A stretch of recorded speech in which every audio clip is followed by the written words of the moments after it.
Good morning. I'm your host, Cousin Vinny, coming to you from theclosingprint.com. It's Friday the 2nd, second day of June, end of a nice week. Hopefully, you've done well.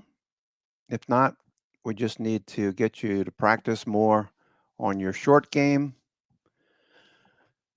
short term, intraday trading, and entries, exits, and looking for the best swing opportunities. First 15 minutes, I don't do much of anything except take profits off the table. That's during the time when algos are typically taking care of imbalances. Also, if you have options from overnight and you get a big pop, your implied volatility spikes and then starts to drift lower. So you lose an implied volatility if you get a big move. So I generally like to take profits. I see Tesla's up almost $3 this morning. It's right at the call wall at 210. That's significant. If it does continue to move higher, then we could have some opportunities to buy along the way higher on an opening range breakout or something like that. Remember, if the stock or asset you're trading is above the 10 o'clock high, we're looking for the opening range high. Stock continues to move higher. That's a bullish day. So the first 30 minutes are pretty important. I like to watch what's going on. I'm also looking for a very steep or incline VWAP, either up or down. Price below if you're short, price above if you're long. And we look for high relative volume. If you have those two things, price above a rising VWAP, for example, price above a rising VWAP, and you have high relative volume, you start to think the stock could be in play. And what we do is after 10 o'clock, we keep watching and seeing if we have any buy signals, what the volume looks like. Does the volume continue on little dips back towards VWAP? Does the volume pick up on a bounce? That's an indication that the stock is or assets in play. So we want to play on that. We know that people are active. Many times it'll be a catalyst like an upgrade or some good news out of the company.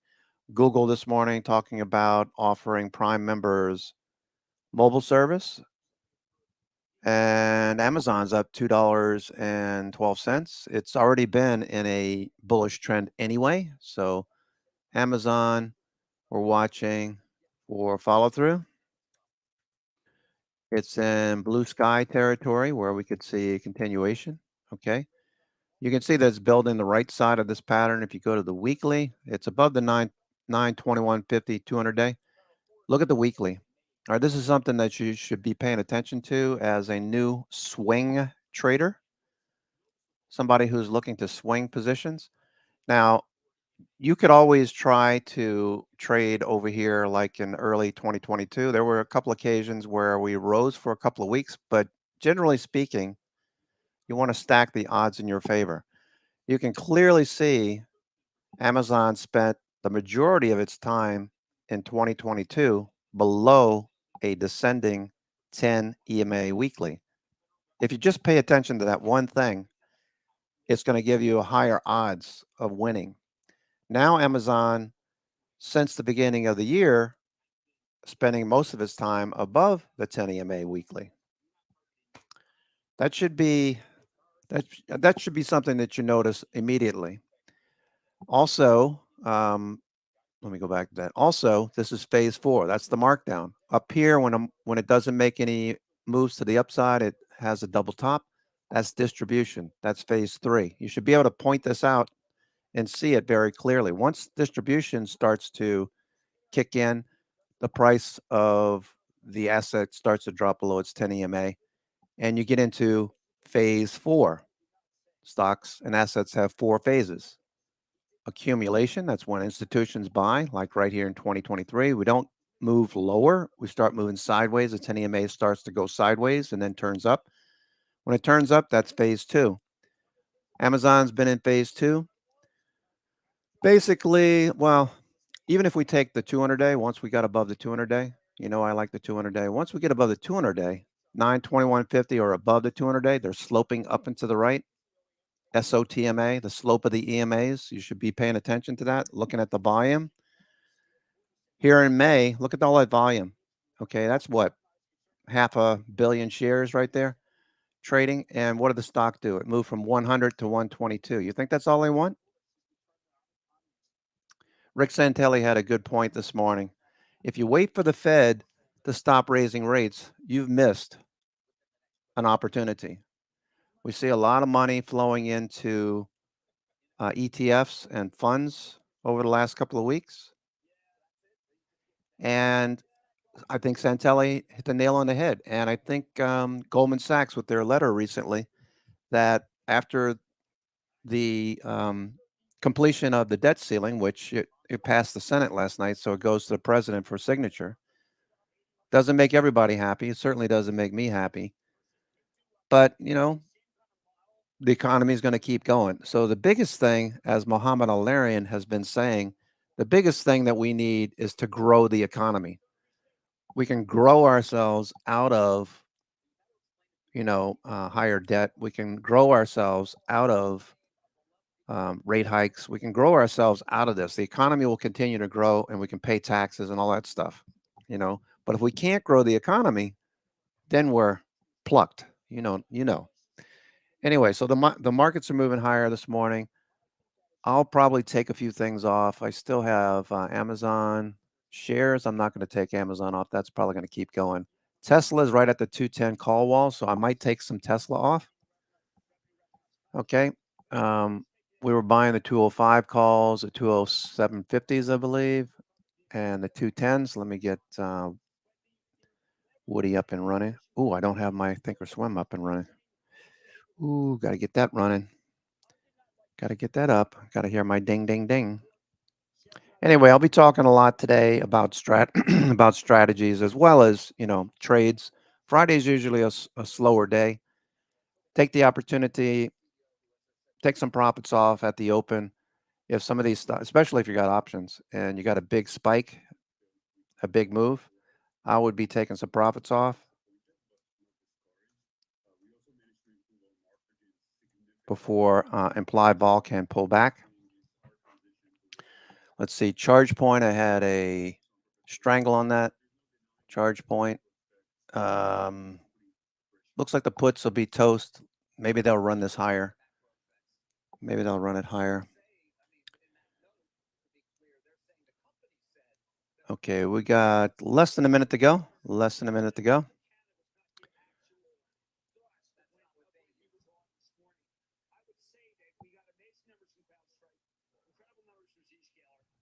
Okay, rock and roll. Let's rock and roll. There's your opening bell.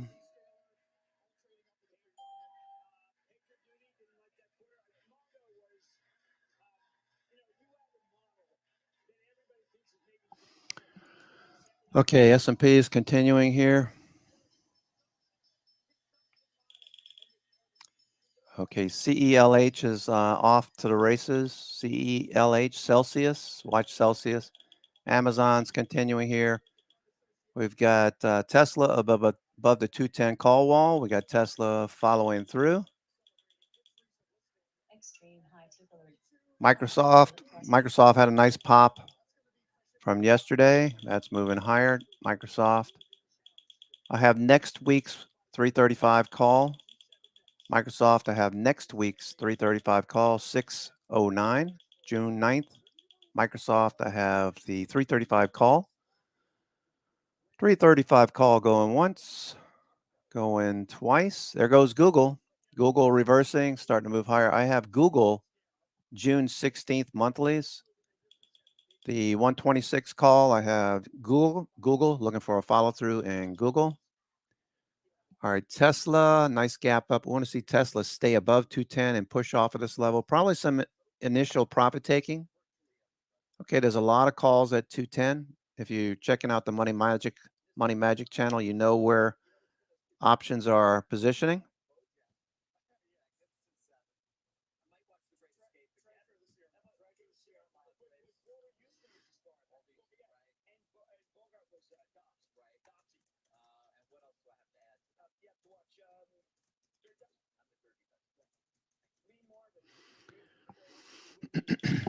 All right, there goes the S&P. Wow, spiders are going to go right to 4,300.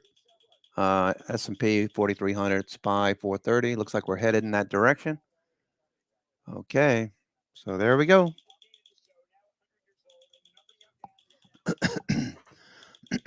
4,300 for today.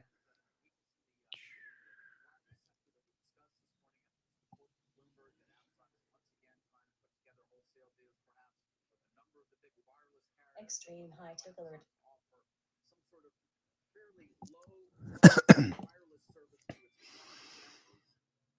The 4,300s are 55 cents offer, 50 cents bid.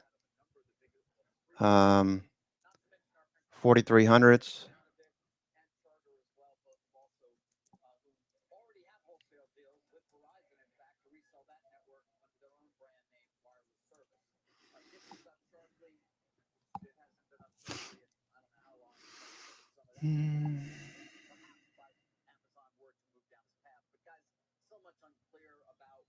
Okay, so it's the opening range, so we don't know if this is going to follow through or not. We're on buy signals. NIMO is plus 45. Wow.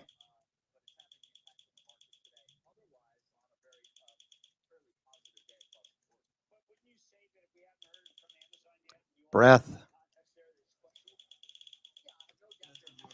Breath is, wow, breath is like everything is getting bought. Watch steel. Nucor, watch the steel stocks.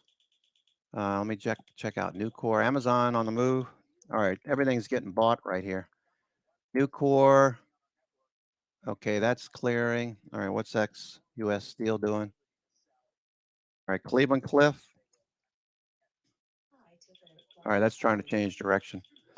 All right, so hot sectors. Let's look at the hottest sectors. Who is in play?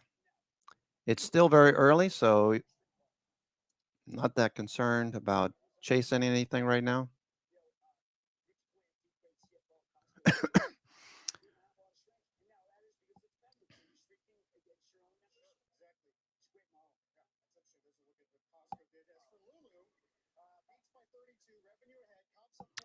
Okay, yesterday we talked about breadth. We talked about the rotation that we were seeing. Look at tech over here lagging. That's going to change pretty quick today. This is an hourly chart. Okay, you see the length of those tails? The length of the tails tell you what you should focus on. The longer tails have more buying. XLV, XLU, XLP, XLB, XLF, XLI, a little bit. Energy. We've got communications and real estate in the leading quadrant. Okay, so this looks pretty good. We'll come back to this in a few. For now, though, we're going to keep an eye on Tesla. Tesla moving higher here. Tesla. Good job, Tesla. All right, today's a nice day for a follow through. All right, there goes S&P. S&P is booking higher. Okay, there we go.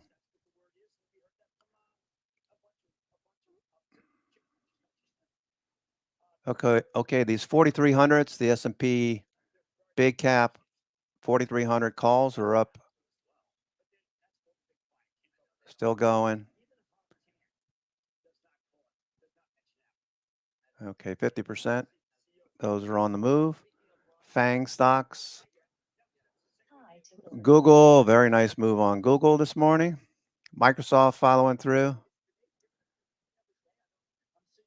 Microsoft still following through. Apple, no follow through. Amazon, of course, Amazon offering mobile service to their Prime customers. I'm a Prime customer as well. If I can, well, you know, I got a contract with T-Mobile, so I can't do anything just yet, but my wife is up for renewal. And I think they offer everything, right? Samsung, they offer different phones. They probably would offer iPhones as well. Okay, so everyone seems to be talking about Microsoft being the play for AI, not so much with Apple, but software. Software, not hardware, software.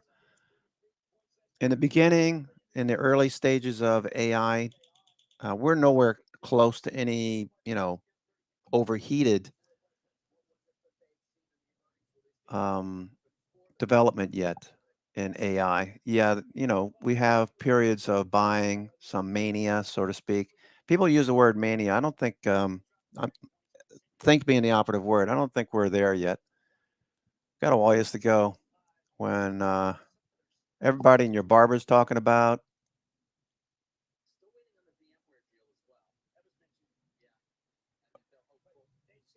When everybody in your barber's talking about AI, then we can be Extreme high tick alert. pretty assured that we're in bubble territory. But for now, no.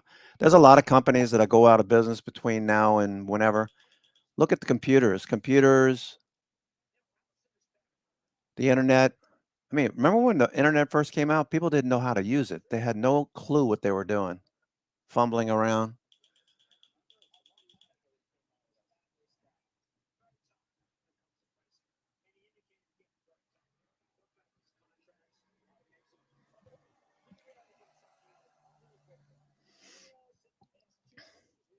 And where we are with AI right now, I mean, I'm just figuring out, okay, who's got the best chat GPT? Can I use it to enhance my blog post? Can it start off the outline for a blog post? I mean, it's things like that that make my job easier and get more information out to you. Just think of all the businesses and industries that are going to be affected by AI. We are not even close to starting yet in a big way. Microsoft, though, have a lot of good things to say about Microsoft. Tesla continuation. There goes Tesla. Okay, Tesla blasting higher. So there goes Tesla. Thank you very much. Okay, so what we need to be doing now, folks, is looking for topping candles. Okay, watch your buy signals. Watch your buy signals and also keep an eye out for sell signals. If you set your ATR, if you're just using the free version of Super Trend and ATR, set ATR to 1. That way you're not multiplying it all and you'll get your sell signal as soon as you start to see a topping candle.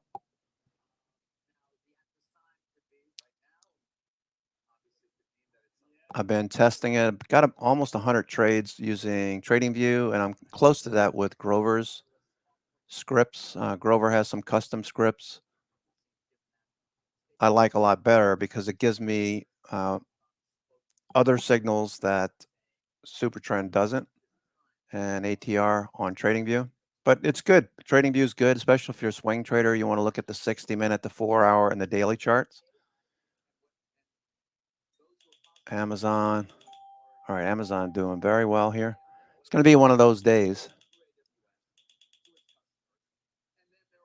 CRM, trying to break higher, CRM. That didn't go anywhere.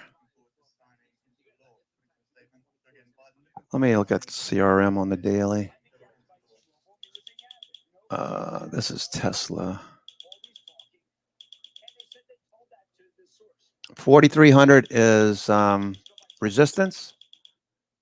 If we get up to 4,300, I'll probably be taking some puts.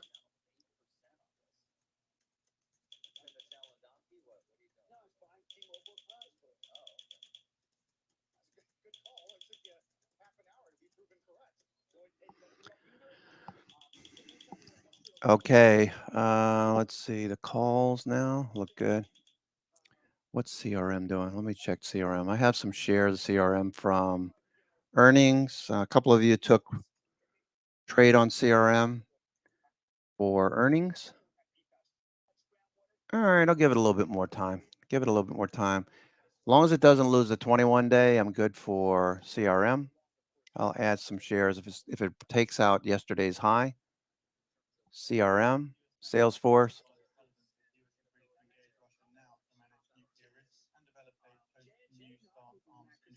Path on the move.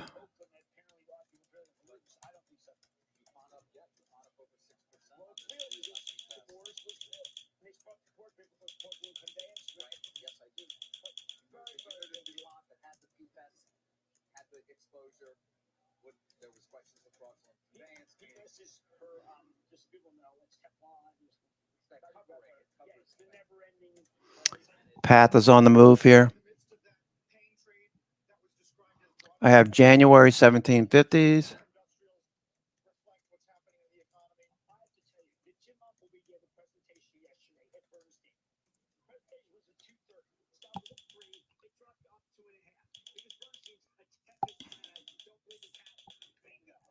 Path looks good. Google. Yeah, Google looks good. Okay, got time on Google. IBM breaking out. IBM breaking out. Above recent pivots.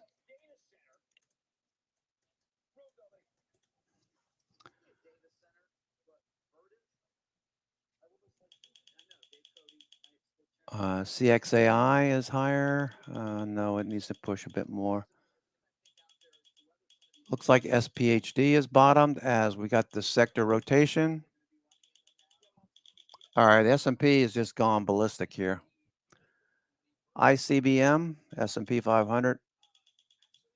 Okay, the 4300's doing really well here.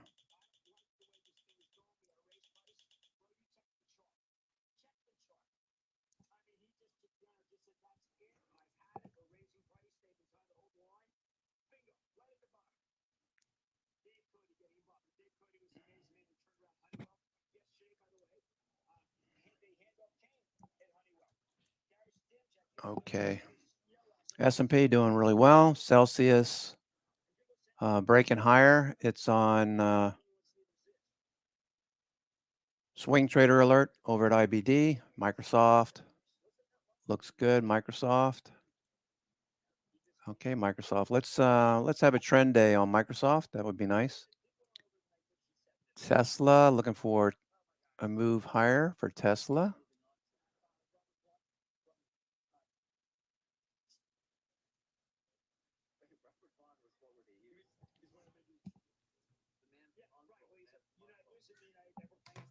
High tickler plus 800.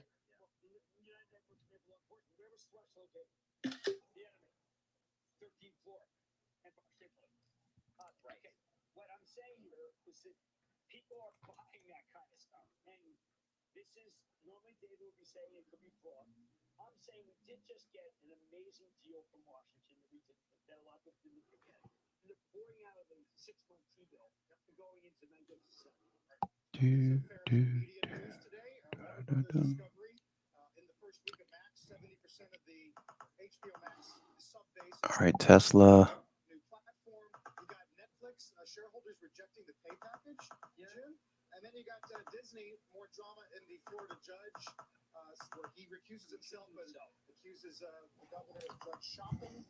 That's not ending anytime soon. I think that Max switched over to perfect time because of succession. All right, everything's looking pretty good here. All right, S&P looks like we might be producing a little pivot high for now. 4,300 is major resistance. Apple, no position in Apple at the moment.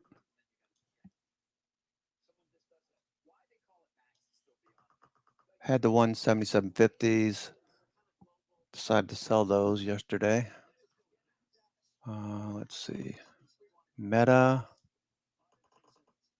looking for a higher low. Netflix lower. All right, we're looking for a dip on Netflix to buy. You shouldn't frown or be upset about pullbacks unless you buy the highs, which we don't do here. We don't buy the highs. We don't chase.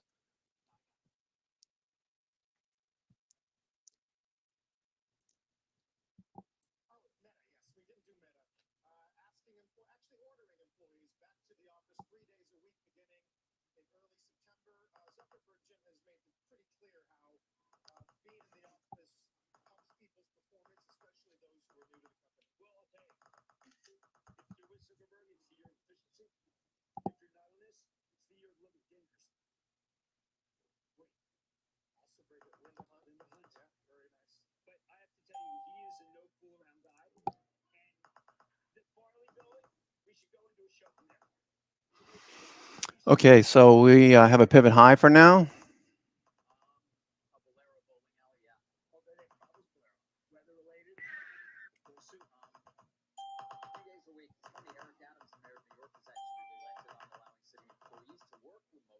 CRM, XLY, nice pop on XLY.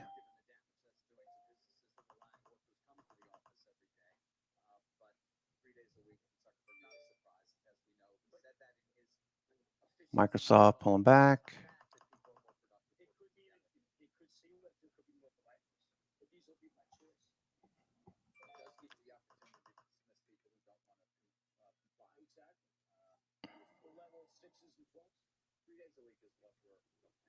Visa.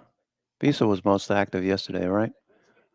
Right now, all I'm doing is watching what's happening to profit taking. Does profit taking pull us back dramatically, or is it, contained? Tesla still above 180, 210, sorry, 210. 210 is a major call wall, looking for a dip to get bought and bounce. Wait for the first couple of bullish candles. I have it set to 5-minute. I can look at a 2-minute here too. Devon Energy. All right, looking for that to pop. $1. Okay, that bounced the dollar. Communications.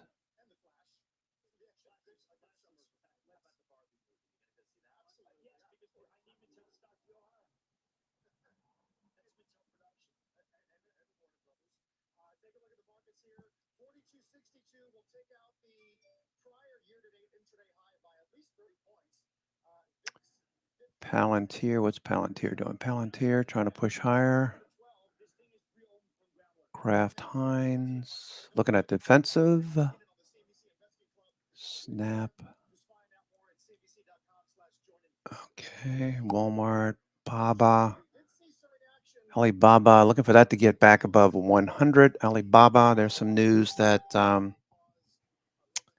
China will do some things here that should boost their economy.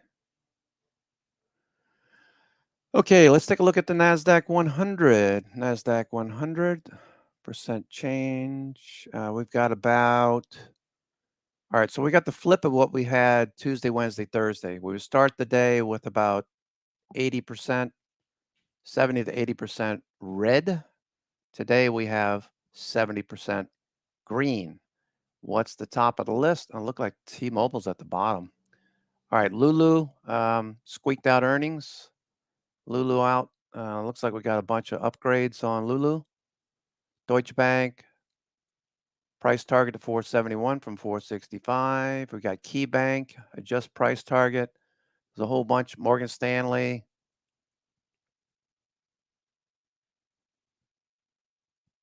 Guidance from MongoDB, MDB. That looks pretty good. MDB. Now we're looking for pullbacks. All right, so we got a fade on MDB. Mike Delta Bravo, MongoDB, MDB. That popped up, nearly hit 400. It's got a gravestone doji. It probably fades a bit. I would not be buying it up here. I'd be looking for a fade. Look for your highest probability setups. All right, so gap and goes do work. Speaking of gap and goes, let's go take a look at NVIDIA. You don't see what I'm talking about. I'm just going to look at it. Still consolidating. All right, so that means I need to pay attention to Marvell. Okay, Micron. These are all still consolidating. Yes, they are. Okay. AVGO, Broadcom. Broadcom looks the best. Okay, as far as AVGO,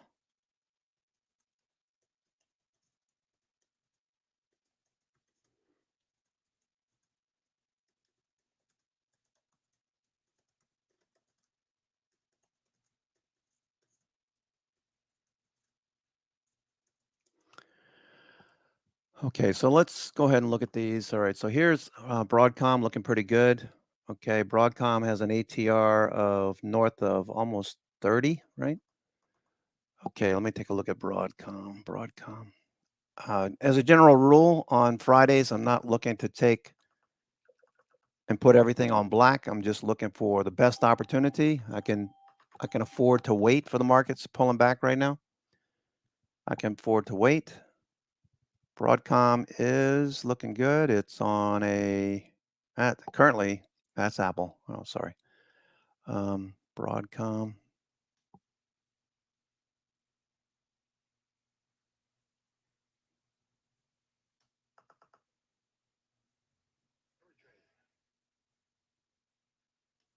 Take a look at the S&P here at 4255.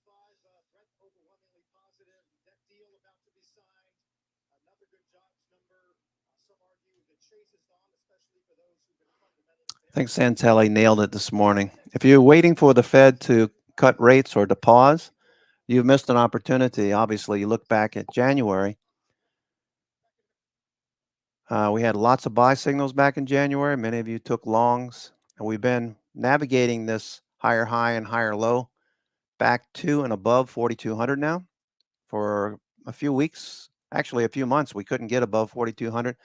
Oh, speaking of which, let's take a look at the S&P because 43. What is that? 43.95? No, what was it for the S&P?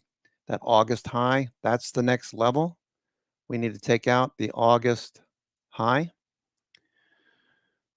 Okay, that was 43.25. My bad. 43.25. We could see that level. We got a dip right now. Watch for buyers to step up here on this dip on the S&P. Okay. Broadcom is on a buy since the open. Actually, pre-market, we had a pre-market 10 minutes after 9. We got a buy signal pre-market confirmed at the open. The daily is fading a bit, so got to come out of this consolidation. More importantly, let's go see what is moving. What's the strongest sector and strongest assets? Market carpet.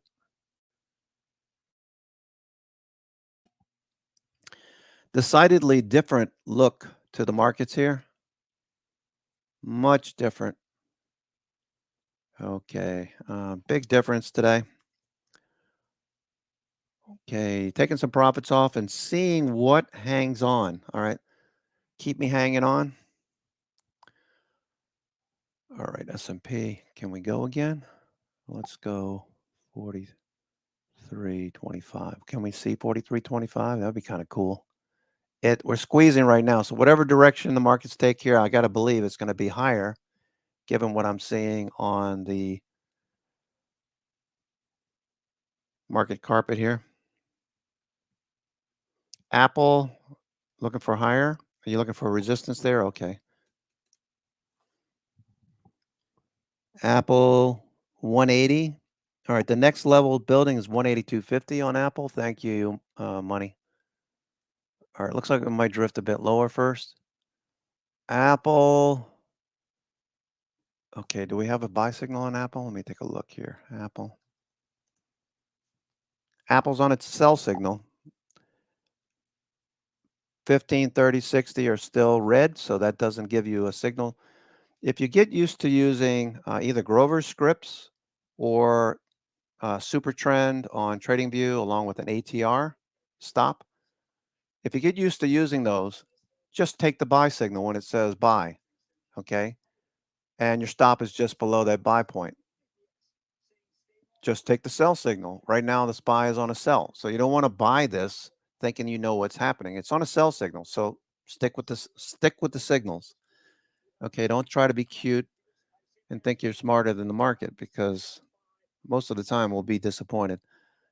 Dish Networks up 17%. Is there some sort of deal on the table or something? Did it get an upgrade? Let me check Dish.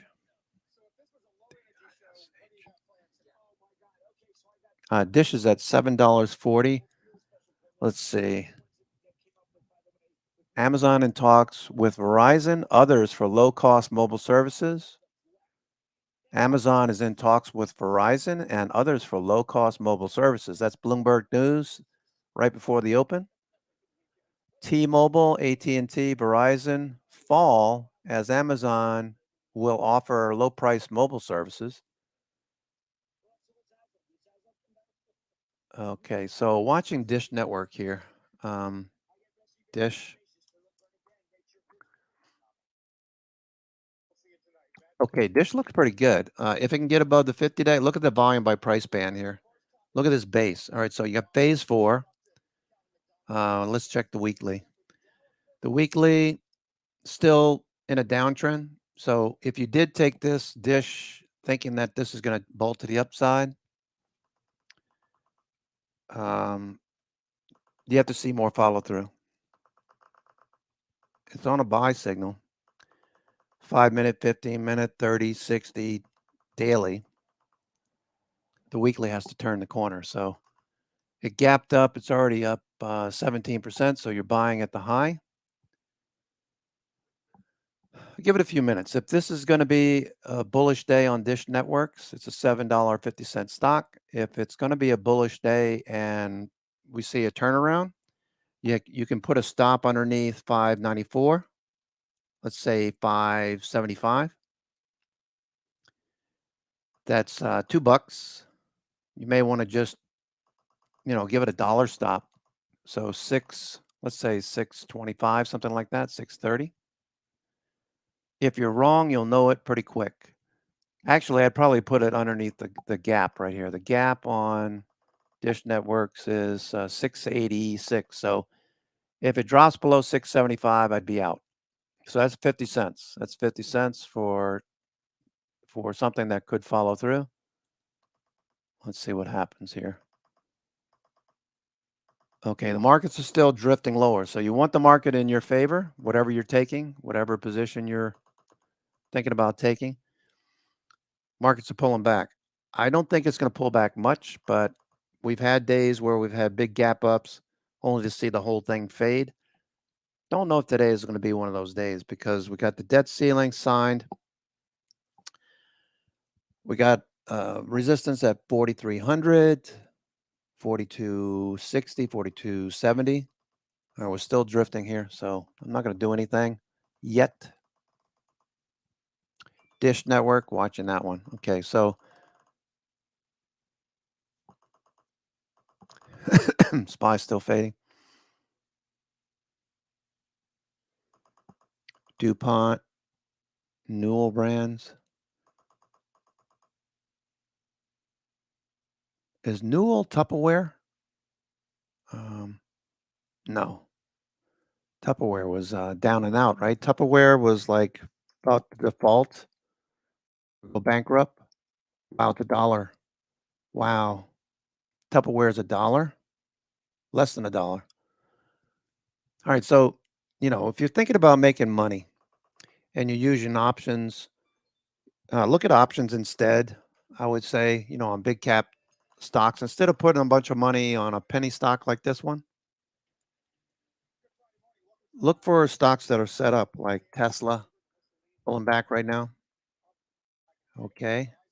So do we hold above 210? Apple pulling back. Right now, what it looks like to me is people took profits, which is exactly what we've been doing, right? You've been taking profits off the first 15, 20 minutes of the trading day. Now we wait to see who is going to go first. All right. Who's the first out of the barn? Kentucky Derby, you want to go for the fast one, the inside horse. We're looking for Secretariat or Man of War. We're looking for those. All right, so we're going to keep an eye on what's moving. S&P 500, most actives. Fertilizers, CF Industries. I'm not really interested. Celanese breaking out.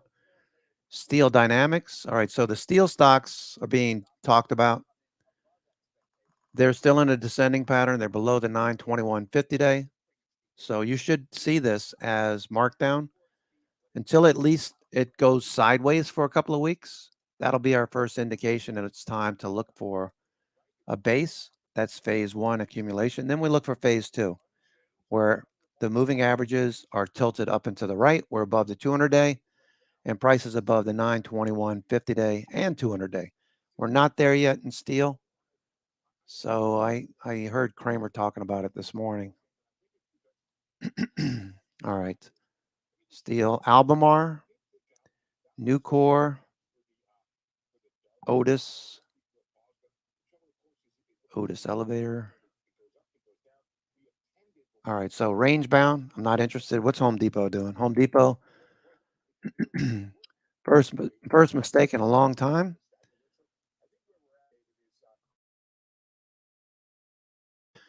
Home Depot last week. Took a trade on it. Was looking at the 5-minute. Had a buy signal. First mistake I've made in quite a while. But I own up to it. We were looking at the 5-minute. We had a buy signal. But I wasn't looking at the daily. Daily said, nope, range bound. I don't like range bound. I like trending because you have higher probabilities. Range bound. Look at the 60-minute 20 MA daily. And the red line is the daily. Green line is the 60-minute 20 MA. Range bound. So the most you can expect right now, unless it breaks out, is the high that we've seen this last couple of weeks. So look for trending stocks. Who's trending? Meta's trending. Meta has been trending. Okay, we got a little tick here. Let's see if we got some shorts covering. First, Woody will give us shorts covering.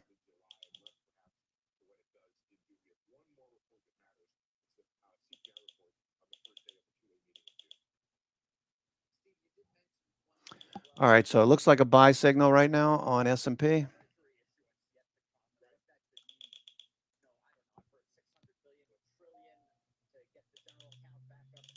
Okay, we got green signals on the S&P 15, 30, 60-minute. We had a little dip. People took profits.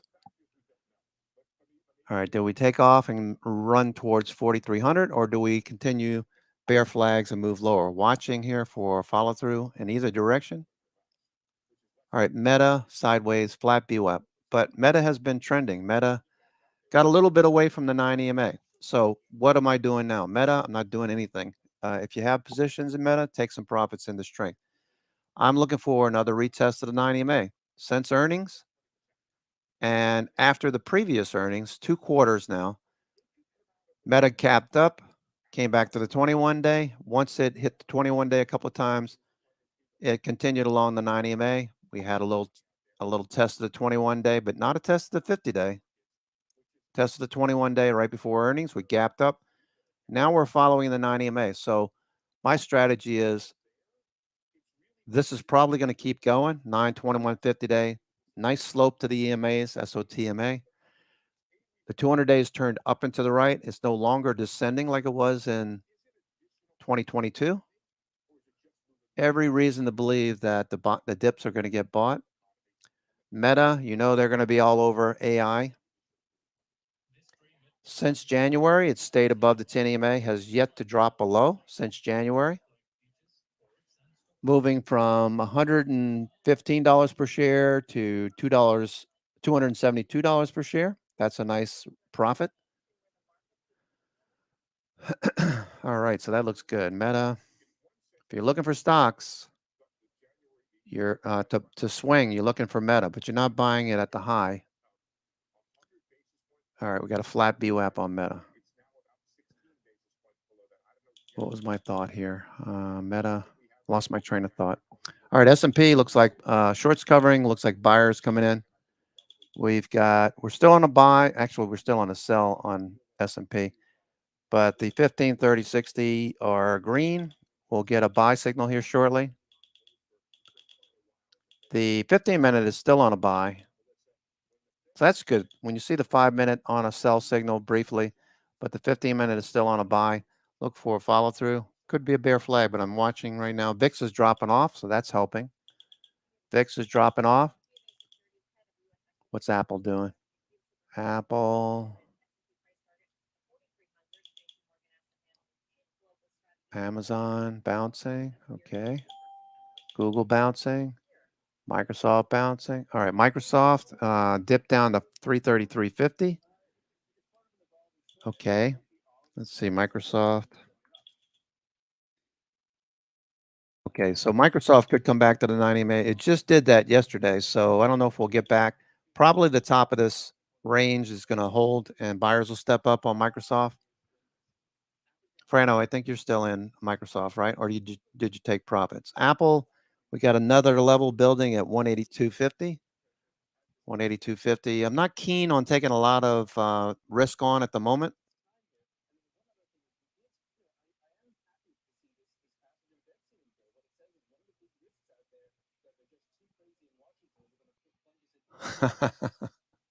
That's pretty funny, LA. Dolly Parton pattern. I'm not even going to touch that. Not going to touch it. S&P pushing a bit higher. Looking good. Tesla looks good. Meta consolidating. Amazon turning. Google. All right, nice bounce. Apple. Okay, S&P.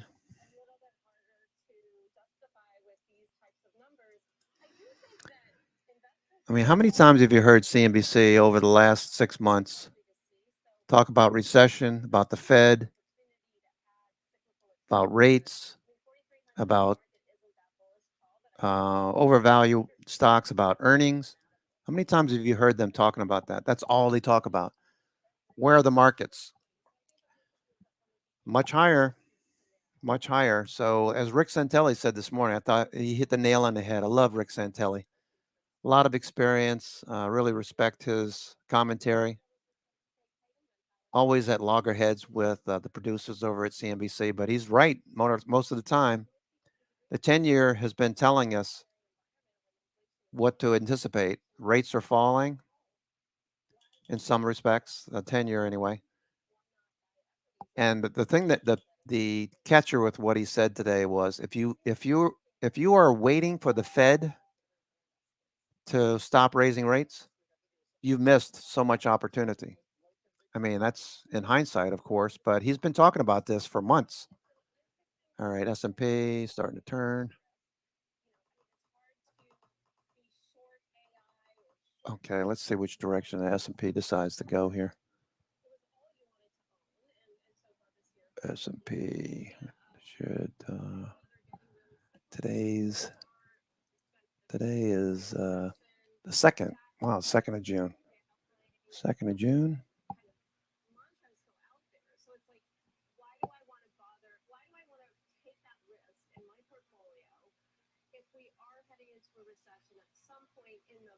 And they talk recession like it's, every day.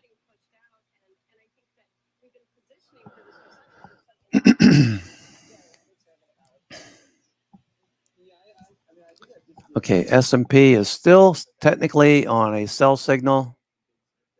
Okay, it needs to get back above VWAP. We could have a flat VWAP day, gap up, stay above 4,200.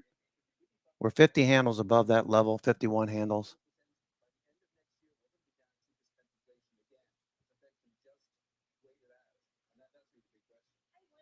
All right, we're still, all right, 60% green, 40% red on the Nasdaq 100. Lulu's up 13 bucks. Lulu. As a general rule of thumb, I don't do a whole lot on Fridays. I'm in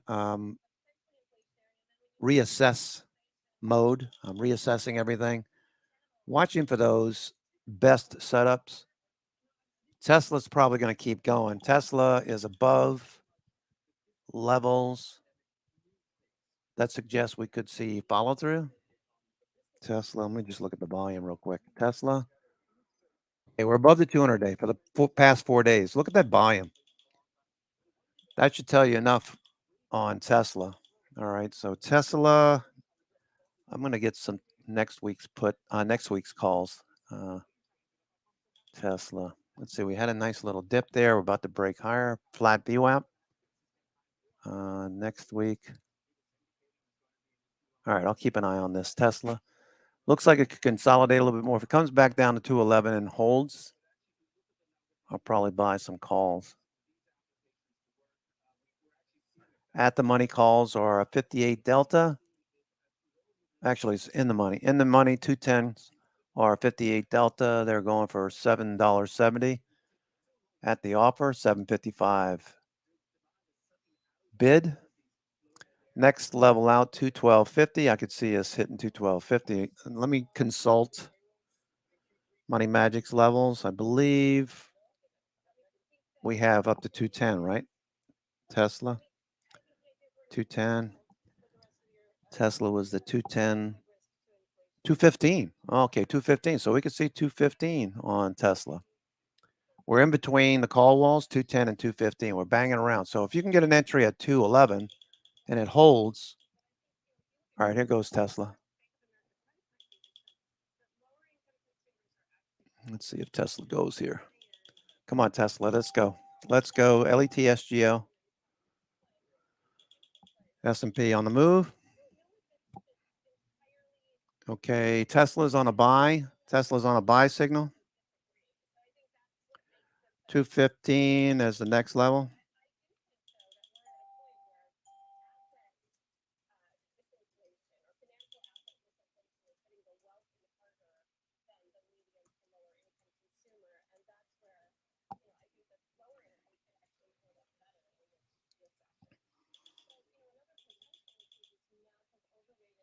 Okay.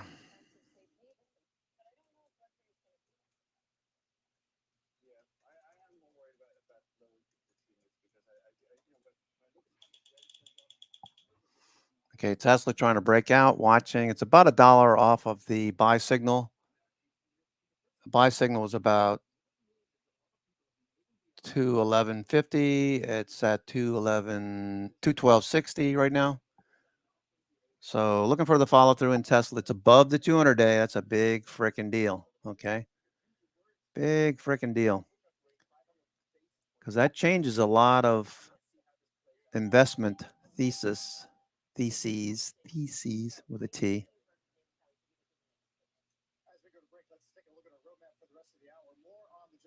Tesla daily. Okay, so we broke this downtrend. Where's RSI? Showing muscle. That's telling you strength of the trend. We know that 215 is the next level, so that's the most that we'd be looking for. And Tesla, let's see what the range looks like. Tesla range. True range is 74%. Daily range is 45%. So that's good. You got a better setup today than yesterday, actually.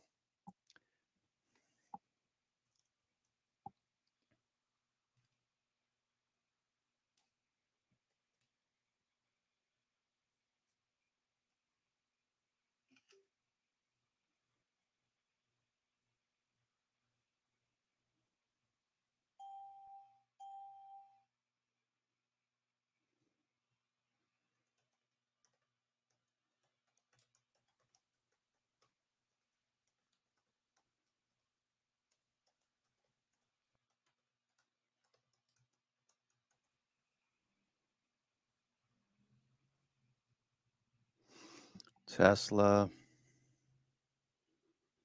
Okay, so no follow through yet. We don't have a follow through yet. So we're waiting for that follow through.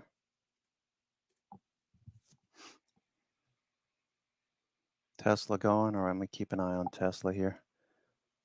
All you need is one good trade a day, folks. One good trade. Our Tesla just went on a buy signal on Grover Scripts. I'm looking at the 5-minute. We're about 7 minutes into this right now. The buy signal was right at 212.27. It's 213.27, 213.30. All right, looking for a follow through.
S&P.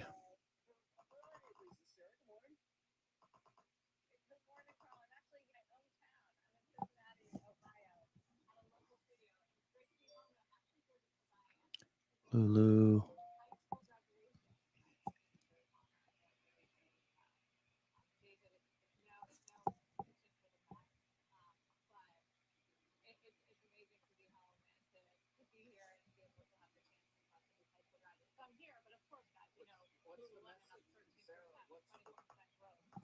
Tesla still going towards 215. Tesla on the way to 215. Clearing the morning pivots. Tesla breaking higher.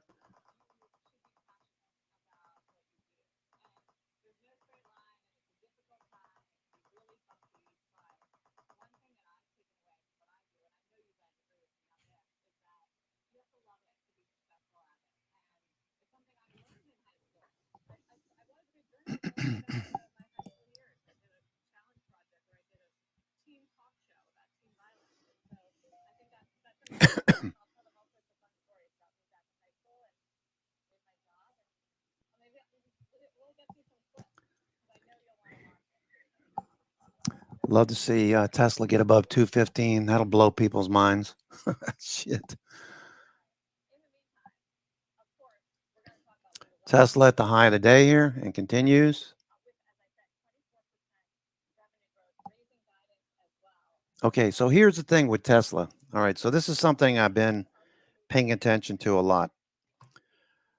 Okay, let's take a look at Tesla. Let me go to this chart first. I want to explain a few things here. So if you're a new member, excuse me.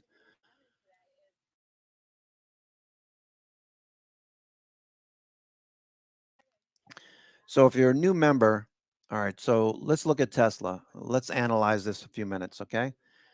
Number one, we knew the 210 was a call wall, okay? So we got the call wall at 210. 210 call wall right there, okay? We're above it.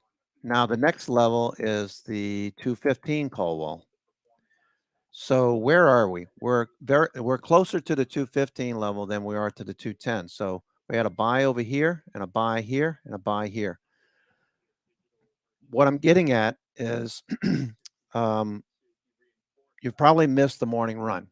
So I'm still bullish Tesla and looking for more upside. This is why we've cleared the 200-day. So what am I thinking? My thinking is, all right, so if you traded Tesla and you took profits already, why not wait for the A pivot? Watch for the A pivot. It's probably going to come at 215, the 215 level. Once we get there, let's see what happens. Do we get a B and C pivot? That would be the best entry if you missed the morning run because we're already up on Tesla $6.75. So you don't want to buy Tesla up here, is what I'm getting at. You could scalp it. You got about 80 cents to go to get to 215. Probably gets there. The way the markets are trading right now, it probably gets there.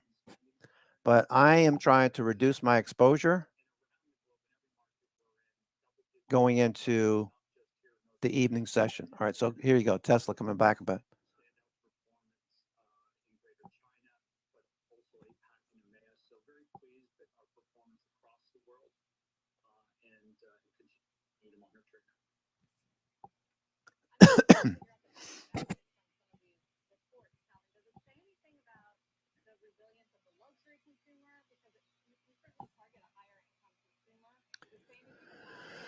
All right, Tesla giving you higher highs and higher lows. The last couple of days, Tesla's just burned the house down, right? Burn the house down. Yeah, I gotta wait. I would love to buy some Tesla 215 calls. Maybe I'll buy the 210s if it drifts back towards 210. Okay, there's no hurry.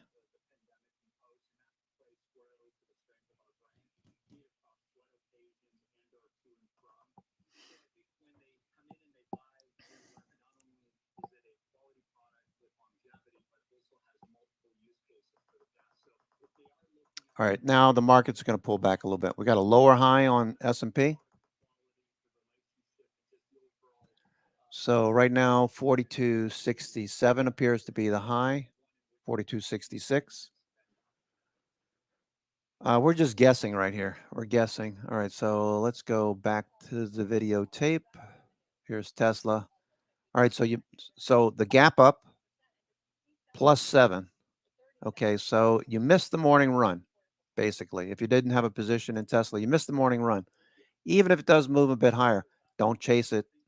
Do not chase it. You'll regret it, usually. So let's wait for B and C. If you're already in it and you're finessing this up to the highs, look for 215. Look for profit taking up towards 215.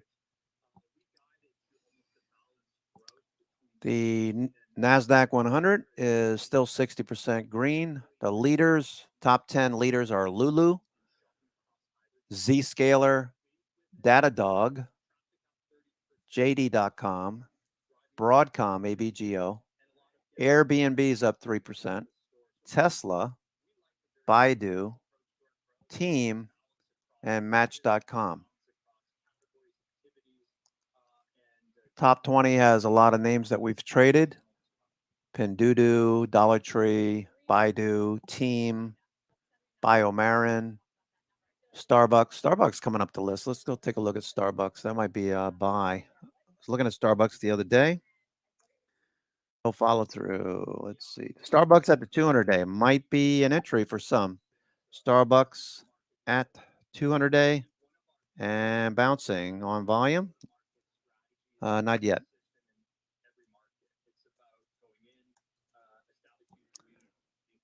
Um, 1, 2, 3, 4, 5, 6, 7, 8. This is day 9 after the losing the 50-day. Starbucks.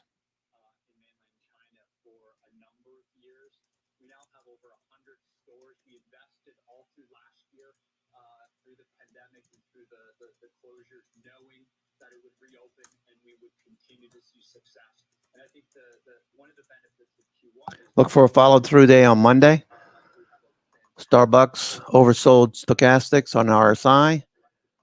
All right, these are good setups.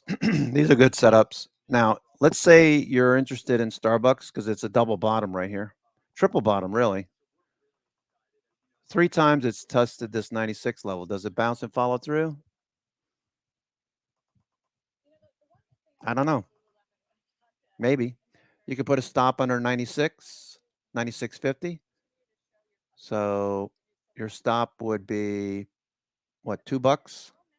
2.5? Can you see $5 upside, 2 to 1? Yeah, I can see $5 easily. I can see the 50-day. Definitely. So if you would take something like this, I never take 100%. Like if I wanted 1,000 shares of Starbucks, I would never buy 1,000 shares just on the bounce alone. There's too many things that need to follow in place. So what I would do is I'd probably take 100 shares. If it moves above the 9 EMA next week or today, I'd probably double up my position on Monday, not today. 100 shares today, that's it. I'm done.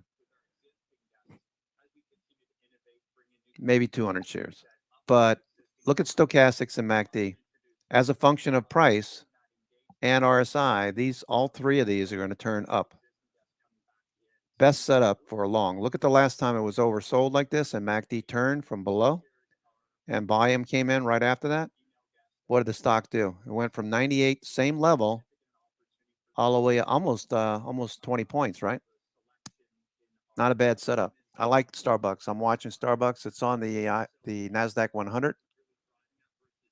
Tesla's holding well. Watch Tesla here at VWAP. It's holding at VWAP. Watch for buyers. Yesterday we talked about Apple, that if we were over at SMB Capital in Manhattan, we were watching Mike Bellafiori's team of prop traders. You watch these stocks. These stocks alone, the top 7, much has been made about the top 7 being the only stocks moving higher, carrying the market. That could be, but we see NIMO tagged 45. So that's telling me breadth is improving. 41, okay? We see sector rotation, check. That looks good.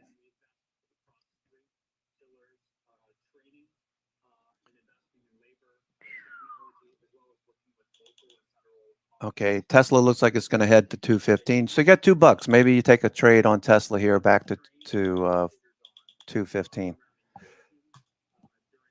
Tesla probably keeps going.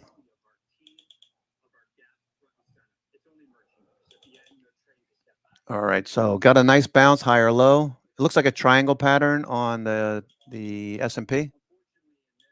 Tesla bouncing right here. So we were talking about Mike Bellafiori's team, and we know exactly what they do. They look for stocks with high relative volume, with VWAP tilted up and to the right, which it is. Tesla. Stop that, Tesla. VWAP up and to the right. We know where our target call levels are, 215. Does it mean it's going to stop at 215? No, but we know that we'll be looking for sellers right there. All right, so if you come into this and you have no clue what you're doing, if you don't have a strategy, one, above VWAP tilted up and to the right. So that's one strategy. It's above the opening range high. 10 o'clock, that's the high right there. Generally speaking, when a stock is above its opening range high, look for the rest of the day to be bullish. If it's below its opening range low, that's the opening right there. That's the opening range low. If it were to drop below 210, not only do we have a call wall there that we've moved above, but we would be below the opening range low. So I'd be looking for VWAP to confirm by dropping down and to the right. We're above the opening range high. VWAP is up and to the right. And let's go see what relative volume looks like.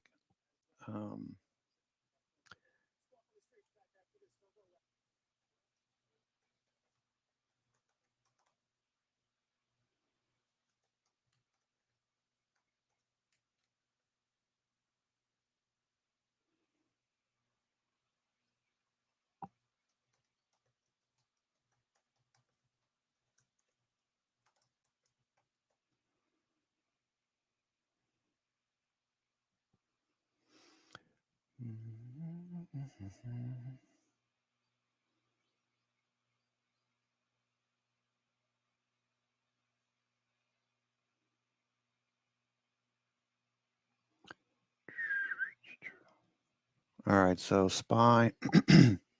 Thoughts on breadth. We come into the week, we were looking for rotation, right? We got the rotation. So many people were looking for potential downside action. We were watching for it too, but the breadth continues to rotate in. So NIMO, SPY. Yeah, don't chase, right? Yeah, don't chase. Caterpillar on the move. All right, so Caterpillar is still below most of the moving averages, but industrials are rotating in. So I think you got a good trade there, Stephen. You got a good trade. Yeah, Caterpillar looks good. Caterpillar is back above 50-day. Good trade, Stephen. Good to go. Like it. I like it. Industrial is rotating in. XLI, XLF, rotation. Check steel. Not a buy, but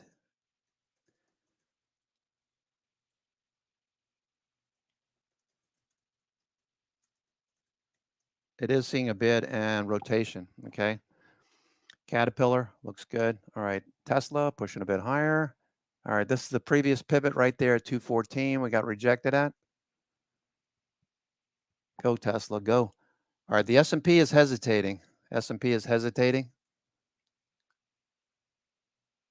All right. So mentally, you should be in this kind of workflow thinking back and forth, back and forth. What's the S&P doing? What's the individual stocks doing? Are the sectors still rotating? What stocks are leading? Is it a group of stocks? Are all of the steel stocks moving? Are all of the industrials like Caterpillar, John Deere, are they moving? John Deere.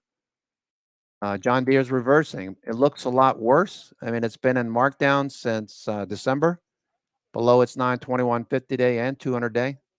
John Deere. So Caterpillar would be the choice for me. Back above the 200 day, back above the 50 day today. Looking good.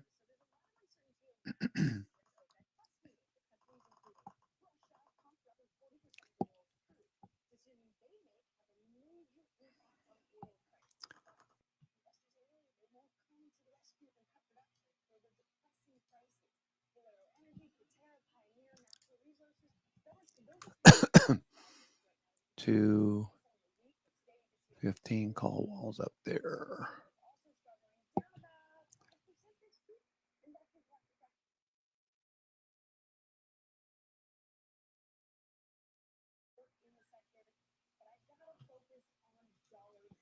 Okay, SPY is in a flat VWAP. SPY is flat VWAP, so don't expect much momentum. Caterpillar looks good. Caterpillar, can we see 264 again?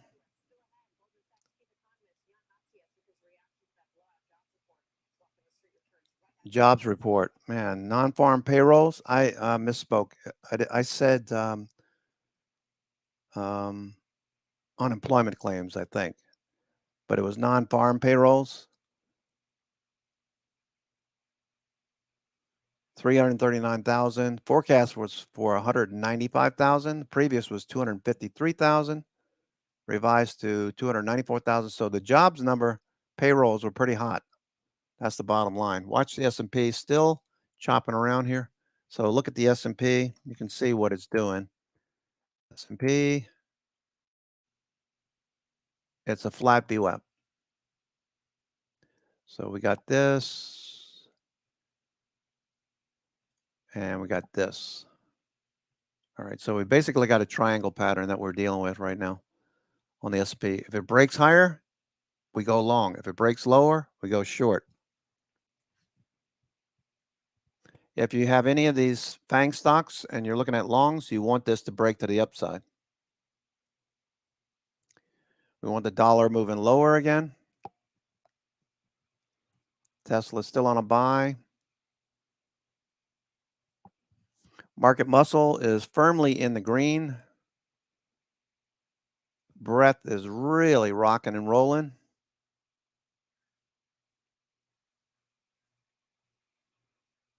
Muscle.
All right, looking for the break higher.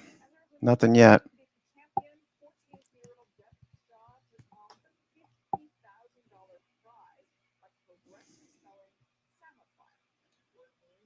This stream is sponsored by To The Tick. Get free daily pivot points, Fibonacci, and market profile levels by signing up at tutick.com.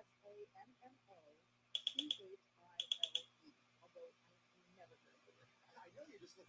That's okay. I've never heard of it. I would have put a split in the up too.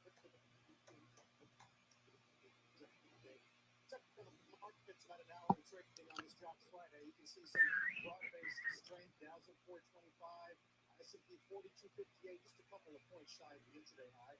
Jobs number, of course, today, 29 straight months of strong growth, ahead of consensus for 14 straight months.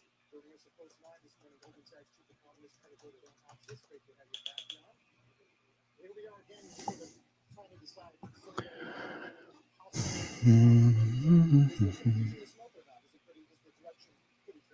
All right, looks pretty good.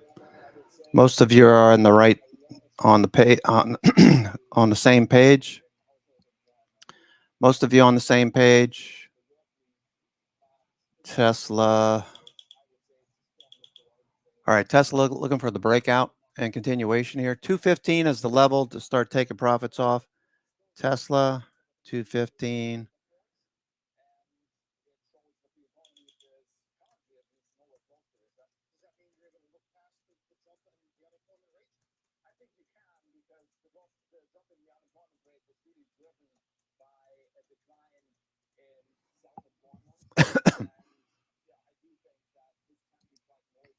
$215, Money Magic's levels.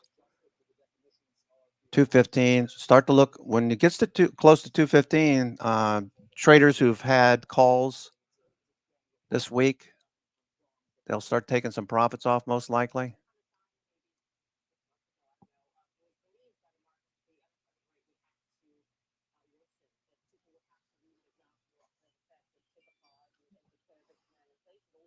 S&P 500. We're breaking out of this triangle. FYI, we're breaking out of this triangle. Can we roll over the bears and run to 4,300? It's possible. That's where the call wall is.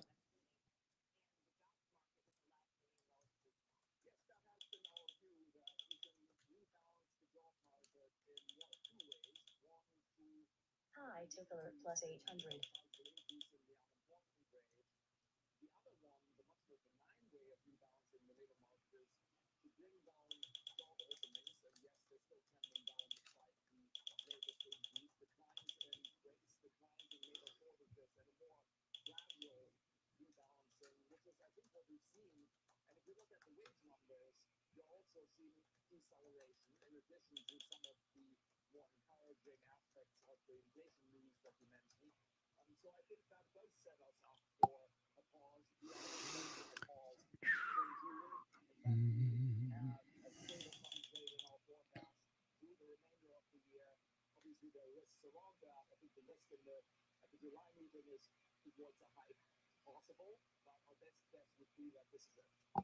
You think base effects are going to make CPI look pretty tame in the next few months? Yes, I do think that that's going to help on a year-on-year basis, and then on a month-to-month basis, there are some plus signs. I think we'll probably see another sizable increase in used car prices in the CPI. At the same time, there are other areas such as rents that should be more encouraging. So I do think that over time we'll see gradual deceleration in inflation, but we're still, quite far above the Fed's target. So I think the funds rate is going to stay in restricted territory, and the market has taken out some of the cuts that are priced in, but there's probably still some ways to go. You've been below consensus on recession odds for quite a while, even though you did tweak it up a bit to 35% over the next 12 months. You going to stay there, do you think, or can you afford to bring that back down even? Well, we tweaked it up from 25% to 35% right after the SVB failure. And the news since then, I think, has been encouraging. So I think the risk here is that I think it comes down, and that's certainly a possibility because we've gotten a stabilization of sorts in terms of the regional banks. The debt ceiling issue we put behind us, and the Fed looks like they're going to be on hold at least at the next meeting. All of that is pretty good news for those of us who think that we can avoid a recession. Pretty amazing. Here we are, at least relative to where we thought we would be a few months ago, a few quarters ago. Yeah, good weekend. Thank you for coming in. Thanks so much for having us. Mortgage rates have been on a roller coaster, hitting over 7% just in the last week. Diana Ola joins us now with more on what the volatile news mean for home buyers. Diana. All right, trying to get up there. Well, Melissa, mortgage rates have been on a tear in just the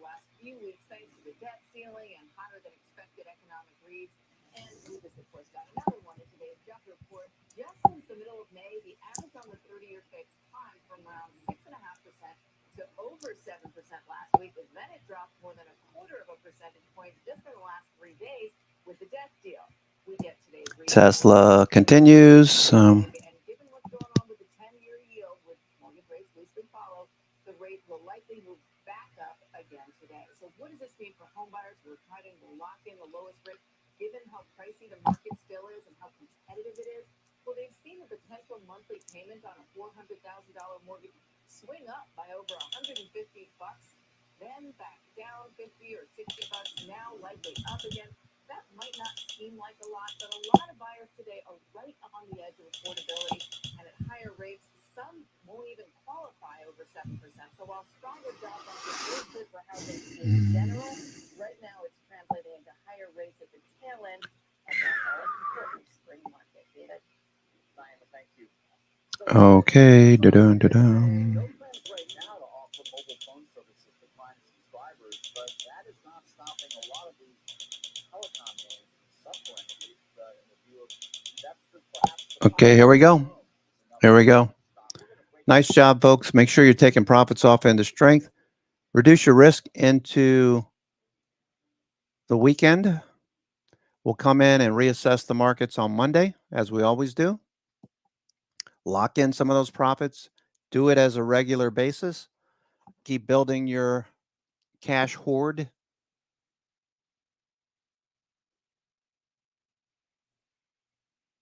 Don't risk everything.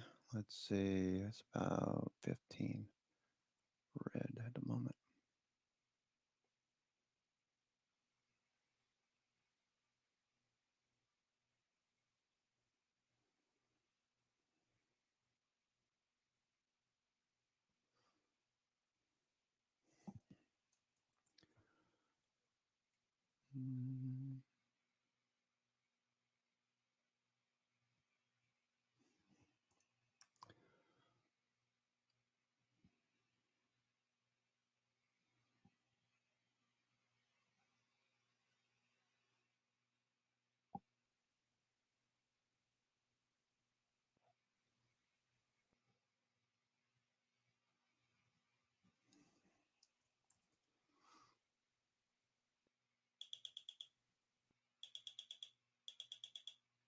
Here we go.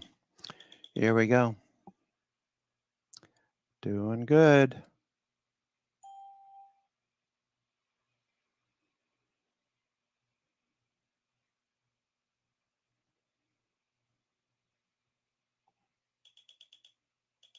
Celsius.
All right, so just systematically be taking some profits off the table. If the stock is 100% of its ATR, that's where I would start first. If the stock is at 100% of its ATR, that's where I would start focusing. Let the ones that have potential to follow through, that have traded maybe 50% of its ATR, to continue climbing. but generally I would be taking profits off. It's a Friday. Start off the weekend with a nice win. Take your parents out to dinner. All right, so we're going to tag 215 here on Tesla.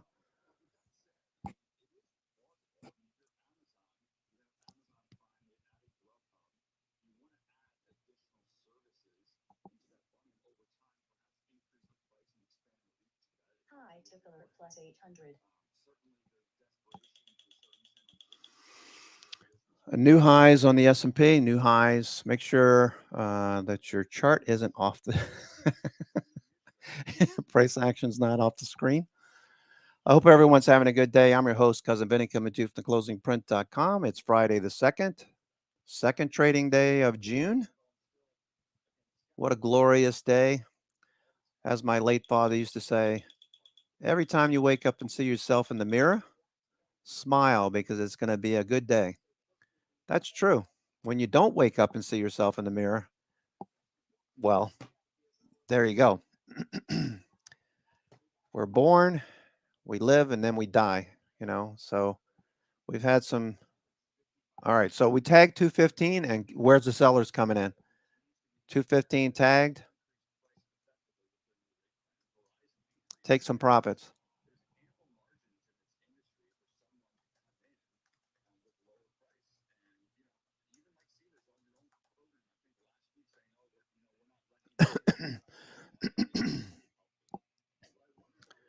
All right, so Tesla, we tagged 215, and right where you'd expect sellers to come in, they did. Okay, so Tesla, right on cue, we hit 215 and rejected.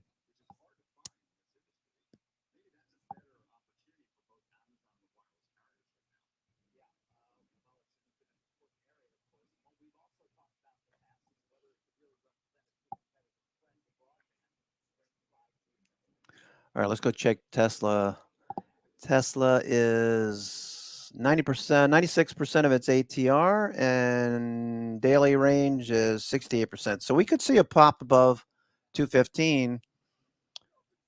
I would just take the profits and call it a day. Yeah, we're up a new high here.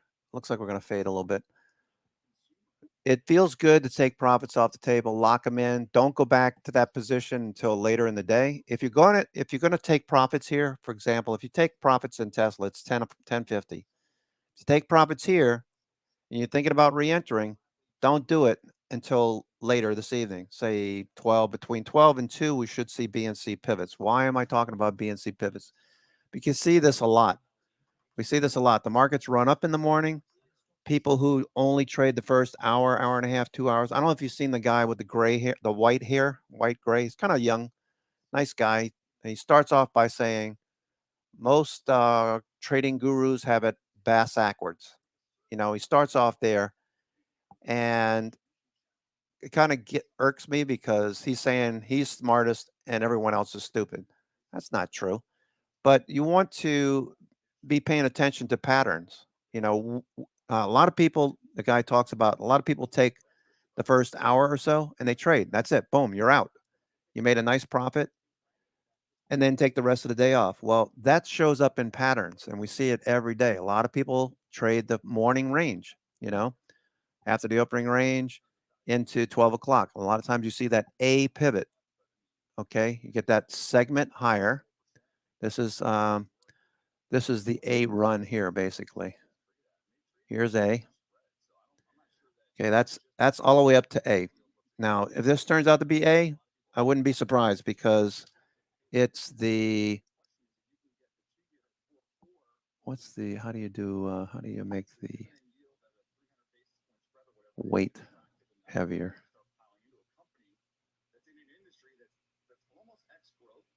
Oh, there it is. Okay, so weight, style.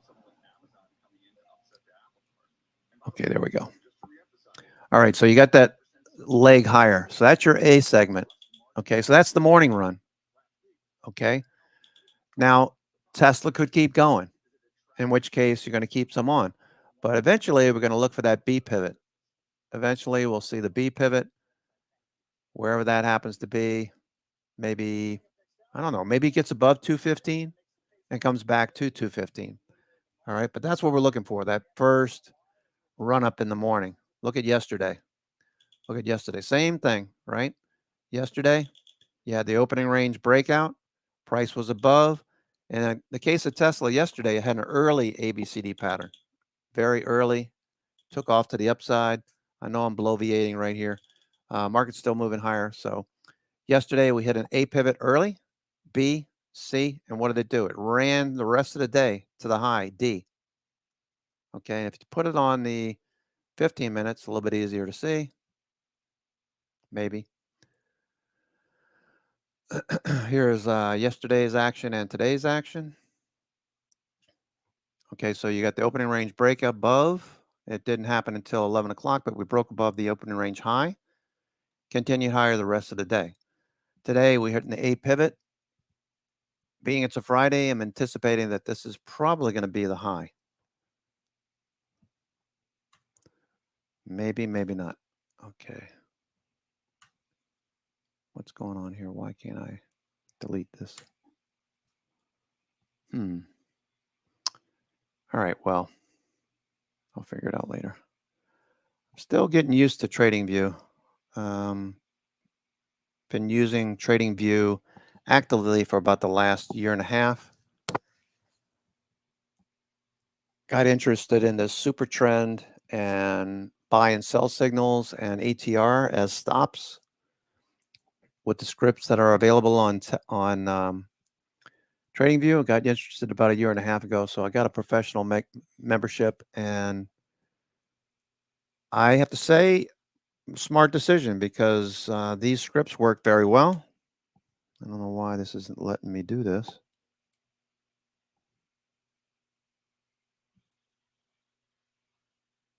Oh, because I'm not hitting the right keyboard. I got 4 keyboards. I have 2 laptops and 2 keyboards. That can be a problem sometimes. All right, so the S&P, Tesla making a new high here. Okay, so let's say we run again more than expectations. Let's say Tesla is trading 70% of its daily range. So what we normally see from low to high, it's only traded 70% so far. The average true range, which is based on the high and yesterday's closing high or close, is at 97%. So you're getting close, and we're right at the 215 call wall. So all of those things are starting to stack in the favor of some fade here, or people taking profits. It's a Friday, and we're dealing with ABCD patterns where most people will take off and enjoy the rest of their day. I know the kids have a half a day of school today, and they're done for the summer. I'm really excited for them. Remember summer, that last day of school? Alice Cooper, last day of school.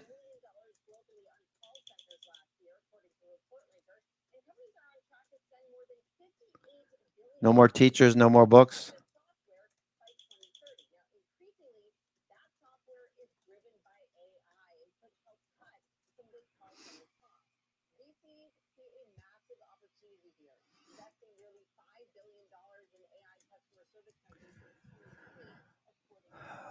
Yeah.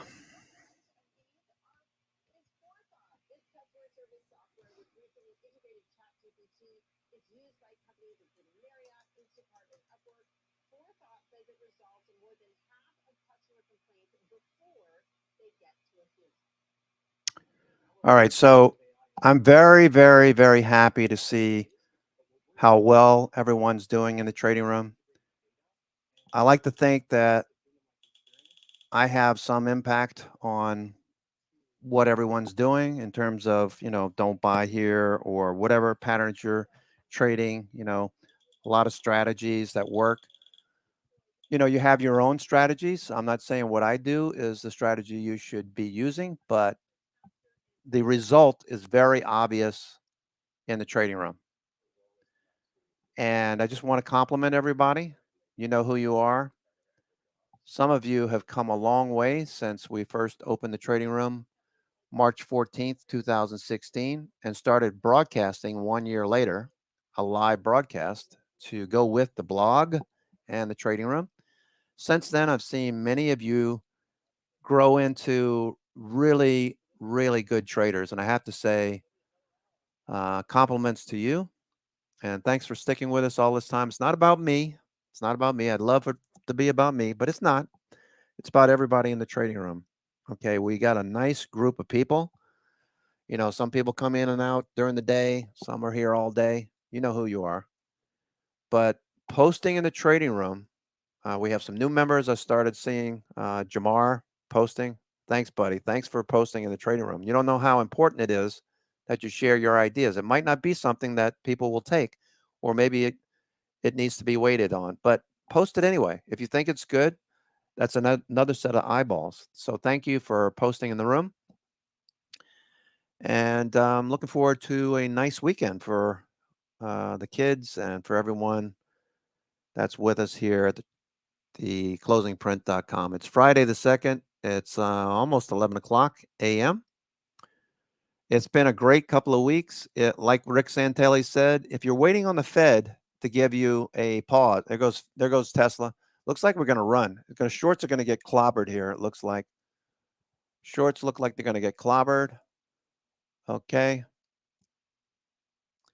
All right. We might actually run about a lot more here. Okay, we're going, folks. We're going. All right, we're $10. 225 calls on Tesla for next week are a 30 delta. I like the 217s, probably 217.50s are 47 delta. Farthest that would go out is a 220. That's a 40 delta. I like to keep my deltas on my options 40 and higher. What that means to you is for every dollar move, you can expect a 40 cent appreciation on your option. Add to implied volatility when a stock breaks higher and VWAP tilts up into the right and Bollinger Bands expand, volatility picks up. You add 40 cents plus the implied volatility and you get a nice trade. Tesla just broke out to a new high along with the S&P 500. Why is that important? Because the way we look at the markets, at least the way I do, is top-down approach. Market is moving. Sectors are moving. Consumer discretionary rotated in this week. What's in consumer discretionary? Auto makers, into industry groups, individual names, Tesla. That's the only one I'm interested in trading right now because we know that S&B Capital and all of the prop desks are focused on Tesla. VWAP is up and to the right, so that's telling you that stock is in play on top of relative volume, which on Tesla, let's see, it's been pretty high for the last couple of days, so it might not get a good reading here, but Tesla implied vol is 1.28, so that's good. We'd like to see it 2 times. It is a Friday, and I hope you're having a good day. I'm going to step out for a minute. I'm going to go get a breath of fresh air, grab my coffee, refresh it, and I'll be right back.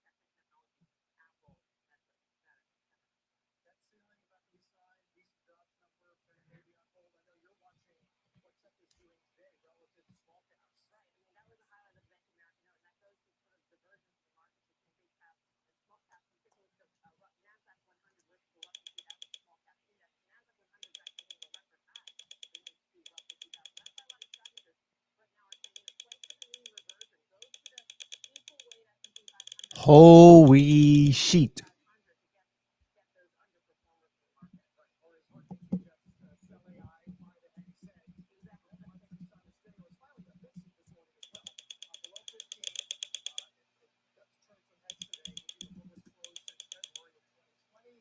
Extreme high tick alert.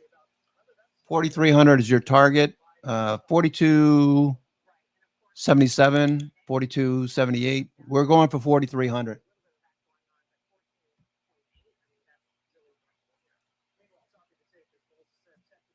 look up the market, B of A does see record weekly inflows, $8.5 billion entered the sector for the weekend of May 31. The market has become bored waiting for rates to cause a recession, and investors refusing to pay 4,200 clearly with the biggest companies with the biggest margins getting favored. Let's bring in Mike St. Paul, CBC Senior Markets Commentator. You must think today's pretty interesting.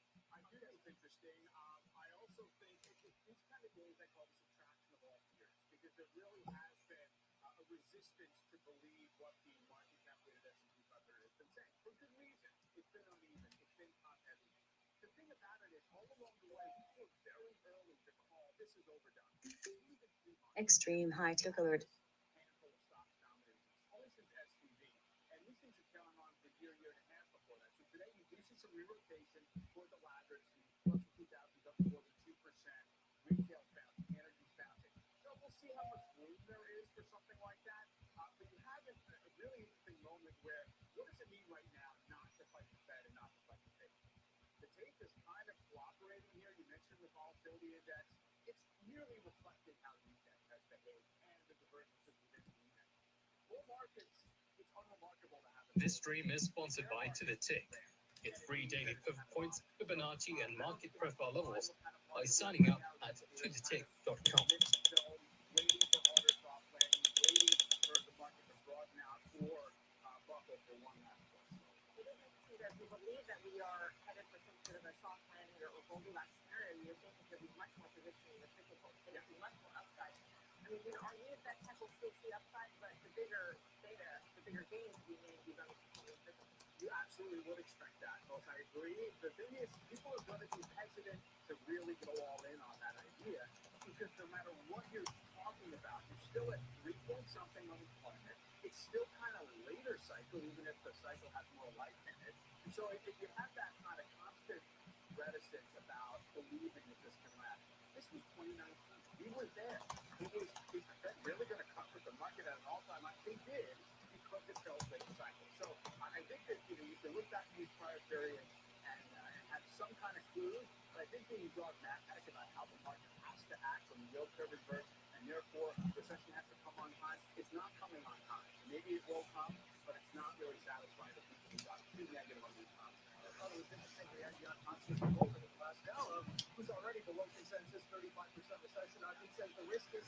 Okay, remember we felt like we could get above 215. We'll look for B and C pivots. A B pivot would bring us back to about maybe 213, 213.50. I just posted on StockTwit's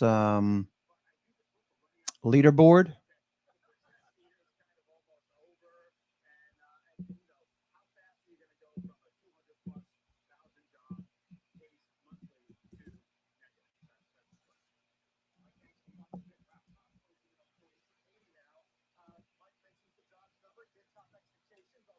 Unemployment rate did move it slightly higher. Leads us to the question of the morning, and that is what will the Fed do at their meeting this month? The first case is fully skipped from Parker and Jefferson this week, and the chances for no rate hike now about 71%. But after today's data, our next guest does recommend a hike at the next meeting. Joining us this morning, former Federal Reserve Board Governor Rick Niskin, now a professor at Columbia. Rick, happy Friday. Great to have you with us. It does sound like you want to make sure inflation is dead. Take a look at the numbers. The core inflation is still very stubbornly high. It's around 4% level on the PC later.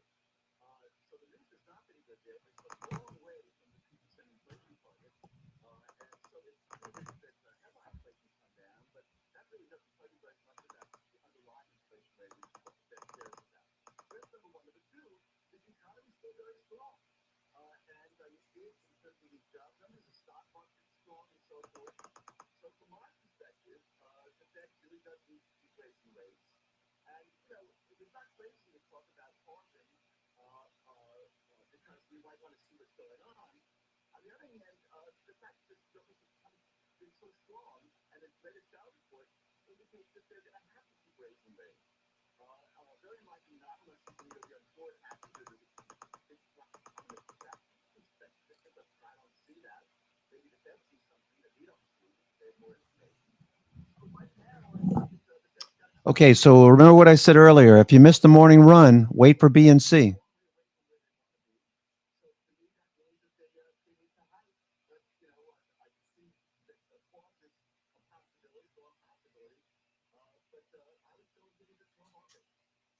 yesterday was bullish, talking about whether or not let's leave restricted territory. Do you not think we're there quite yet? I think we're in modest position because there's no question in my mind whether that's the case.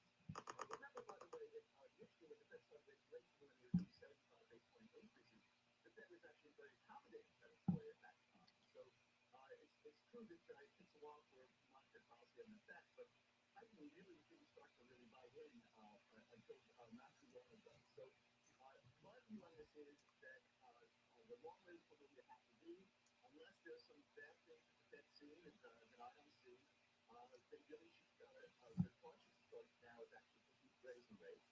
And in fact, most importantly, and why actually I'd like to see rate rises, if the talk of pivot has to go away. The Fed, no matter what, is going to have to keep rates high for a very long period of time in order to get inflation under control. If they decide to pause, I think they have to be very communicative about the fact that if anything, there's a strong bias to raising rates further, and certainly there's no really off the table is any kind of pivot in the foreseeable future, within a reasonable period of time. Does that mean, I'm sorry to interrupt, does that mean if you say talk to pivot should be completely off the table, that you have closed the door on the scenario where we see a hard landing and people settle in? Because that's, the thinking is that they will do that, they will start cutting when things get bad. Actually, but they have to really be serious with that.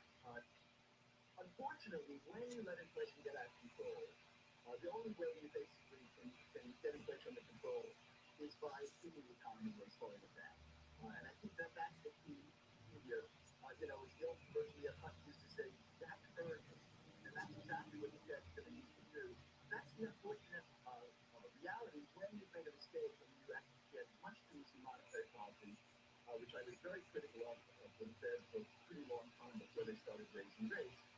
If you get behind the curve, you're going to pay the price. Okay, so far it looks like we're printing a higher low on the S&P 500. Still possible that we could test 4,300. If we get to 4,300, I'm going to buy some puts, even though we could continue higher. I'll buy some puts just in case we start to fade. There's a lot of calls up there starting to build. It's been a really good day, so I'm interested in taking profits off in the strength. I'm watching Tesla for a follow through. I'm looking for that B and C pivot. And I still haven't taken the break I said it was going to take. I'll be right back. Give me 5 minutes.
We'll see, Rick.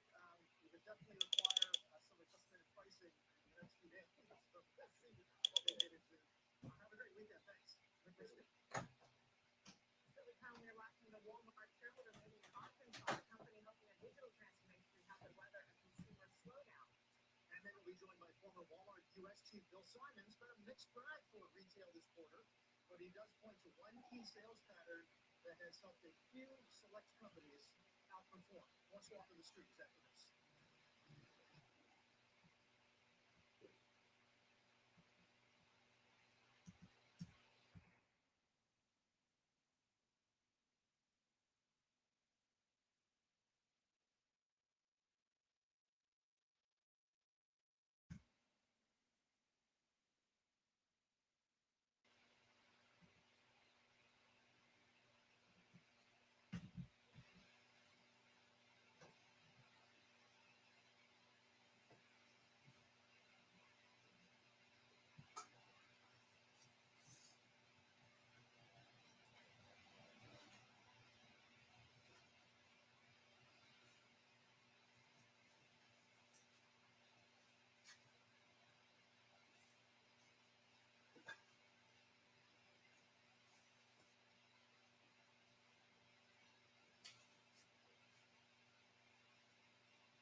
we'll take a look at all things that you're interested in and our big three stocks, three charts, three trades. Ben Lichtenstein goes to the technicals. Joel Hawthorne, morning snapshot. Well, he'll be talking about Upstart, Qualcomm, and AMD. Of course, Lululemon, we'll have analysts on that. That's all here. Trading 360 coming up.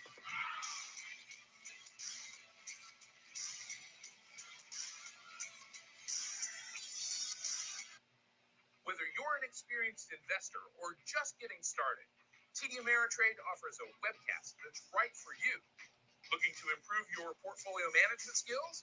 Our portfolio management webcast series breaks down key concepts like retirement planning, income generation, ETFs, and more. Best of all, you can ask questions by chatting directly with an education coach. It's interactive learning at its finest. Tune in live or watch on demand. Head over to tdameritrade.com/webcasts and start learning today.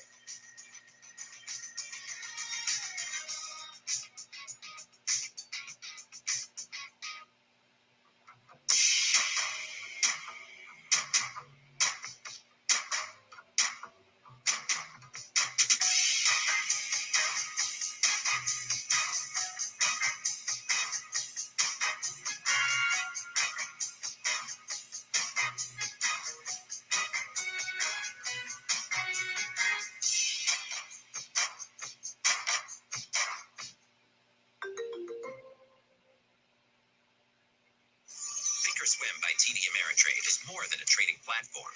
It's an entire trading experience that pushes you to be even better. It just might change how you trade forever. Because once you experience Thinkorswim by TD Ameritrade, there's no going back. Oh, yeah, I'm gonna take off.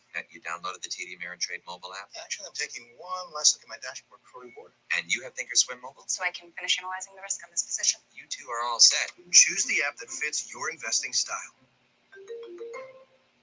I'm Nicole Petalides, live on the floor of the New York Stock Exchange, empowering investors every single market day. Tune in to the TD Ameritrade Network.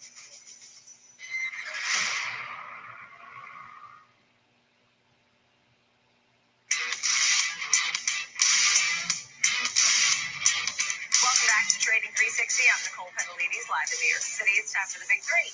Three stocks, three charts, three trades. Ben Lichtenstein will take us through the charts. Here to take us through the trades, Joel Hawthorne standing by, head trader, CEO, themorningsnapshot.com. Good Friday morning to you both, gentlemen. Thank you for being here. So, Joel, how are you feeling? Every single sector is in the green. It's a winning week for the Nasdaq, the S&P, for the Dow. Everything's higher. There are a lot of people who are naysayers on the rally. What are you thinking? Good morning. Happy Friday, Nicole. Always a pleasure to see you, Ben. I have to say, Nicole, and this is something that we've talked about a few times here, is that it's just resiliency, right? This market, the one word that keeps coming back to me, as we've shared many times, is how resilient the market is. Every time we talk about that crowded fear of downside and revisiting lows that we haven't seen for a while, those bears appear to get trapped. And for the most part, it doesn't mean that can't happen. But whether it's debt ceiling concerns, whether it's some of the fears of recession, inflation, nothing seems to stop the risk on that we've seen here. And as of right now, as we are approaching 4,300 in SPX, it doesn't seem like that's any time to stop. At least for the time being. Who knows, though, right? The market is very sensitive, but who knows? Yeah, I mean, I have to rub my eyes a little as I see it approaching 4,300, right? Okay, tell us about Upstart, a name you're watching, and a recent, boom higher, right? I mean, over, let's say, 1 month. Is this 151% in 1 month? I mean, I can see the chart, but I didn't realize it was 150%. Tell me a little bit about this one. Absolutely. I was thinking before coming on, I was just going to change my name to Joel AI Hawthorne, because I think everything with AI on it appears to be getting some risk on. So this is an AI lending platform, and I think that has a lot to do with their risk on and some of the momentum that they've started to have here as of late.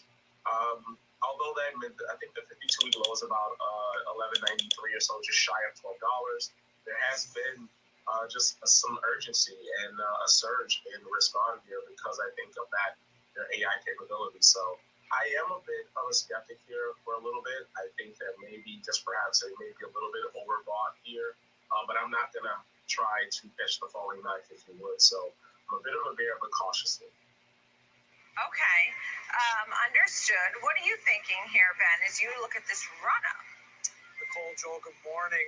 Shares of UPST gaining 4%, quite the move to say the least. But I think, Nicole, the question still remains, is this move up the start of something bigger, or is this just going to provide another sell opportunity because we're in a longer term trend to the downside? 30-50 is going to be pivotal in terms of determining and answering that question. Let me show you why, because, well, here you can see the 1 minute charts, and I don't want to spend too much time here because this is the most granular, and we like to move into the bigger picture as soon as possible, away from the more tick for tick type price activity. But you can see a rally up to 30.50, or I'm sorry, 32, and we've been pivoting around 30.50 since.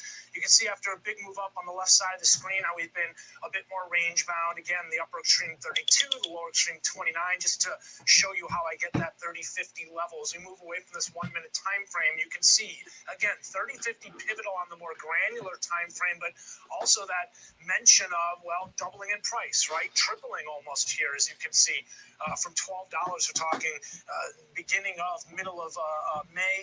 You can see how we rallied up to 32, and then again, balancing right now around 30.50 as long as we're above 27.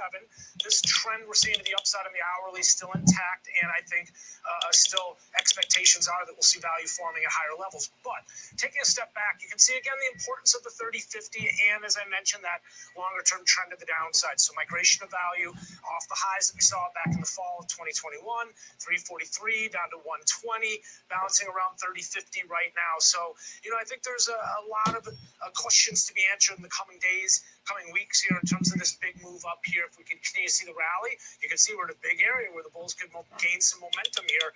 But definitely move. There has been a well-defined trend on the hourly. Again, the question is whether we'll see some follow through here. I mean, when you talk about, the question is whether or not we'll see some follow through and this bearish move here, Joel. When something's running up, do you ever say, oh, I want to go with the momentum, or you're just saying, look, this was just too much, too fast, it's got to pull back a little? To answer you with the honesty that I can, I would say yes to both. I think sometimes you don't want to feel like you're missing the party, so you do want to go with that momentum, obviously directional with the herd. But I also think sometimes being a trader for a few years now, I've bought highs. I've bought the very top, thinking that there was another extension to the upside, another leg to the upside. And I'm also All right, these guys don't know what the hell they're talking about. You got people that have been trading for a couple of years giving advice on Ameritrade. Come on. You can do better than that. I appreciate the guys new, but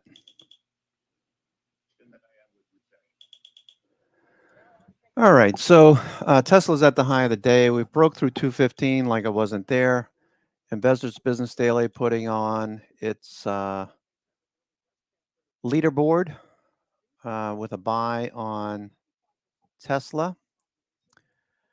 Tesla, you know what's going on with Tesla. This should be no surprise to anyone who's been in the trading room since the reversal at 100, where Grover's scripts were giving us buy signals at the low. I don't even know if you're still in this, Lee Star, but I know you guys were buying Tesla at the 100 level, right around 100 when it traded down there.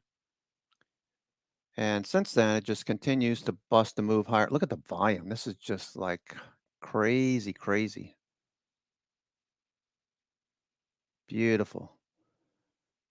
Tesla, beauty.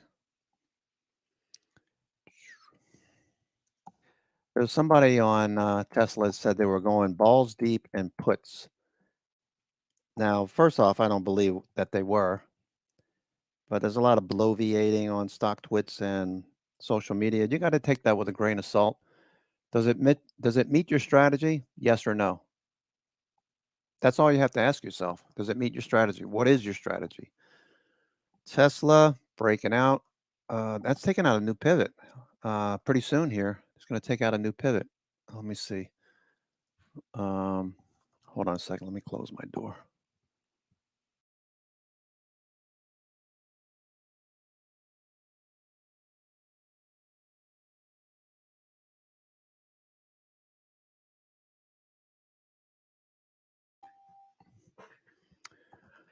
All right, Tesla's at the high of the day, looking good.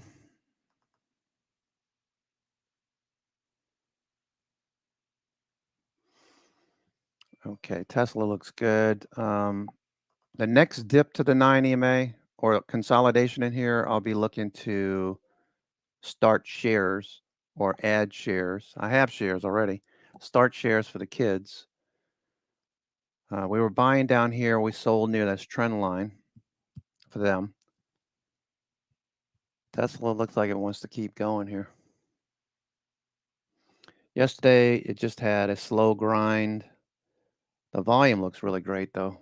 All right, so we got this next level now. Okay, 217. Right along in here. Ooh, we're getting very close, right? We're 216.72. Yep. Yep.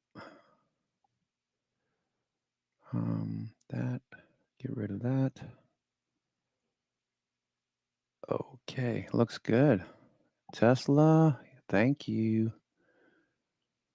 Thank you so much. Okay, breaking that downtrend. Okay, looks good. So confirmed move to the upside on Tesla. And we just keep going. And the hits just keep on coming. All right. This morning, the Dow is now up by 1.7%. The S&P 500 up by 1.35, and the Nasdaq posting a 1% gain. Take a look at the Russell 2000 leading the chart. Look at that. That's a beauty. Tesla is a freaking beauty. Muscle.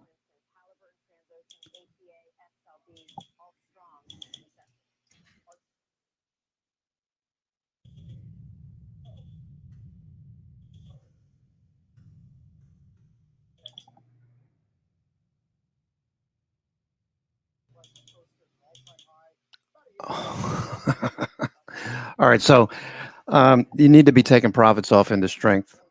Okay, we could start off Monday with a dip. Can keep going, but at least lock in some. You know, you can always buy on Monday at higher prices if we pull back in, long as it's within reasonable expectations. Like Tesla, I wouldn't be buying the highs now. Tesla is a bit extended. It's at another level of resistance. Look at this Kirby over here. Lack of volume over here on the left. Volume by price bands. Oh man, this is a beauty. Tesla is gonna make some people very happy. S&P still going. Okay, Tesla.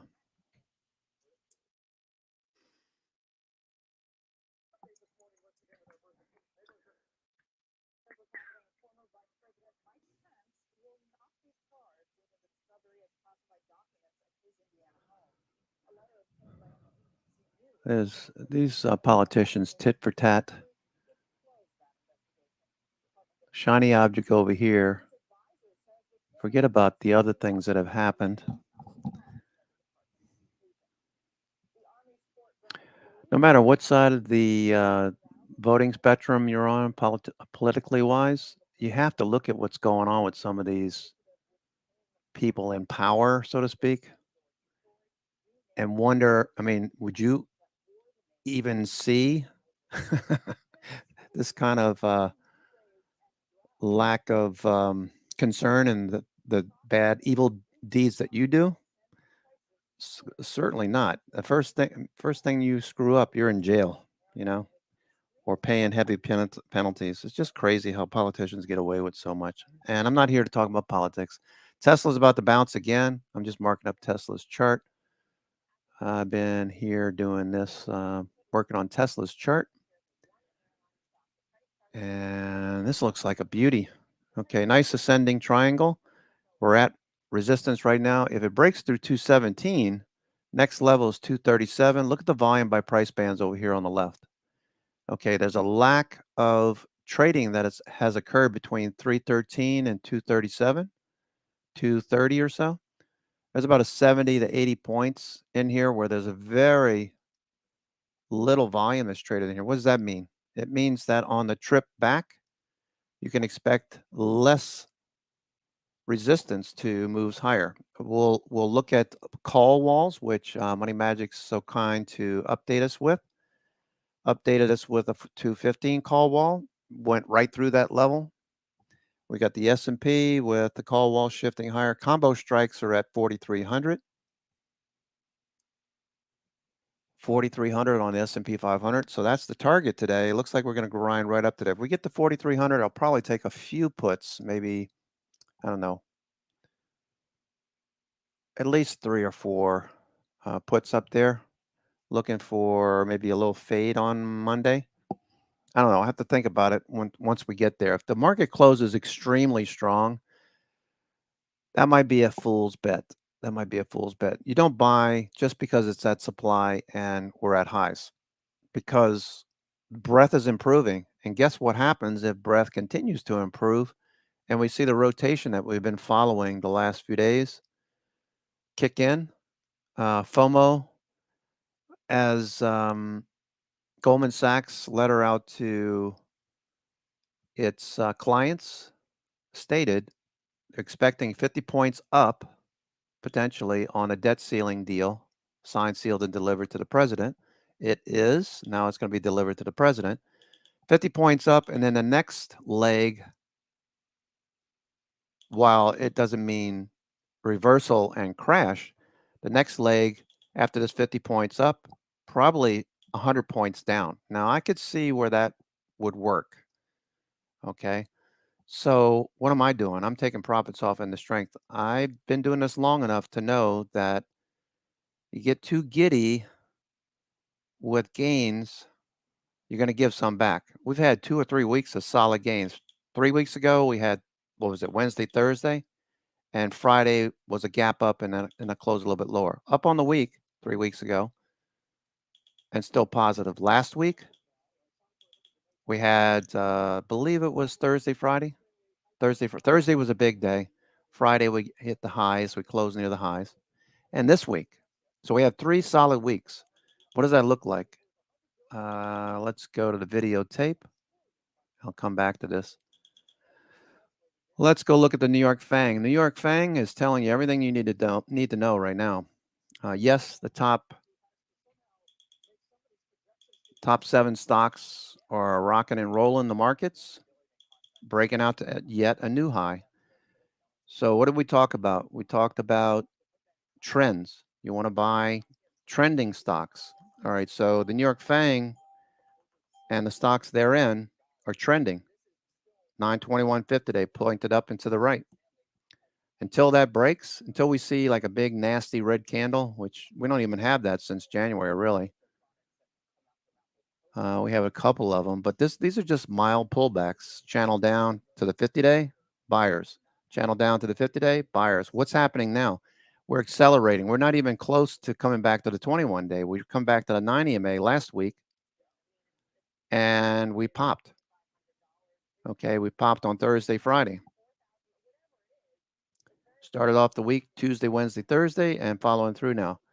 So the trend is your friend until it isn't right now.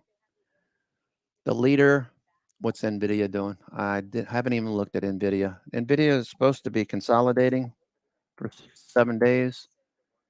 Okay, NVIDIA is probably going to go higher just based on all of the analyst upgrades and everything. Let's take a look at the 60-minute, because 60-minute is, I think I might have actually marked this up, NVIDIA already. And NVIDIA 60-minute. Yeah, I already marked this up. I started off last week, Thursday, Friday, with a markup. So what we're looking at now is extending this idea.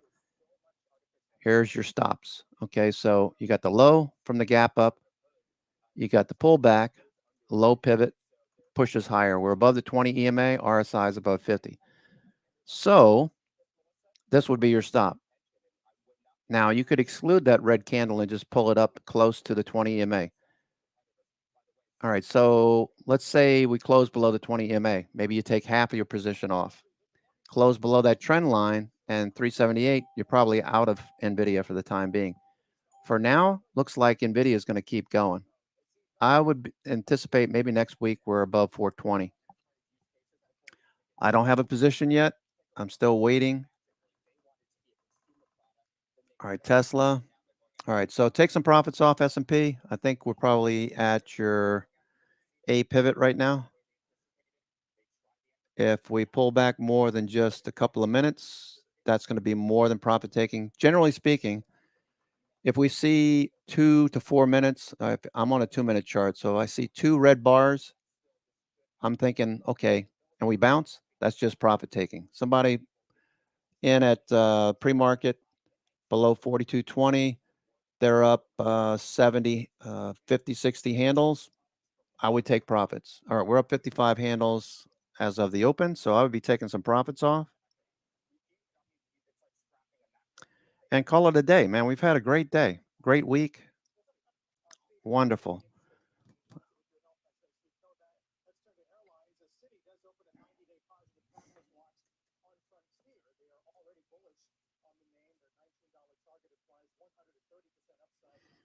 Mm-mm-mm.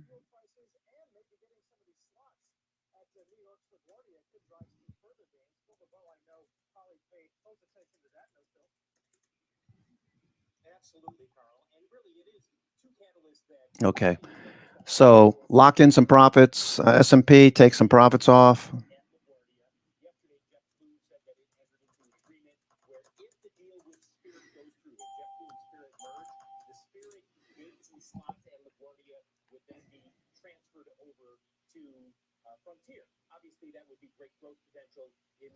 What's Starbucks doing? Starbucks.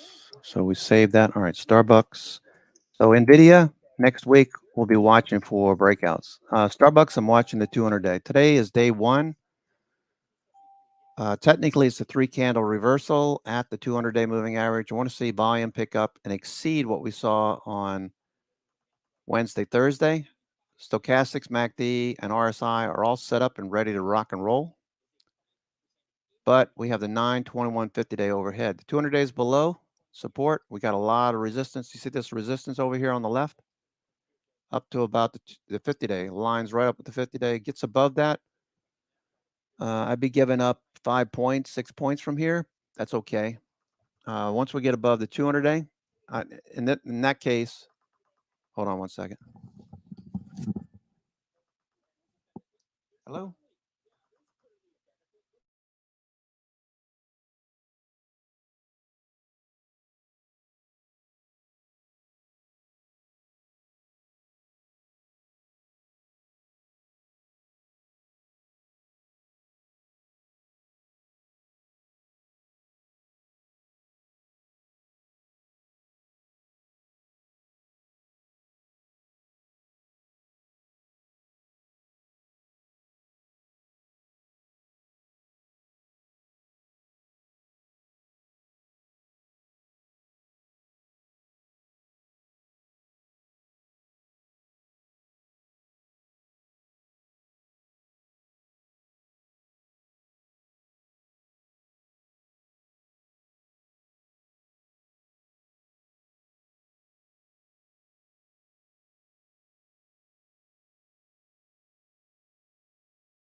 All right. So a little fade from the highs, looking for BNC pivots. Still very strong day. The market breadth is for the Qs are 1684, and for the S&P is 2000, or the NYSE is 2000. Market strength or market muscle has been green all morning, especially on the Nasdaq. The S&P spiders just gave us one down bar, so I'd be taking some profits off the table. Take more profits. Let's take a look at sectors right now.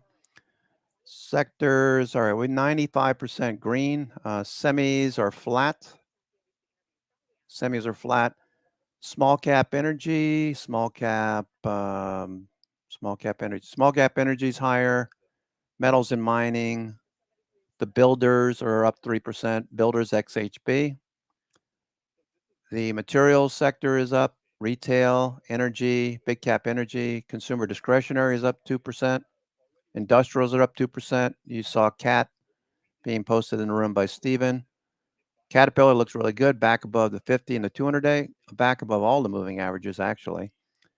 We've got financials looking good. Yesterday, we saw some action in JP Morgan. Let's see what that's doing. Did it follow through?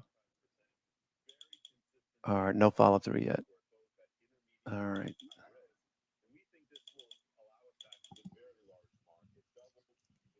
Okay, pretty strong day today. The market's a pretty strong day.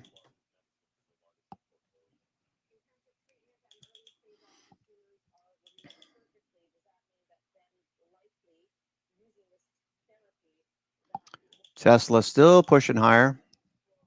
Wow, I'm impressed. Tesla's impressive price action. Gets above 217. That's a pivot that goes back a ways.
All right, that looks good. Tesla. Lock in those profits, folks. Lock in the profits. February high.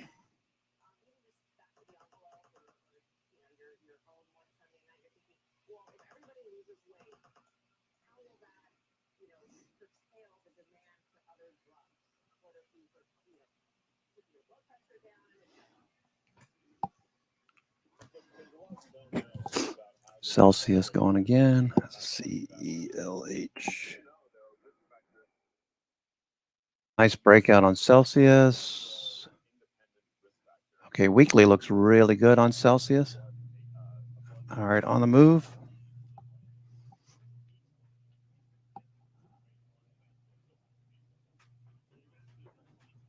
Daughter is home.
All right, so Tesla doing very well. The daily, Celsius, sorry, Celsius. Tesla. Okay, this looks more like a BNC pivot starting to set up, but I would be taking profits off of your S&Ps.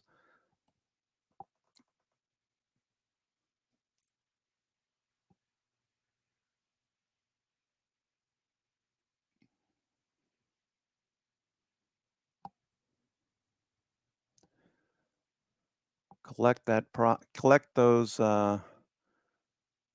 gains. All right, IBM near the highs. Okay, IBM up nicely. Okay, at the high today. IBM, I'm going to take some profits off.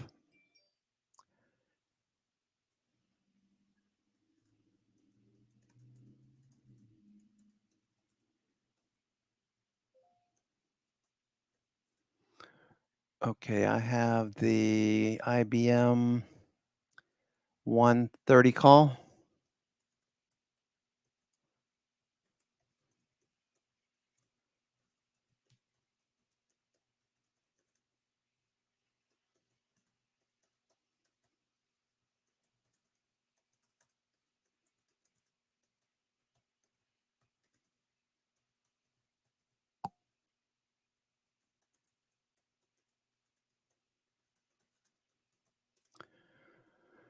All right, those IBM calls are $2 in the money. I'm out of those now. Nice profit there, $1.75 per call. Okay.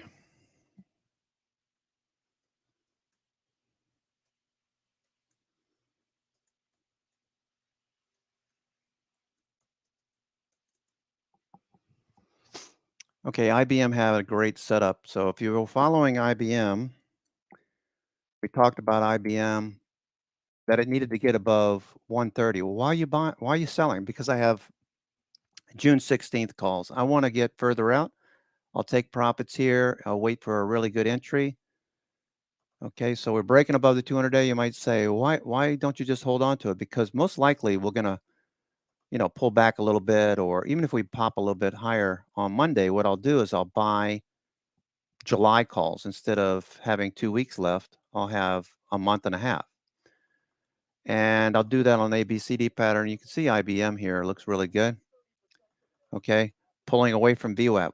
Again, why are you selling up here? Well, let's take a look.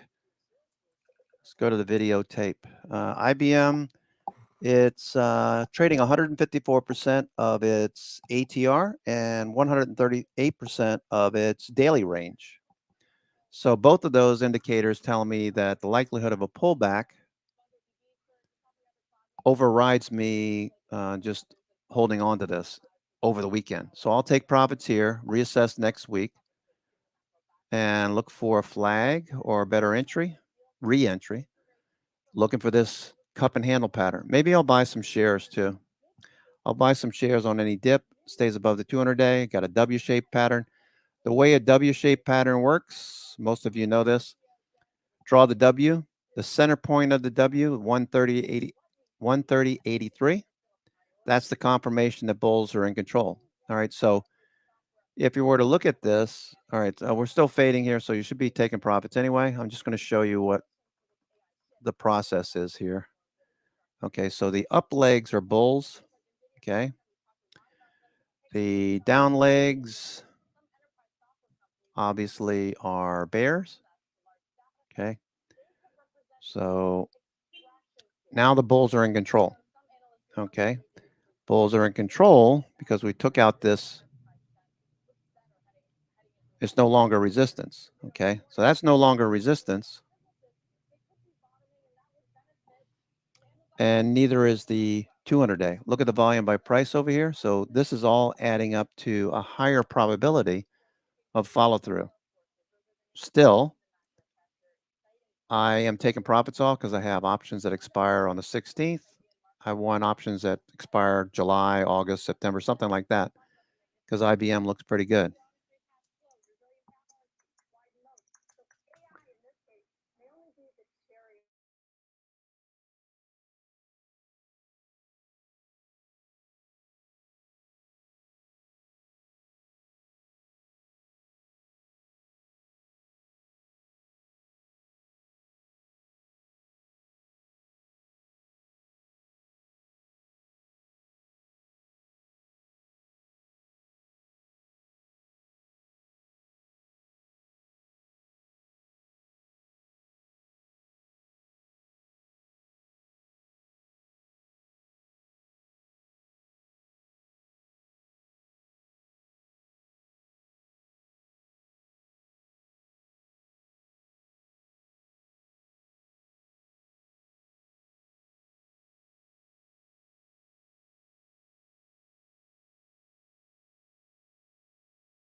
All right, looking for a follow through.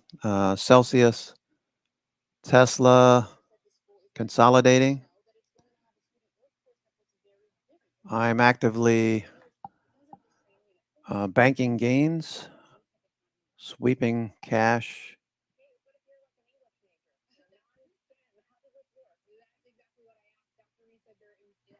Implementing this from zoology to the arts, right? So they're teaching everyone, and even an example of music majors teaching them very early programming and code and how to break that and put it back together and how that may interface with their major once they're out in the real world. Another example he brought up here, paralegal. He says that's one job that people say AI will get rid of. He's like, but what if you're a paralegal that really understands how to use AI and enhance the work that you're doing by having that knowledge and then bringing it into the job? So great points there and a really big program. Apple, Money Magic showing the 182.50 level is active.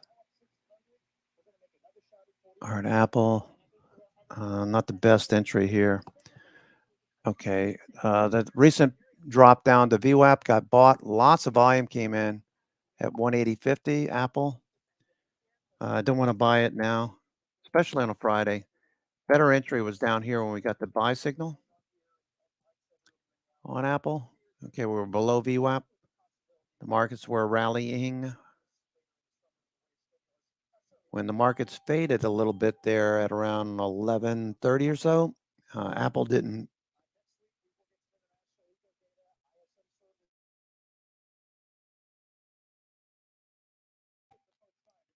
Apple didn't fade when the markets faded at 11:30. We continue to move higher. Probably keeps going, I would imagine. Let's see, Apple. Like to get more. 182.50. It has 23,000 of those, and 185s are 25,000. So there's probably some spreads there on Apple. Next week's 185s are a 29 delta, like 40 delta. So the 182.50 would give you a 42 delta, 43 delta. 182.50 on Apple is where a lot of volume is picked up. We've got some nice open interest in that area. 56,000 contracts, open interest at the 180 strike.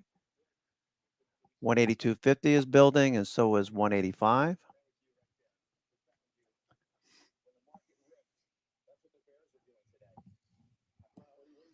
All right, so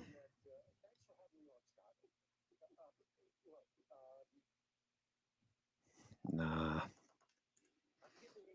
done.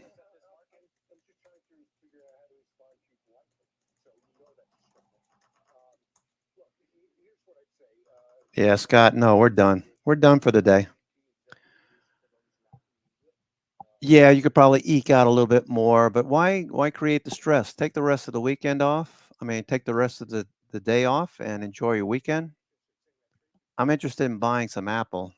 If we break out above this point, we are on a buy signal right now since about 10:35, 10:40. From 180, it's up $1 from that level. IBM fading a bit from where we sold it. I'm looking to get into IBM next week. You know, IBM's going to, Big Blue's going to be in AI bigly. They haven't said much to date. I haven't heard anything. Anybody hear anything from IBM as far as AI? I haven't. So really haven't been looking at the news on IBM. Maybe they have. Meta's sideways. If you look at Meta's 2-minute, 5-minute chart, we've got flat VWAP. So most of these stocks are flattening out right now. So I wouldn't take any risk on at this point. I'd be taking profits off. You got gaps up. Apple's up 84 cents, building at 182.50 and 180. All right, let's see. Path.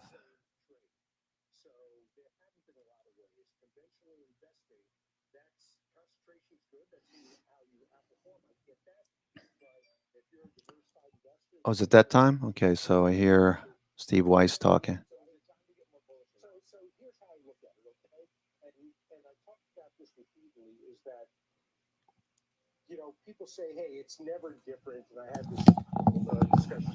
It's always different. Every instance is different. Maybe the end result's not different, instance is different because of the input. So here's how I look at it.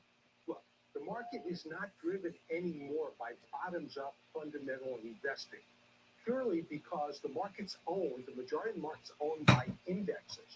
More than 50% of every publicly traded stock.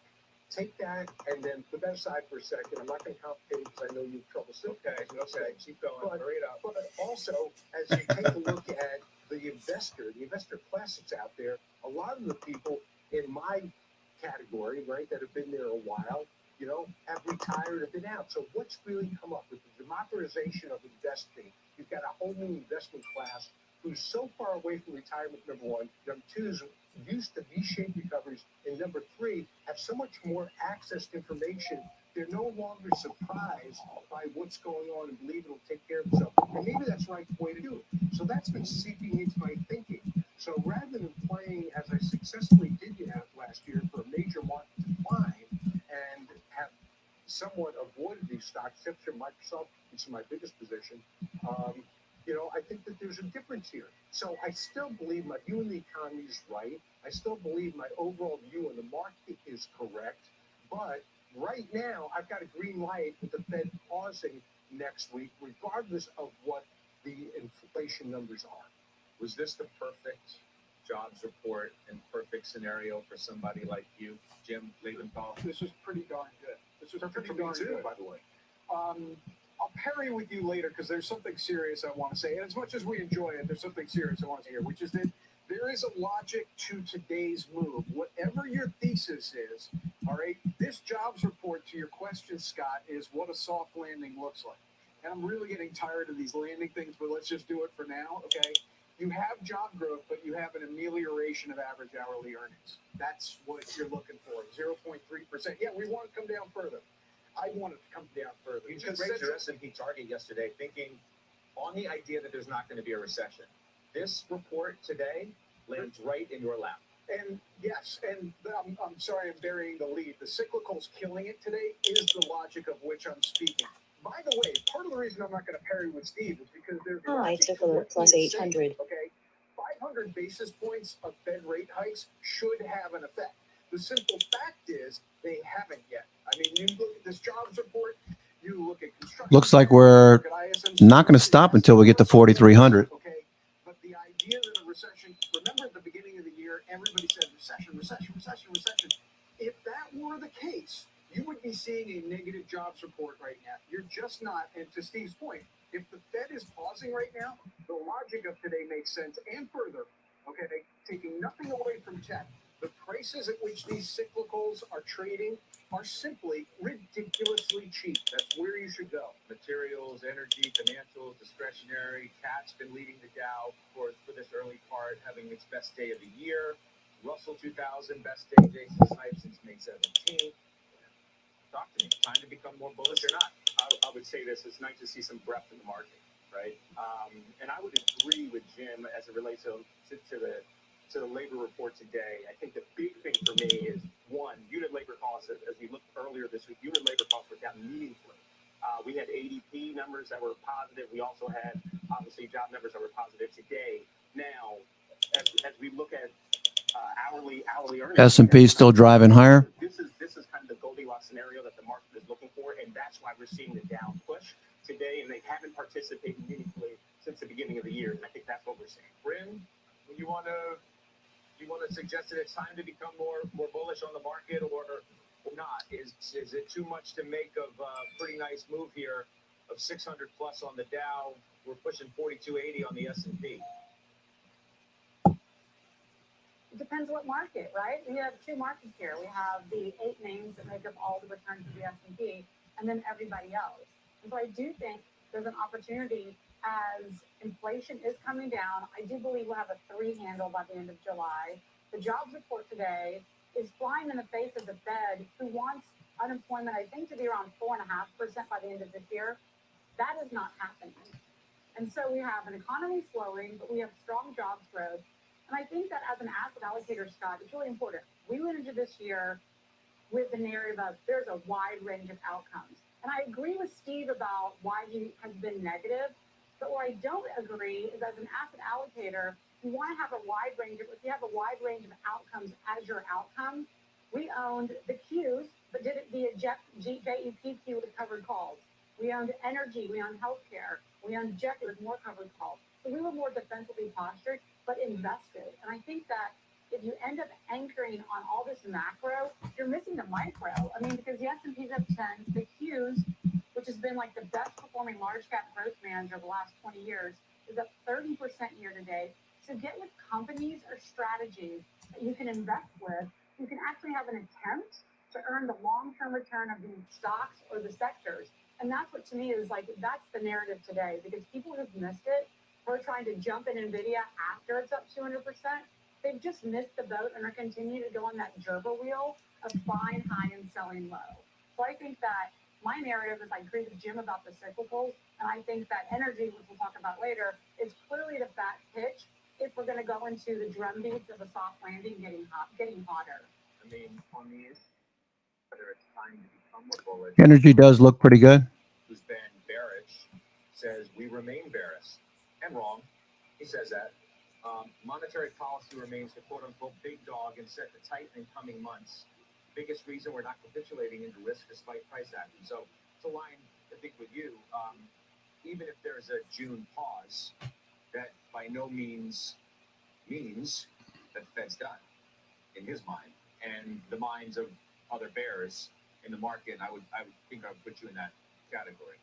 Hey, look, you know, I think about it every day, Cameron. I think about where can I be wrong? You know, I've got humility.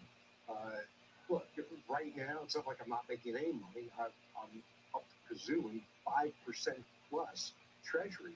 That's a phenomenal return. That's tax advantage. So what have I really missed? Again, I missed those 7 stocks. You know, I've been creeping in. I do think what you're seeing in today's evidence of it, and the reason I bought, I don't think you probably won't talk about it in the next block in terms of my moves, but it's why I made that move.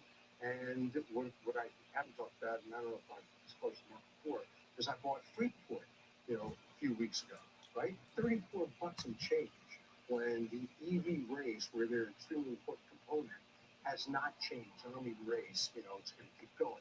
So look, so I see that, and I think you are seeing in part. I mean, if I told you that Nasdaq would be up 1% today, and that, you know, the S&P and Dow would be leading, you know, would you tell me that NVIDIA would be down? And so it's really flat, but you would expect to speak in the green, right? Not a big deal of how to reverse later on in the day, but the point is that, yeah, I think people want to look at the end of the road more than where we are, and they perceive the end of the road is Fed cutting rates. I'm telling you, that will not happen this year. That's still, I'd be extremely shocked. I don't like to talk in absolutes, even though it's good for TV, but I can tell you absolutely the Fed's not cutting this year unless the economy goes through a tailspin, which God, the Supreme Court's not telling you. So today, you know, that was panacea. As you said, Goldilocks, calling it a term from the past, that was Goldilocks. You have blown out of the water jobs report on the upside, but yet wage growth declining, right? Versus expectations. That's phenomenal. Is it sustainable? It may be, you know, and so that's why I've got a more positive tone. I mean, you bought Freeport, you bought Deere. I did, okay. So that's new. So Deere. Is that new? Yeah, Deere is new. Deere is new, and the reason I bought Deere before you know give you the high five, you said buy in 410 on my final trade, where I said sell it. So I sold Deere at 410.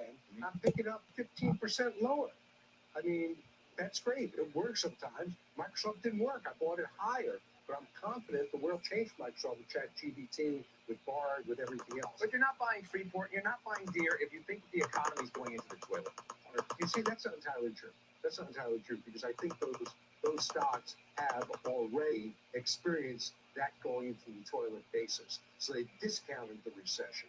So that's why I bought them. I'm not buying stocks that haven't discounted the recession. But I mean, is it time, Jason Stein, to see what's happening in the market today? I mean, cyclical stocks have done nothing, right? I mean, obviously, everybody knows what the show has been. Yeah. It's been the big cap show, but materials, energy, financials, discretionary leading. Is this possibly the start of something? I think it can be. Because I think as number one, that ceiling is behind us, right? That'll get wrapped up today.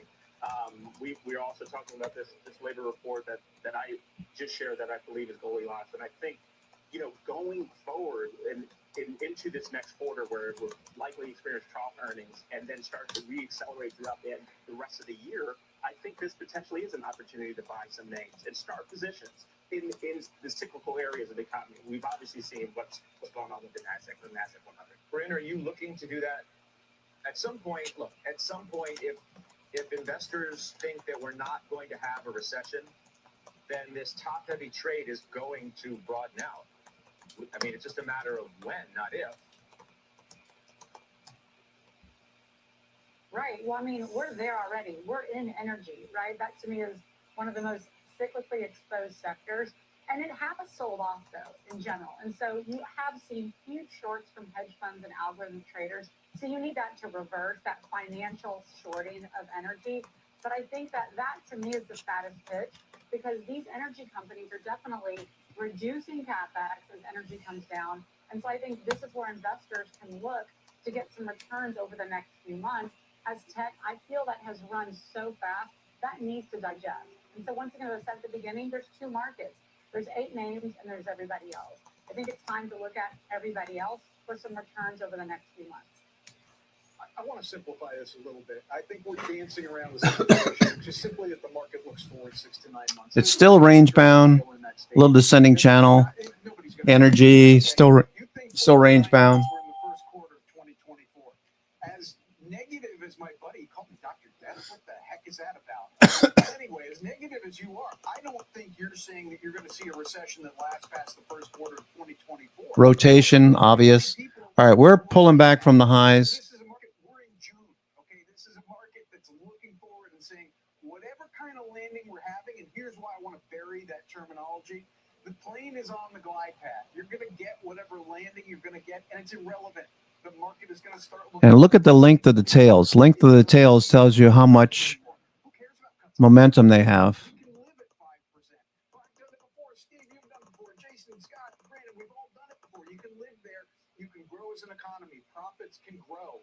And as the market, Slower. maybe not. Maybe not. Let me push back on this. Just simply to go to the late 1990s, 5 years of like breathtaking returns. And, you know, the funds rate was kind of 5-ish% that whole time. It just was. So, But saying you can live at 5%, I mean, earnings and the stock market returns are not likely to be all that robust. I'll give you this. I'll give you this, Scott. Forgive my pointing at you, okay? Because I'm excited about what you said. Because where are you going to get the higher earnings? This is Jim excited, by the way. Please carry on. Where are you going to get the good earnings growth? I'm taking nothing away from Apple, NVIDIA, and all these things. But I look at the earnings growth and what Bryn was talking about with energy, what I'm talking about with materials and infrastructure spending, producing as many planes as they possibly can get engines for. I can go on and on. But I don't think you can live with, you said you can live with 5% of inflation, which is going to depress earnings to some degree in cyclical stocks. It's going to be a weight on, it's going to be an anvil of sorts on the economy. No wonder the money has gone towards growth and towards mega caps. And if we can live with, people are living with it right now. That's why they're buying those stocks and not yours. I mean, not yours. Yours. I got you. You're making a really good point. And to this discussion of rate cuts, I agree. I don't think they're going to cut this year. They want to make sure that inflation is tamed. But Scott, and Jason, and Brent, if we get to the first quarter of 2024 and you got a 2-handle on CPI headline and you got the Fed funds rate at 5%, that's going to be a real rate of 3%. The Fed may cut not because the economy's in the tubes, but because you just don't need to be that restrictive if inflation's down with a 2-handle. And by the way, Bryn, on Monday, Apple's only a few bucks. Where's Apple right now? Let's see an intraday chart, guys, if we could, please. It's only a few bucks away from an all-time high. There it is, $5 or so. So we got WWD. All right, so CNBC bringing attention to Apple all-time highs. Looking for all-time highs on Apple. Have a stock that's on the doorstep of a high going into a really big event at a time where there's so much action around these names. What's that going to mean not only for Apple, but you think the group?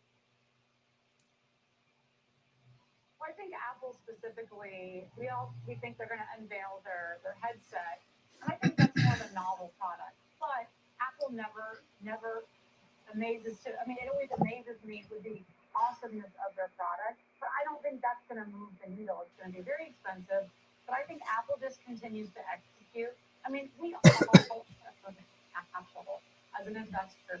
You know, the S&P, if you go on the Qs, it's such a widely owned name, loved name, and so I.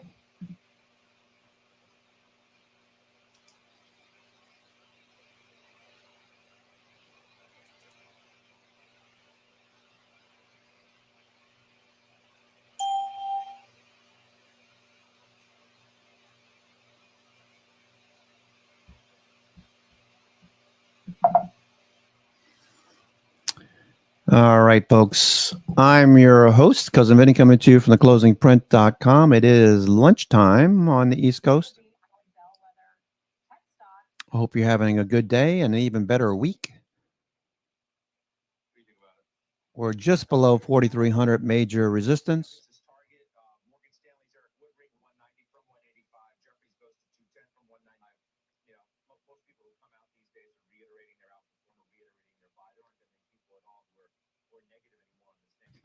Yeah, no, 100%. I think Apple has flawlessly executed this year. It's up 39%. I think it's 0.5% off its 52-week high.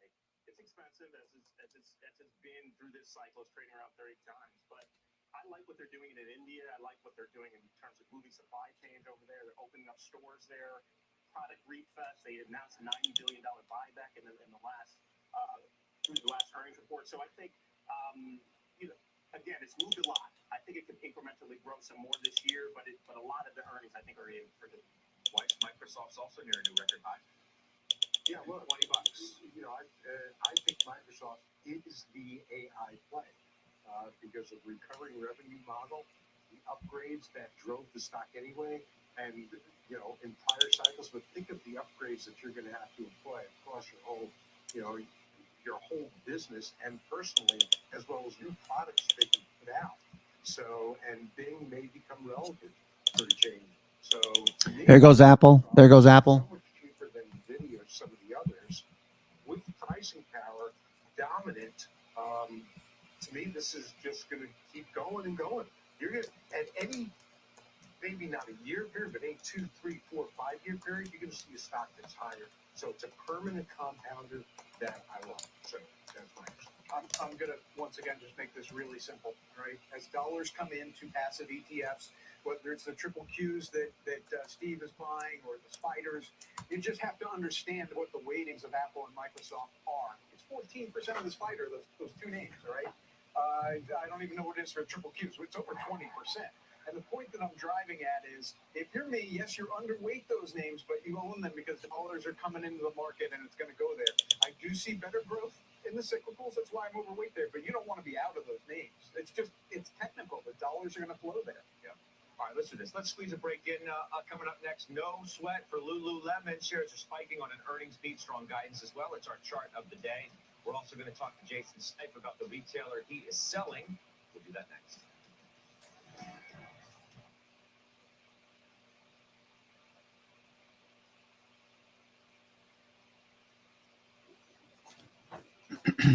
All right, so we're back up to the highs. We're consolidating.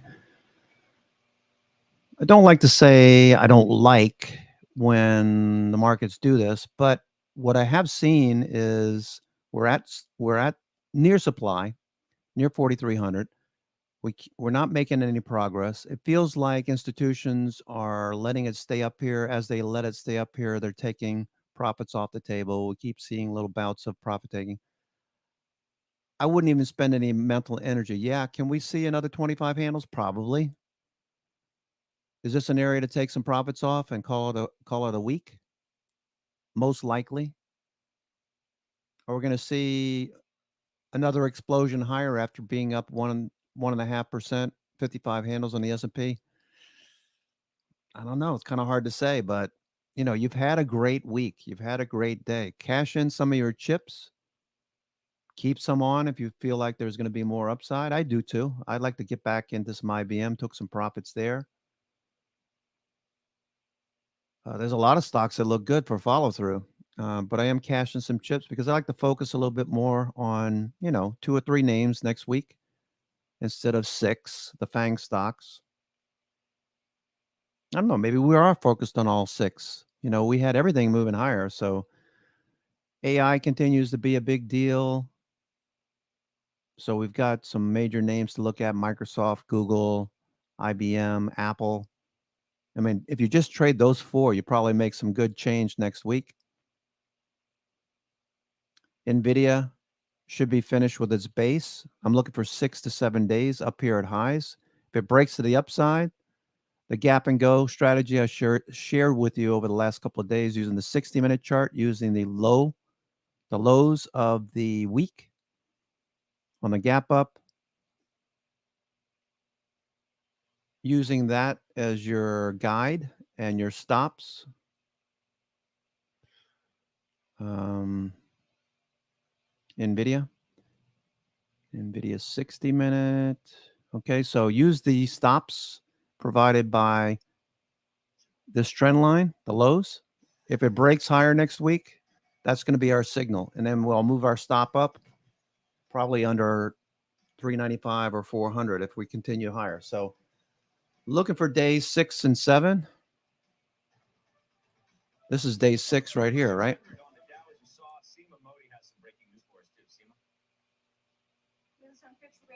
The United States AAA rating remains on negative watch despite the developments on the debt limit agreement, which believes that the 6 days after earnings, day 7 and day 8, Monday, Tuesday, I'll be looking for a direction. Watching the S&P here. So it's all about probabilities. What's the probability we follow through after a big move like this versus just stay in this range? So Fitch re-impeding debt limit X date lowered his confidence in AAA rated S&P. I mean AAA rated Treasury bonds.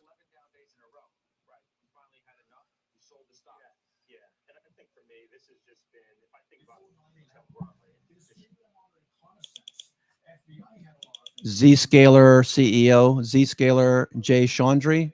Zscaler CEO's on Bloomberg right now. Sees fourth quarter revenues of 429 million to 431, estimated 426. So beating estimates, giving us a good forecast.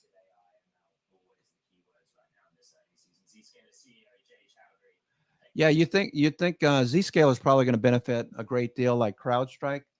CrowdStrike being talked about as far as AI. Zscaler. Oh, this looks good. Breaking out today. I don't want to buy it up here at the high. Muscle. Okay, everything is overbought right now, Zscaler. So it was most active over the last few weeks. Zscaler on the most actives, day in, day out. A nice move above the 200-day. Check out the Tesla chart. The similarities are very obvious.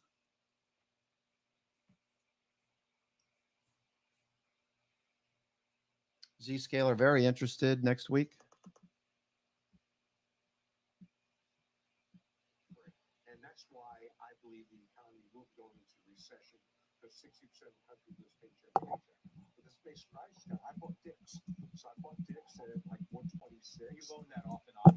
I have. It got up to 140s or so. Management, and this is important for the public company, management has to know how to guide and how to execute. They know how to guide because they consistently beat their guidance, and they know how to execute.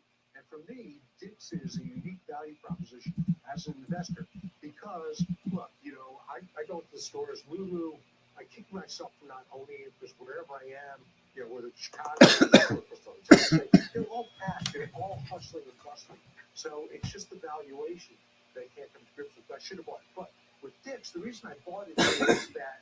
All right, I need to make salad. Be right back. I mean, going to a sporting goods store is still an event where you want to take your kids. You don't want to buy stuff online and deliver to them. And it's also adults. You don't go and try on sneakers. even though you can return them when you buy them online, you still want to try and see all the styles. So Dick's has a lot on the sporting stuff. There are regional players like Pivots, etc. Academy, Academy does great. That's why I bought Dick's, because I got it 10 times earnings, which is not compellingly cheap for a retailer, but they're a special retailer with a good brand, and I think a moat around their business. Bryn, what's your comment on the Lulu quarter here? I know you don't own the stock. I'm sure, most people who don't wish they did. Well, it's interesting because if you just pull up a chart over the last year or so of Lulu prior to yesterday, the stock has just had heavy selling and looked like it was heading to $300. And it's like, this is where you're just focusing on technicals, you just have a cursory view of this company, you missed it, because now it's going to probably touch 380 over the next few weeks. And I think this is where this retailer, they have a community, they are executing. They opened their 100th store in China, they're opening a bunch more this year, and their China revenue is only 8%, but it was up 79%. Their U.S. business was up. And so I think there are these companies that are just elite athletes in the space, whatever sector they're in. And this is just the opposite of a Macy's, for example, or Target, which is a whole other issue. And so I think it's kudos to those shareholders that held through that, because I think this story now gets legs. People will come back to this name. I just go back to you and the fact that I think you're invested more in the experiential types of discretionary stocks rather than pure retail apparel, footwear, things like that. Even though you think the consumer is strong, I do. Yeah. It's a peculiar expression of it. Yeah, and let me tell you exactly the psychology of it. As you know, Scott, and our viewers know, I mean, I'm so exposed to this cycle increasing, accelerating.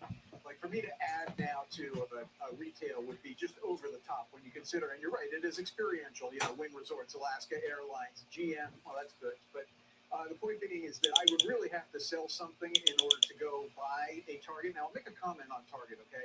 I do think it's laboring based, and you brought this up, on these culture wars. Look, I don't have an opinion on that other than to say it will pass. These things happen, okay? Go back to Nike and the sweatshop phenomenon of 20 years ago. We don't even talk about it. I mean, I got to scratch my head to come up with that. It will pass, and Target will come back. Scott, to your point, though, I'm going to ride these experiential stocks, and there will come a time, might well be Target, where I get in. But right now, the consumer, who does seem to be healthy, is traveling and having fun. They're not buying stuff. Okay. Let's get the headlines now with Bertha Coombs. Hi, Bertha. A special address from the Oval Office tonight. President Biden will address the nation following Congress having voted to cut spending and extend the debt ceiling for another 2 years. The bipartisan agreement passed by a final vote of 63 to 36 in the Senate last night, sending the bill to the president's desk. Biden's speech will be at 7 p.m. Eastern tonight. U.S. Secretary of State Antony Blinken says a ceasefire cannot be declared in Ukraine unless it is part of a lasting peace deal that includes Russia's military withdrawal. Blinken said it would send the wrong message to Russia if the country kept the 1/5 of Ukrainian territory it now occupies. Meanwhile, U.S. troops are in Ukraine training soldiers to prepare for a counteroffensive. Nearly 500,000 Power XL juicers have been recalled because of a possible cut risk. Power Brand says it has received over 260 reports of the machines rupturing during use. 47 people have been injured, some with severe cuts, others after ingesting small pieces of plastic. Scott? Okay. All right, Bertha. Thank you, Bertha Coombs. Up next, an upgrade for one of Bryn's top stocks, already seen a 20% jump in the last month. It's our call of the day, and we will do it right after this break.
Ameritrade.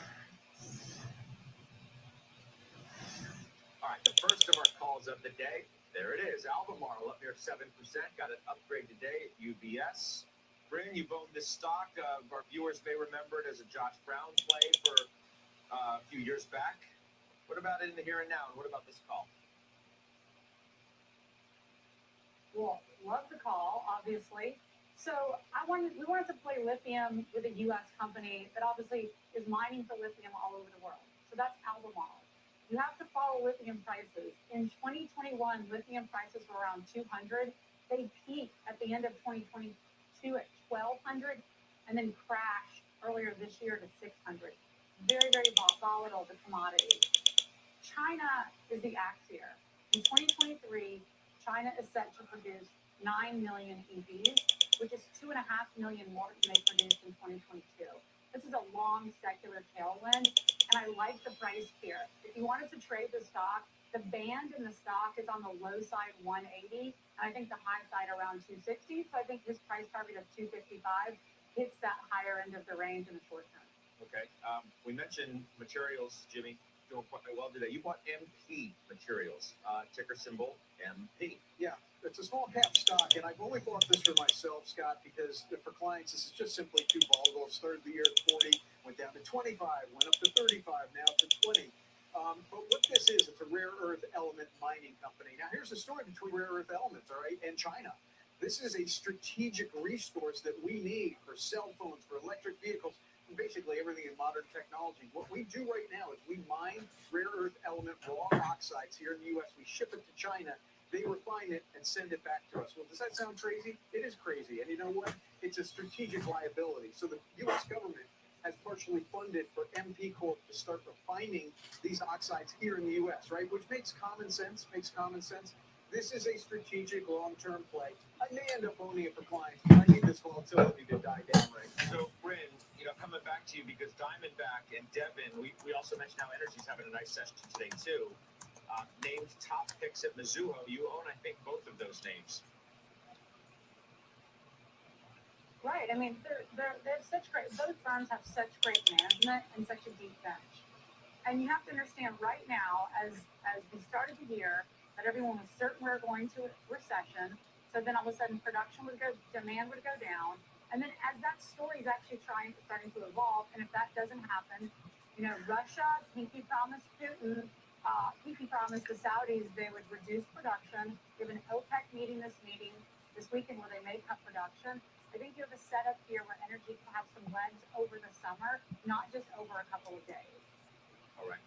Good. Yeah, Look, on Albemarle, I would look at it, it's cheap, but you have to understand what drives these markets. Now, I was listening to the phone with a major user of lithium before I took the show. These are speculative-driven markets, so you have the traders. I don't mean people sitting at home, but like the Glencore and stuff that buy these materials and then they sell. They're the middlemen that are critical to the business, but they're buying it based upon what they perceive demand will be. So they may get too much, they may not be able to stick to those positions, then they sell it. If you take a long-term view, lithium and Albemarle in particular, and what's going on with the IRA, where it's got to be the ingredients, right? The components have to be made in the U.S. They are perfectly well positioned to capitalize that. So you got to get through the short-term volatility, not care, and realize there's not enough lithium to power me by the stock. I'm going to do some work. Sounds like you're making a case to buy it. Well, I'm definitely going to do some work on it. I haven't looked at it for a while, but I'll do some work on it. Maybe I'll have Jim do the work for me, and as usual, he's got nothing else to do. Exactly. But if you get these jokes that evil, and hopefully he comes out bearish on it, and I'll leave my bicep. All right, coming up, Broadcom beats the street, shares are higher after strong earnings. Stephanie Link told us yesterday she was trimming her position. Ahead of that, she's calling in for reaction now and strategy about what she's going to do from here. We'll do that next.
take a look at shares of Broadcom. They're higher after reporting strong earnings and guidance. A lot of bullish street reaction today.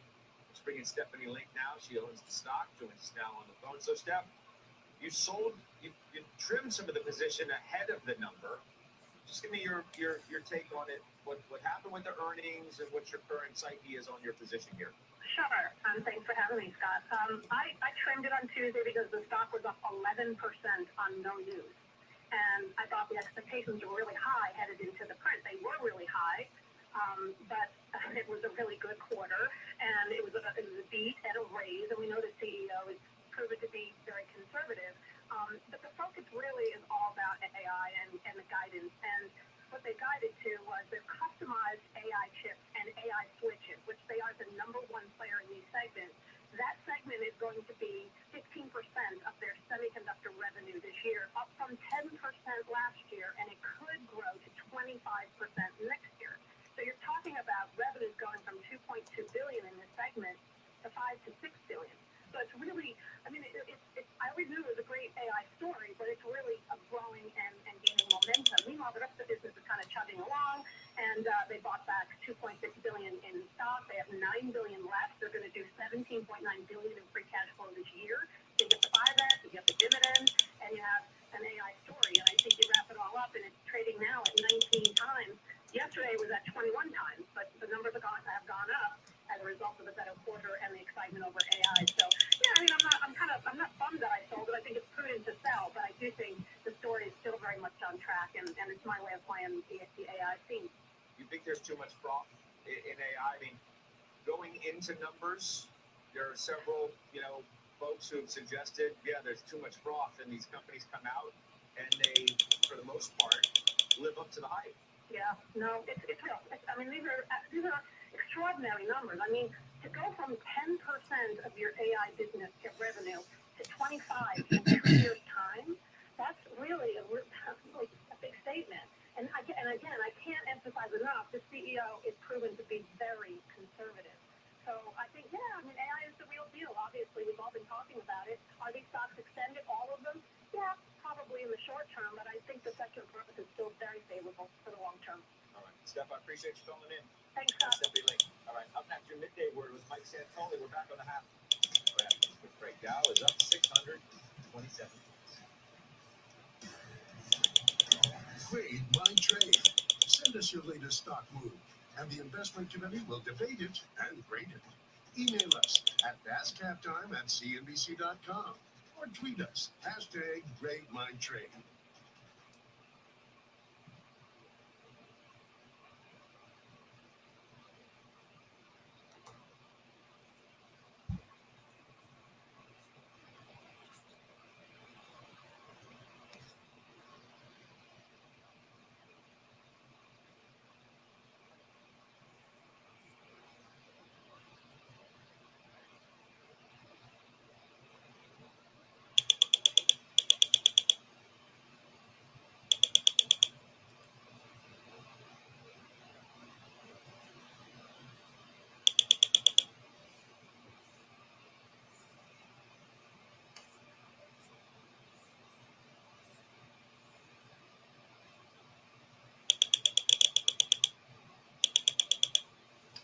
Nice rally here, pushing a bit higher now.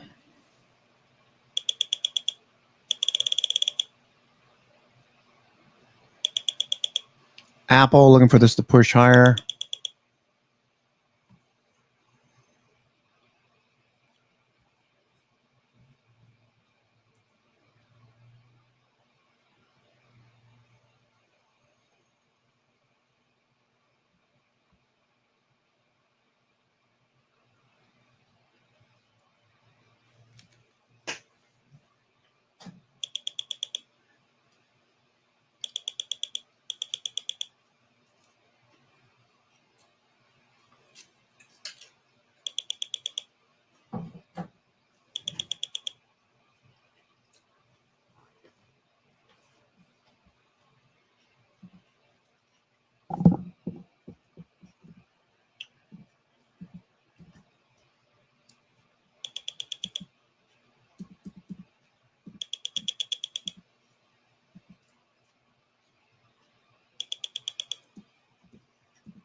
is here, obviously. What is this about today, you think? Running out of immediate things to worry about and immediate excuses to not participate a little bit more in the market. So I think we've kind of moved from one big scare or perceived scare to the next. So debt ceiling lifted, hard landing not happening, at least right now. And the Fed kind of told you don't worry about strong data. Good news could be good news for a while. I told you in the last couple of days because they're not going to look to choke off the labor market with another hike.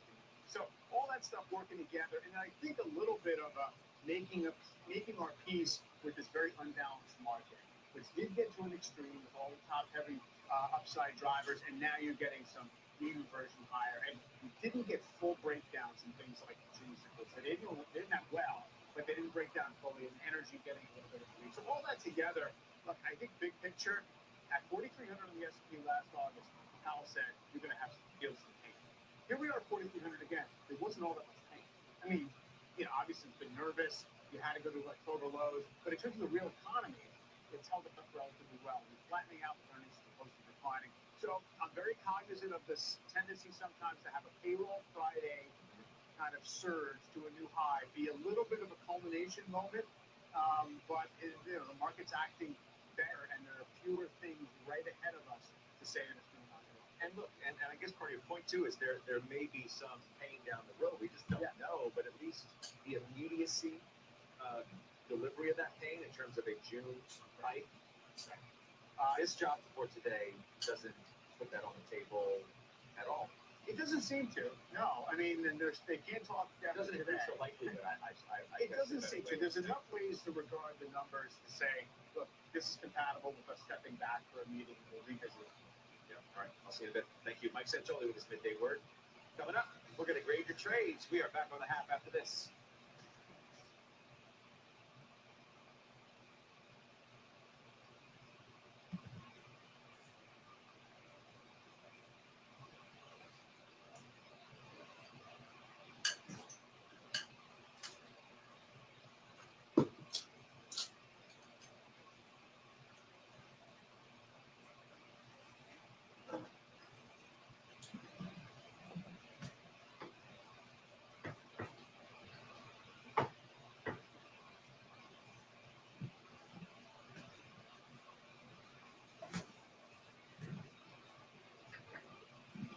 I'm here with you guys. I'm just eating lunch.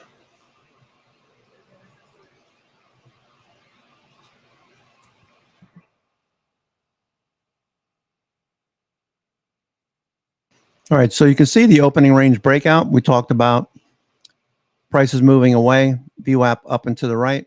We know that 4,300 is a major resistance level. We got about 4,200, 4,250. So we're just marching higher. And we know what institutions are doing. Institutions are lifting the ceiling by moving the call wall from 4,200 to 4,300.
Steve, been buying Energy Transfer for the past several years, dividend 9%.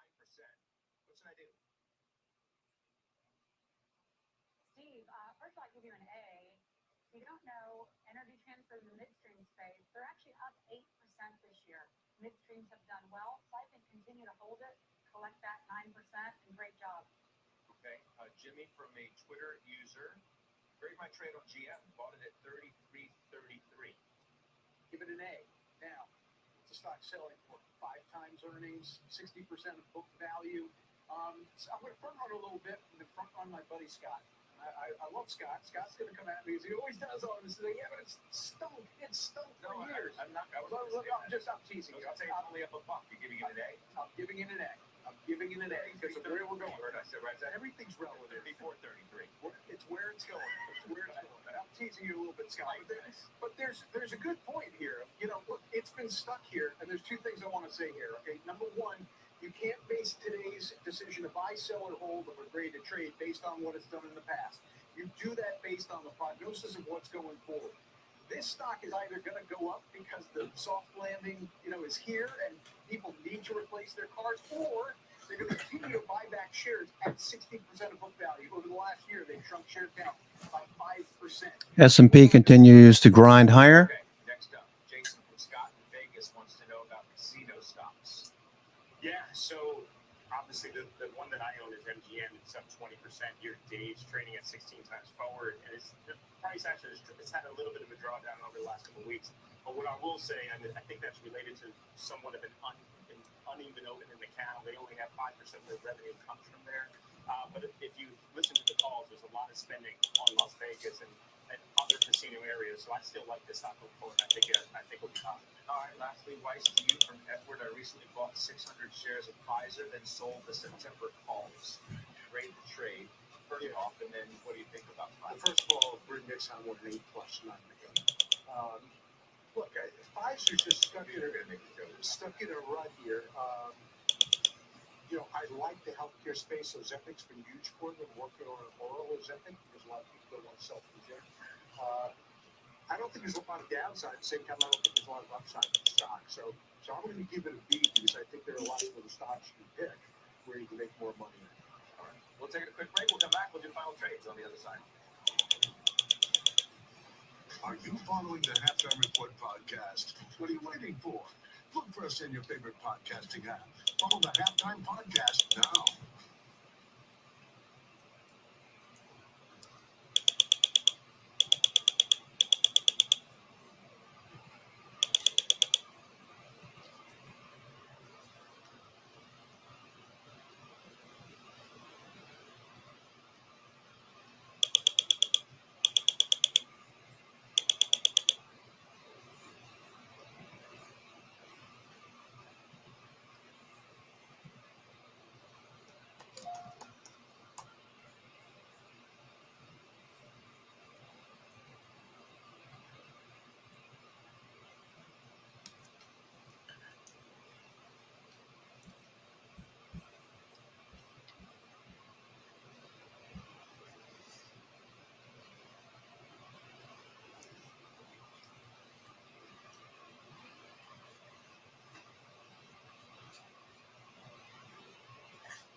excited about Monday. We're at the Apple Worldwide Developers Conference. We're going to be live there.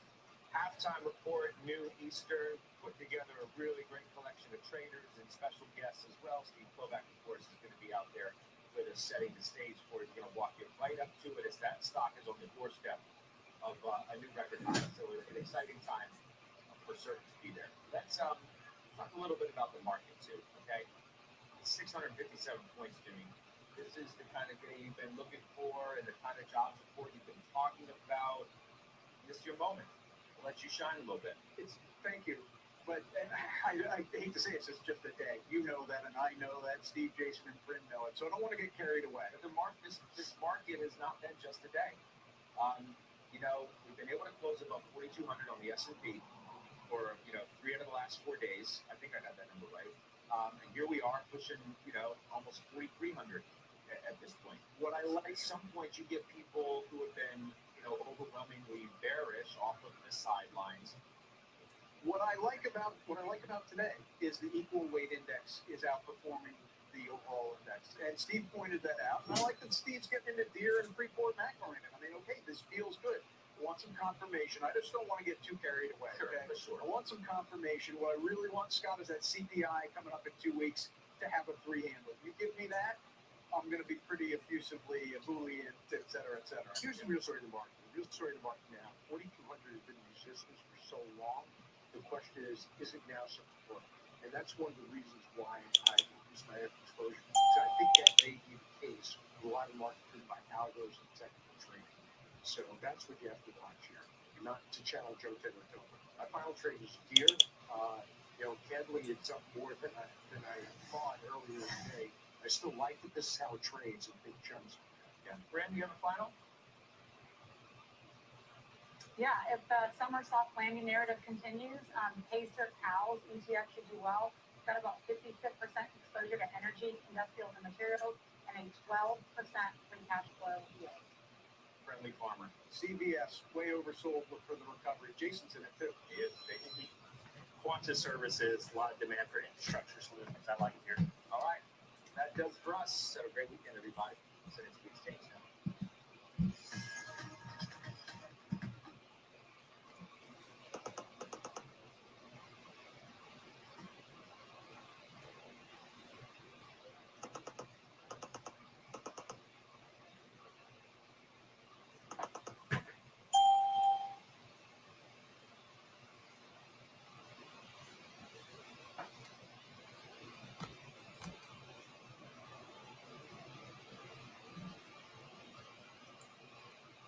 By TD Ameritrade, there's no going back.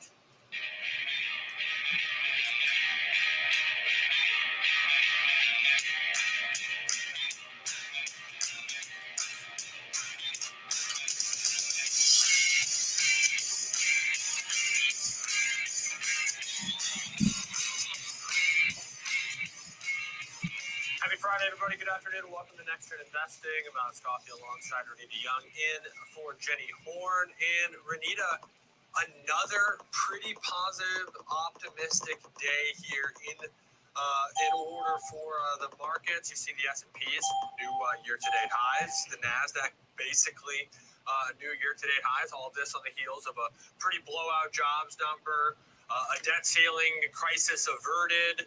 The laundry list keeps getting longer and longer of things that are just off the calendar now. Absolutely. And in that jobs number, several different sectors were above their monthly averages. We see the tech sector right now, thinking about the leading and lagging indicators, or sectors, I should say. That tech sector is higher today. We saw a lot of strong earnings during the week, which is helping lift sentiment into the weekend. Yeah, tons and tons to get through today on the micro front. So we'll leave some of that macro conversation in the rearview mirror for the next hour as we take you through some of the stock-specific stories of the last 24 hours. We got a fun show planned, though. We'll go through our upvote, downvote stocks as we do. A lot of upgrades and downgrades and news stories for once, not just all earnings today. Looking forward to the conversation around Apple. Apple, of course, always this fear of missing out around, especially when the stock is sniffing new all-time highs as it continues to chart higher and higher prices as the year rolls on. Lulu just smashed it out of the park with earnings. Looking forward to that conversation towards the latter half of the show. And then this story that's bubbling up around Amazon and Dish and mobile access, potentially part of Prime, is really, I think, quite a fascinating one. Looking forward to that conversation with George Chillis towards the end as well. We'll look at Dish for under 30 and what that all might mean. I'm sure it will venture outside of just the Dish network impact as well. But let's kick things off here with upvote, downvote. Renita, they're not endorsements. They're not recommendations. Today, we don't have all earnings names. We got a good hodgepodge of different things going on. Let's kick it off, though, with an earnings reaction in MongoDB. So we previewed this one yesterday. We didn't upvote it, but we did talk about it. And the stock, as we said may happen, tends to move big when it does have reactions around earnings, and it's certainly delivered by moving just a measly 26% to the upside. Well, just a little bit, right? But you know what? You called it yesterday for sure. We know earnings came in better than expected, and the company issued strong guidance, of course. Everything was far above expectations, and so both were expectations both for the second quarter for revenue and earnings, I should say. And it looks like the fiscal 2024 number is also above guidance. It was far above the high end of guidance as well. Revenue for the fiscal year is also expected to be above that previously predicted range there. And the big story today, of course, is all these price targets that are rising because of the strong earnings report. The stock at the moment is up more than 90% year to date, and analysts feel like it can go higher. They're saying at Piper Sandler that they wanted to maintain an overweight rating, raising the price target, however, to $400 from $270. That's a huge price target hike. Truist reaffirmed a buy, raised the price target to $365 from $235. And the highest price targets I've seen so far come from Needham, Citigroup, and Oppenheimer, who each raised the price target to $430. One thing that stuck out to me was that, of course, we saw the consumer or customer net additions did stay higher, 2,300, but it was the percentage of which of these that were greater than 100,000. So sort of the big fish in this world was up 28% year over year. So continuing to grow and really getting some bigger players to take part with them, but delivering on the volatility. But as we said yesterday, this is a stock that seemingly has its time in the sun around this each quarter, and we just don't really talk about it. So going to say downvote as it kind of goes back into its cave maybe. We'll see it again in 3 months. But absolutely a monster report, just knocking it out of the park once again, and massive reaction. Makes complete sense that analysts are having to scramble to adjust things upwards here. Stock's up 26%. That is a huge move, and great for shareholders here as we roll into the weekend. Next one on the list, though, is the trade desk. I think this is a fun one, really tied to the advertising world, and it's really kind of seen as this player that is disrupting things. Morgan Stanley, though, had some words about it today. What do we hear from Morgan Stanley? So Morgan Stanley feels like this company's unique position as an independent player in this field is really going to be its strength. The way this is trading, it looks like we're going to follow through and push a bit higher. 4,300. That's the top, most likely. Shift their dollars from traditional linear TV to streaming platforms, and as the trade desk starts to leverage their retailers' customer data to run more effective and measurable ad campaigns. But moreover, and here's the kicker, the analyst over at Morgan Stanley believes that the company's going to be able to leverage its position as an independent player to sign more retail media partners, and that can be significantly huge for the company as an independent player to be able to do that, Alex. Yeah, and it's done pretty well considering it's going up against companies like Meta, companies like Alphabet in this space to hold its own and continue to grow. And it's been pretty impressive. Morgan Stanley obviously naming it one of its top picks. I think that puts in perspective how they feel about it. Price target at 90, upgraded to overweight. Going to say vote on this one. We don't talk about it enough. I think this is an overlooked name at times. Not from if it's going to go higher or lower, but it's just in a really impactful space. And it's becoming a more formidable player within that space. One of the movers of the week, however, though, was Dollar General. Obviously, the stock was under pressure in the last couple of days post-earnings. And now we sort of have the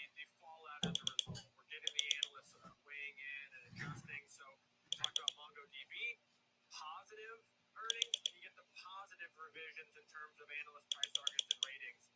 This is the opposite. So now we get sort of the S&P new highs.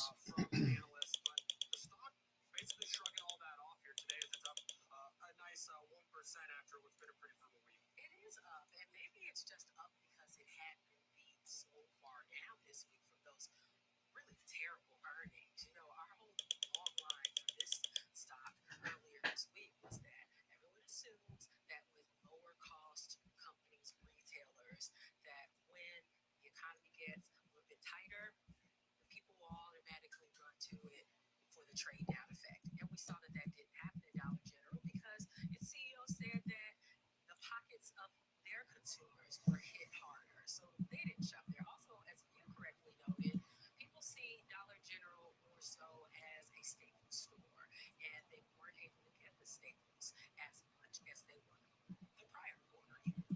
Okay, so I wasn't going to do it, but we kind of went there. I'm going to pat myself on the back. I think you were alongside here. We talked about it kind of compared and contrasted. Dollar General was Five Below, and we talked about how sometimes I think we can be quick to react to one company's struggles and then apply it to everything that we think sort of revolves in the same space. You'll see it in spaces like Home Depot and Lowe's. Yes. I think that makes sense. Home Depot and Lowe's are a lot alike. They sell a lot of the same products.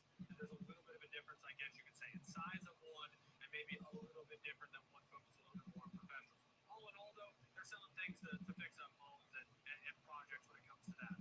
Dollar General, and I said this yesterday, to me is a low kind of target market. Typically, it may be a lower income consumer, but it's selling things like groceries. That's really just to me, Looking good. We're right at the highs of the day right now, trying to make a new high. Five Below is literally the opposite of that. It's like a discretionary, trickety, one-time use type of a store. You go in there, you treasure hunt, you buy some stuff. Maybe you went in there with the intent to spend $15, you spend 30. You don't feel too bad. Maybe you don't ever go back, or you go back, a couple times, a year. It's not a frequent kind of place that you're going, and it doesn't necessarily serve the same market. So, what do we see today? We saw Five Below down substantially, kind of in sympathy with Dollar General. Has its own earnings, and the stock is up pretty impressively here today in real time, basically touching its highs of the day almost again, and it's up 7%. So again, you don't know that it's not always going to work out this way, but I'm glad that at least we had those conversations and we kind of see that thought process playing out. I am going to say down vote for Dollar General, though. Interesting, of course, Atlantic Securities as well as Piper Sandler both downgrading, adjusting some price targets lower. Kind of comes with the territory when you really disappoint on earnings. Last one, though. This is a name that's going to be upvoted today. Could be on this show in some capacity, and oftentimes it is every single day. It is one of the most followed stocks, one of the most traded stocks, one of the most widely held names, and one that is always in the news for the good reasons, for the bad reasons, for whatever reason, and that's Tesla. I'd be willing to bet it's also one of the most tweeted stocks as well. So Tesla today, shares are higher, and it's a few things happening with the stock today. Now, Elon Musk is back in America after his 2-day trip to China. It was his first time over there since the pandemic began. And today we also hear some news that China may consider extending its EV tax exemption. That would be huge for Tesla, of course. We know it's been trying to boost demand of its vehicles so that it can get those shipments out and be able to make the deliveries to the record number that it wants to make it as for this year. And China is a really big part of that puzzle. Now, something else that's happening is Elon Musk has sought, I should say, to make the bond between the United States, or himself, I should say, and China tighter. While we see a lot of companies, a lot of manufacturers trying to diversify away from China, including himself, by the way, because they were considering another factory elsewhere, another country. But we see him over trying to strengthen bonds in China. He praised the staff at the China Tesla Gigafactory in Shanghai so much, posting photos and videos on Twitter, talking about the great job and the great work they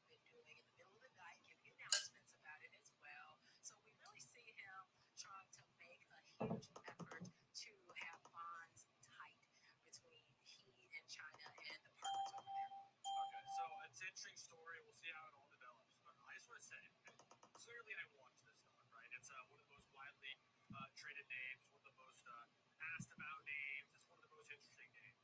Have it on watch list, no surprise. Obviously, I'm keeping track of it. I feel like I looked at this stock a week and a half ago, and it was like 160, 170 bucks. I look down now, I'm looking at a stock that's again pushing 220 a share. Like, when does this happen? Like, I feel like I watch this stock, it seems like every minute, and I didn't even see this. It is so difficult to really get an idea what's going to happen. It's down to the count and proves you wrong. Every time you think it's never going to happen again, it seemingly proves you wrong for the faint of heart, but so much desired and bulls because of that act, because it swings around. But man, this thing catches me off guard. I swear, every single time we talk about it. But we're gonna say upvote on that. It'll join the trade desk TTE, the stock ticker, for our next segment. We're gonna look at some charts. We're gonna do some trade illustrations as well. Stick around. We'll be right back.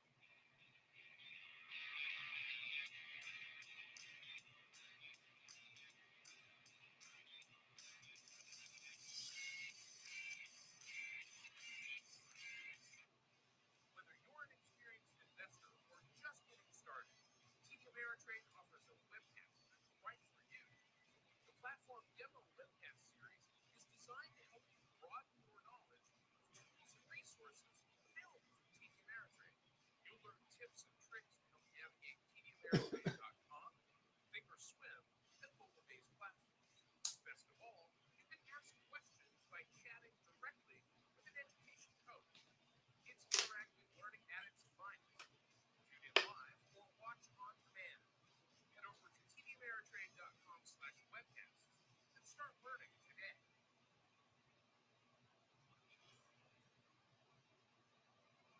Thinkorswim by TD Ameritrade is more than a trading. It's an entire trading experience. With innovation that lets you customize interfaces, charts, and orders to your style of trading.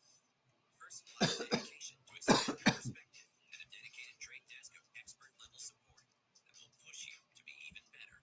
It just might change how you trade forever. Because once you experience Thinkorswim by TD Ameritrade, there's no going back.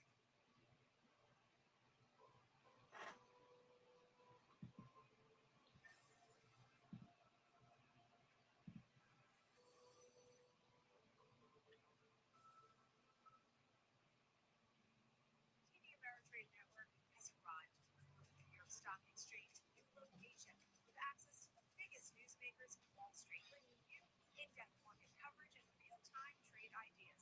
Do not miss our exclusive interviews with CEOs, bellwethers, traders, and stock pickers, keeping you informed as you navigate your investments. Don't miss Trading 360 at 11 a.m. Eastern and the watch list at 2 p.m. Eastern, live. New York Stock Exchange, only on TD Ameritrade Network.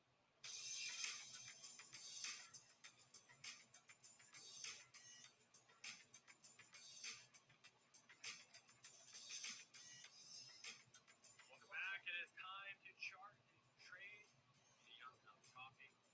Looking at the trade desk, looking at Tesla. What these two names have in common? They're both higher today. They both have a T to start their stock ticker. That is it. There's nothing else in common. Let's start with the trade desk, though. This is a fascinating company. I don't think it's talked about enough. Going head-to-head with names like Alphabet, going head-to-head with names like Meta, operating in this digital ad world.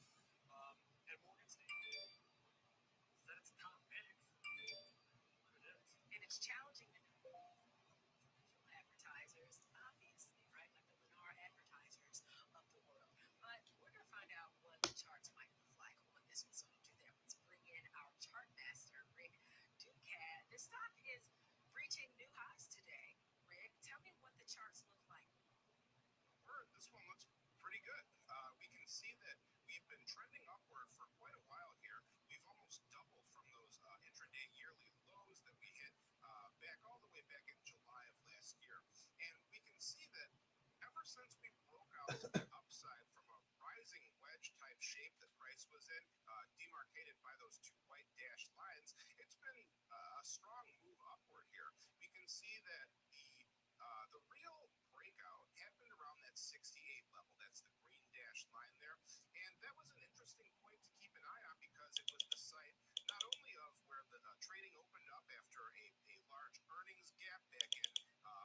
that same time back in July. It's also where price topped out after that too. So that was one reason I was looking at that point. The other reason is that it's the site of the yellow 21-day exponential moving average. It was also the +1 standard deviation channel. So there was quite a bit of resistance, all aligning near the same area here, and we can see that we had an energetic reaction once we broke out to the upside. Now today we're on pace for a new closing high, but we stopped at a point that once again I found interesting, because that was right on the site of the +2 standard deviation channel, and we make these channels by creating a linear regression line, our line of best fit. That's the blue line right there, and then we take standard deviations above and below that point to help us assess whether a stock is at an extreme value, which is these standard deviations, or a fair value, which is the linear regression line. So right now we're at a point where we're making these new highs, and that's why. All right, I'm just finishing up lunch. I'm here with you. I'm your host, Cousin Vinny, coming to you from theclosingprint.com. It is Friday, second trading day of June. Looking for some direction in the day. Would love to see a run towards 4,300.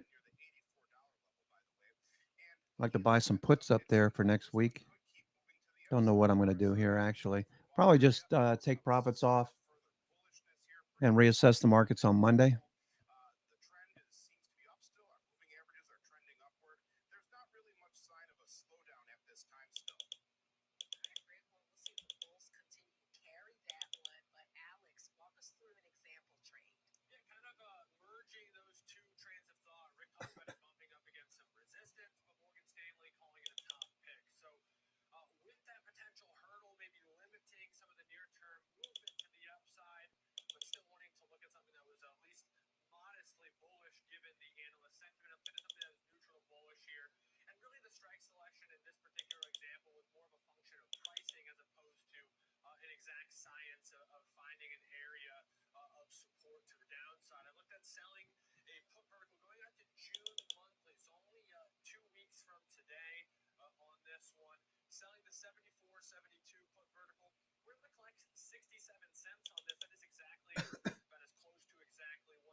Looking for a breakout here.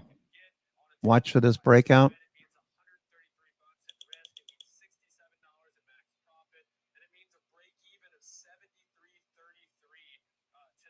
High ticker plus 800.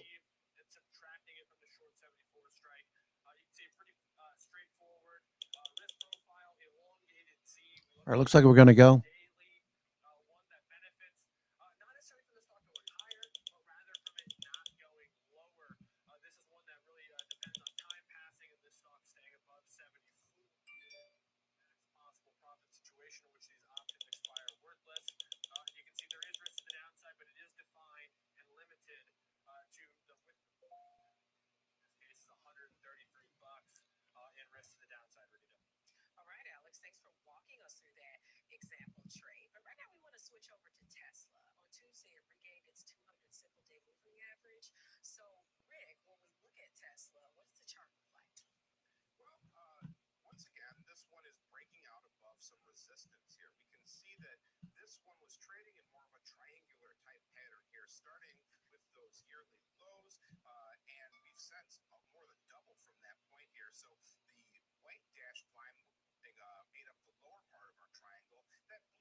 starting to slope upward now. That's a good sign of possible Looking for a run towards 4,300. Taking profits off into strength is the idea. Take some profits off into strength.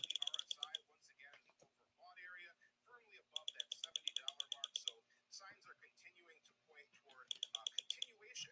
And we can see that I highlighted one area. That was our next best close from, let's see, back in October, I believe, near 228.52. So that was our best close to watch. That's the point that you may be looking for some potential resistance as well.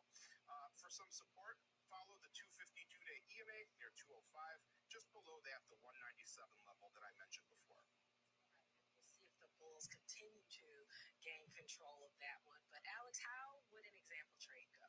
Yeah, one thing that stuck out to me, and of course I'm not the same level of technician as someone who's more into charts or a chart master like Rick Ducat, for example. But just as it seemed like there's a battleground around that 200 mark, it's a round number. It seemed to be sort of a sentiment gauge. Sometimes we're above it, sometimes we're below it, but it seems like it's acting more as a bit of a magnet. So I wanted to structure a trade neutral bullish because that's sort of been the general movement of this stock recently, but something that would benefit in the case that it is magnetic, and maybe we do see kind of a retest of that $200 level. And so I looked at a similar time frame as what we looked at in Trade Desk, just going out to the June monthly expiration. It is just a couple weeks away. And what's called a skewed put butterfly, essentially combining both a short put vertical with a long put vertical. And in this case, we're selling $10 widespread, buying a $2.50 widespread, converging right at that $200 mark. That'll be significant when we look at the risk profile in just a moment. But dollar credit would mean a break even of $196.50 on $650 in total risk potential here on this one. What you'll see though is that makes this a high probability trade. It's got about $20 in cushion to that break even, but it does have that little point where there's that added kicker if it perfectly pinned 200 at the expiration, where this thing can actually expand to as much as a 350. The institutions coming in the evening session is supportive. We're pushing a bit higher. Watching VIX for if VIX starts to drop off, keep an eye on it. We're trading 1483 on the VIX, very, very low. You have to go back to October last year.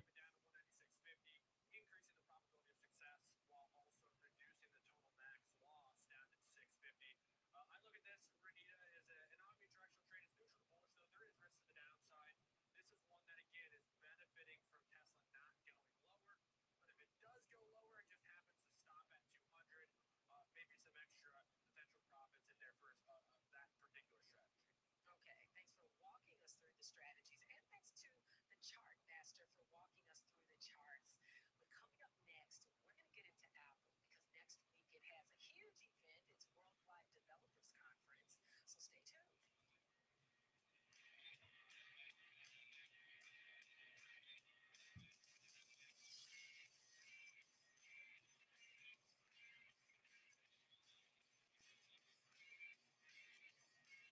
Many option traders tend to focus on price and direction, but implied volatility can also be a big factor in options trades. In the options for volatility course, we explore what implied volatility is and how it can potentially affect the price of an option. For example, say an option trader wants to take a bearish position on a stock, but isn't sure whether to buy a put or sell a call. Both strategies are bearish. So looking beyond direction to consider the impact of implied volatility can help the trader choose between them. We also introduce strategies designed to harness changes in implied volatility. For instance, time spreads like counters and diagonals are designed to benefit from increases in implied volatility. Iron condors, on the other hand, are designed to benefit from falling implied volatility. After learning about the strategies, you can take the final assessment to test your knowledge. All right, I'm watching the wicks underneath these candles. Buyers keep showing up. S&P is making new highs.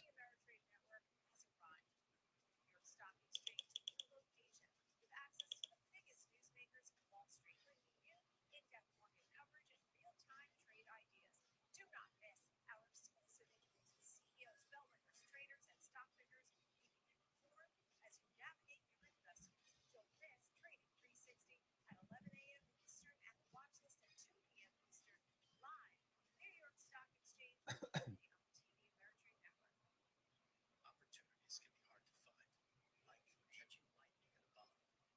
And at certain times, it's tempting to retreat or simply wait and see. At Seal Legal, we empower those who act. We deliver tools to help manage risk and capture opportunities in every market climate, across every major asset class, to seize each possibility at precisely the right moment. Seal Legal, opportunity is everywhere.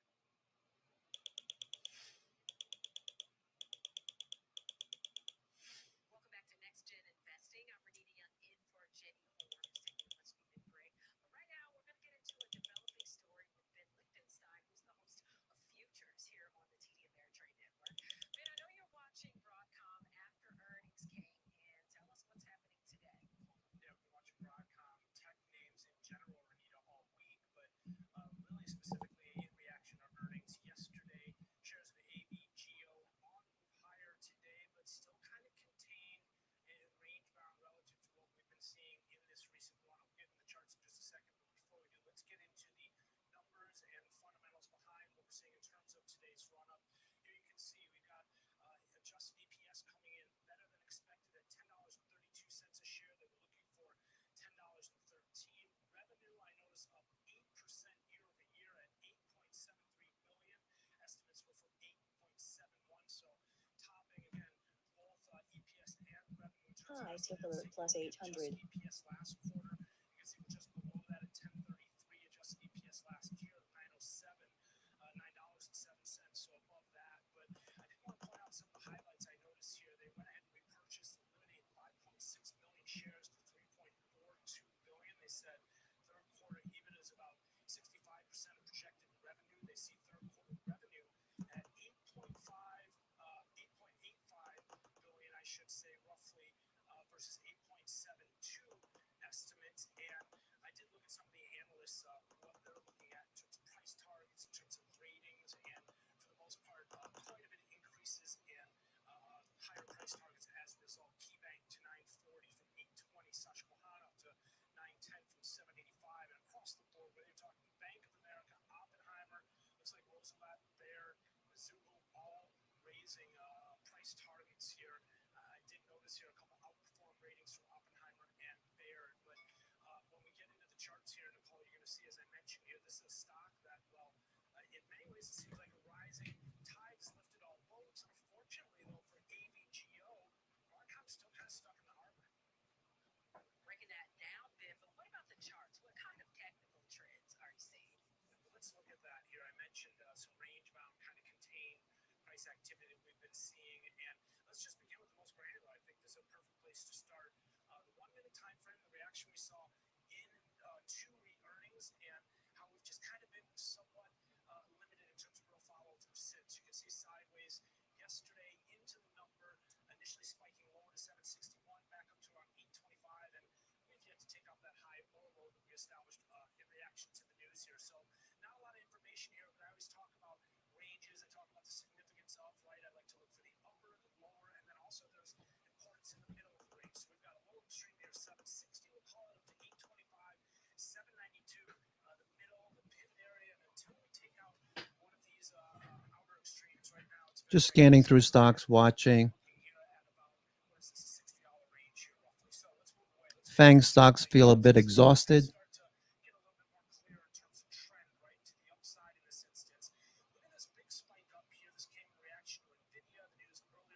Looking for an end-of-day bounce, maybe a little rally.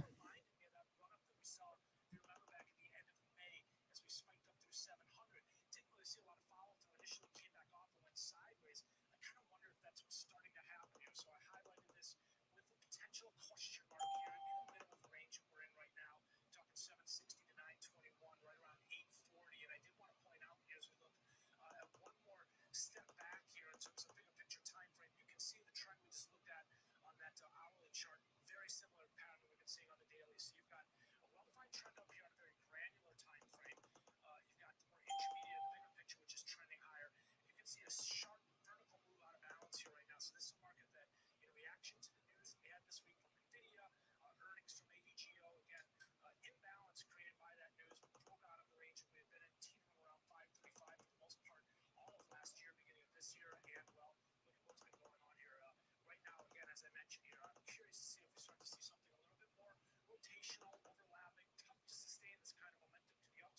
also curious to see how Alex is going to look at this one as well and trade this one. But it's due for something a little less, with less energy to the upside. It's just a matter of when that happens. Once we start to see something a little bit more overlapping rotational, but well-defined trend to the upside here on the longer time frame, that's for sure. Definitely easily identifiable on this chart for you. All right, Ben, thank you so much for walking us through Broadcom's charts and fundamentals. Ben Lichtenstein, he's the host of Futures on. Yeah, I'll be looking for a Z-scaler next week. Back in, Alex, because we've got a FOMO stock to talk about. It's Apple. I think that, in many of the programs talking about finance, Apple is a name. One of those names like Tesla earlier, you talk about it all the time. Yeah, and for good reason. It's the biggest by market cap. It's quietly just been a steady performer all year long. Renita. Higher highs, higher lows on the S&P. I'd like to see another shot towards 4,300. Holding up very, very well, better than expected. With the exception of Nvidia, Apple's really the only one that's basically a stone's throw away from its all-time high, and it didn't really have the volatility that many of those other names had last year. So it's just been a powerhouse of a company for the better part of the last decade, a market leader, and another one of those names, and we'll talk about this towards the end of the show with Amazon, that has really made it its kind of mission to be this full, all-encompassing ecosystem, to solve all the problems and needs and wants that you may have as a consumer, not limiting itself to just making iPhones, not just making iPads or Macs. It's looking to do everything as it steps into content and other things. But as you mentioned, a big developer conference next week, always making news headlines from analysts weighing in as well. But talk to me a little bit about what we can potentially expect next week from this WWDC, I believe they call it. Well, we haven't heard yet a lot of AI, but we've heard a lot of AR and VR that may come out of this next developers conference. So Apple is set to unveil its headset, its VR headset or VR device, I should say, because they're hoping that it does so much more than just be a headset. And analysts seem to think that Apple's revenue could get a huge boost from AR and VR, augmented reality. It's only 135 on the East Coast, 136. Friday the 2nd, trading day of the month. Pretty much everything that we were going to do this week worked out on the long side. And now we're navigating above these call walls, or what was the call wall coming into this week, 4,200, then 4,250. Now we're looking at 4,300 for next week, and looking for more calls to build at that higher strike. Amazon wants to be the same, but at least we know with Apple, Morgan Stanley earlier reiterated its overweight rating and boosted the price target, likely based off of the expectation for VR and AR. That was the analyst who said that he expects it to be a larger part of the company's revenues in the coming year. But some of these names. So without further ado, let's start with Macy's. They slashed their full-year outlook on Thursday, saying sales were significantly weaker in Q1, but the stock was kind of resilient. It's actually up 5% this week. Is this a fail for you? So, Kelly, when you look at Macy's, I mean, this has been in a downtrend since 2015, and even more recently, over the course of the past several quarters, this has been trading to the downside. And when you look at the report that came from the executives, and they noted their consumers are continuing to be under pressure. I mean, for me, when I see a burst higher in a stock like this, I want to continue along with the trend. So when I have a day where the market's up and it's trading directly into critical resistance zones, that's a shorting opportunity for me so that I can continue to trade this ticker down to more recent lows. All right. Macy's, let's see if it's Dillard's. They have some more positive news flow. They beat on earnings and revenue for Q1. They authorized a share repurchase program, a cash dividend. Shares are up about 3% over the past month. What do you think here? So, Kelly, when you look at this stock, I mean, it doesn't look anywhere as bad as Macy's does. I mean, on the longer-term trend, we've had a pretty positive move. Earnings, they don't look bad. I like the fundamentals. What I'm concerned about here is the way that it topped out in February and the way that the trend had reversed. So what we're seeing in a lot of the retailers that have been strong, especially retailers that were strong last year, is we're just seeing money flow out of those names, and we're seeing start to break down, especially as traders get more involved in semiconductors and tech. And so when you're looking at Dillard's, I don't have a problem with the company, but I will note that there's critical resistance zones around 315, 320 that you should watch out for, because at this point, this is a key area where the stock could hit resistance and fall back downwards into about 260, 250. Wow. Okay, it's a 307 now, so it's sort of like be careful of the head fake, maybe in other words. That brings us to one of the biggest retail wrecks this week, which is Dollar General. Their Q1 miss on the top and bottom line is slashed full year guidance, but Move Capital's Anthony Chukumba yesterday said he thinks the brand's headwinds are cyclical, not secular. Do you agree? Well, that is true, but at the same time, you have to look at these key areas of support that are breaking. And when you have a company like this that was incredibly strong throughout the pandemic, I mean, we saw these massive pandemic gains, right? And so at this point, those gains have dissipated. We've lost all of those pandemic gains. With those breaks and support zones and with the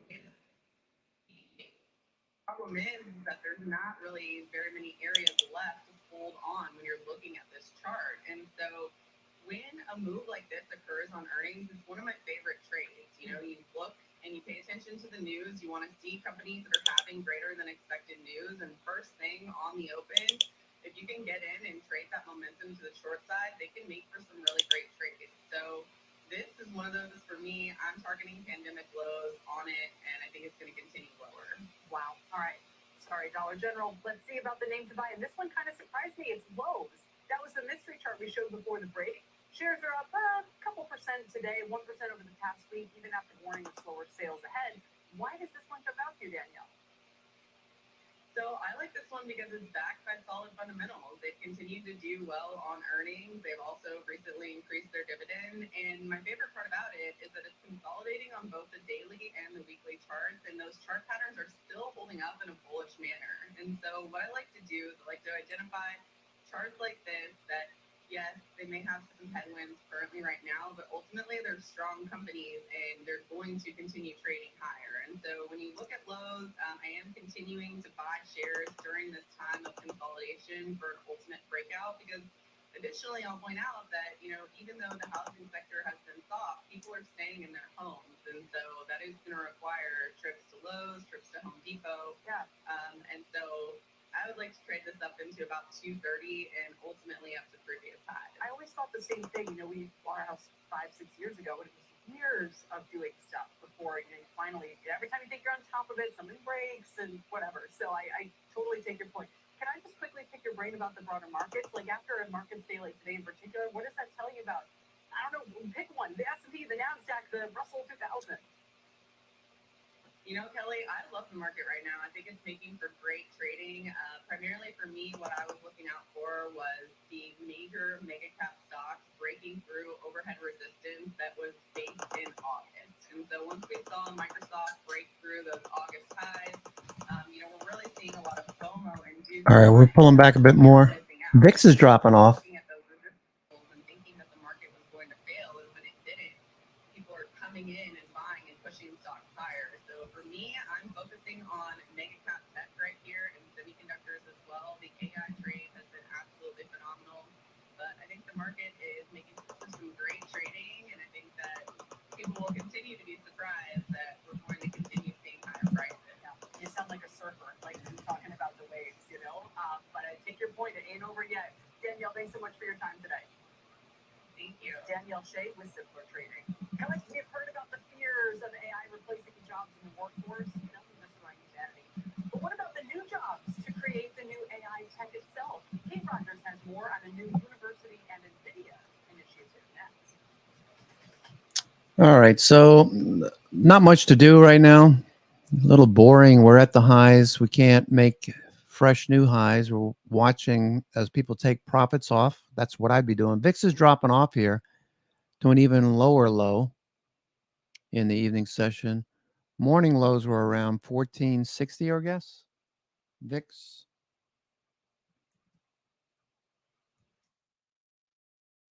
VIX continues to drop.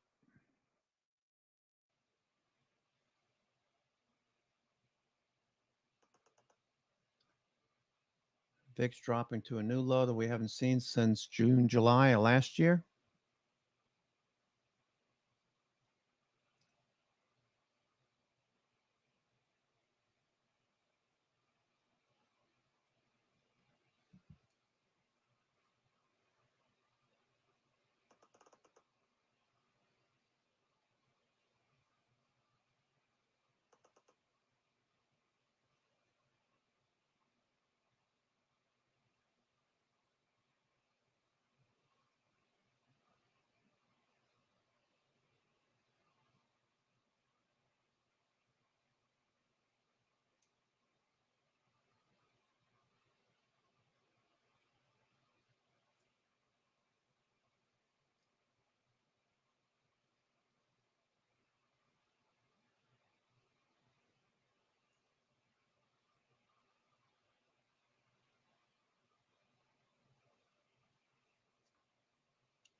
Either we break lower towards VWAP at 42.68 or we continue to grind higher.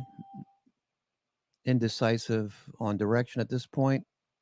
It'll be obvious, I would think, into the next couple hours where we're going to head. If not, we've had a good week. I've just been taking profits off Tesla, off the best levels of the session. Tesla, we had some 205 calls and some 210 calls out of those positions. Looking to buy some Tesla above 217 next week for my kids on some consolidation. Looking for follow through.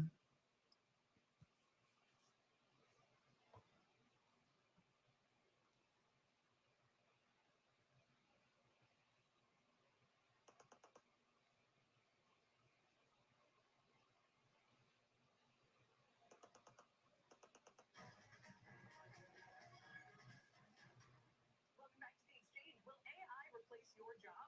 It's a fear many have during this AI craze. But what about all those jobs that might be created to build the AI itself?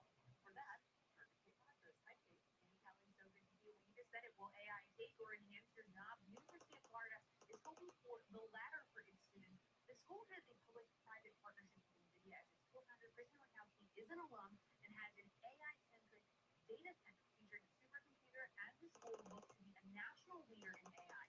It's training its students regardless of major in artificial intelligence. They've got 230 courses in AI across 16 colleges and had 7,500 students enrolled in them last spring. When you think about in a work environment, around the table at some business, people are trying to solve a problem. Not everybody around the table is going to be a computer programmer anyway. If you want the marketing person around the table to understand AI, you want the communications team to understand artificial intelligence. You want all of the members of that group trying to solve a problem to understand the fundamentals of how AI is being applied to that particular problem. Dr. Reed said the school is also letting recruiters know it's going to have a student workforce that looks very different in the next 3 to 5 years because of this training. It hopes its students will have an edge in the new tech economy through this program. So it's not just the data scientists and people who are majoring in software or STEM, it's teaching everyone how to do this. That is wild. Did you say zoology was one of the areas? He mentioned from zoology to the arts. That's the broad scope of what we're doing here. And even like music majors, for example, said we're teaching them very. Okay, so far it looks like a higher low printing for S&P.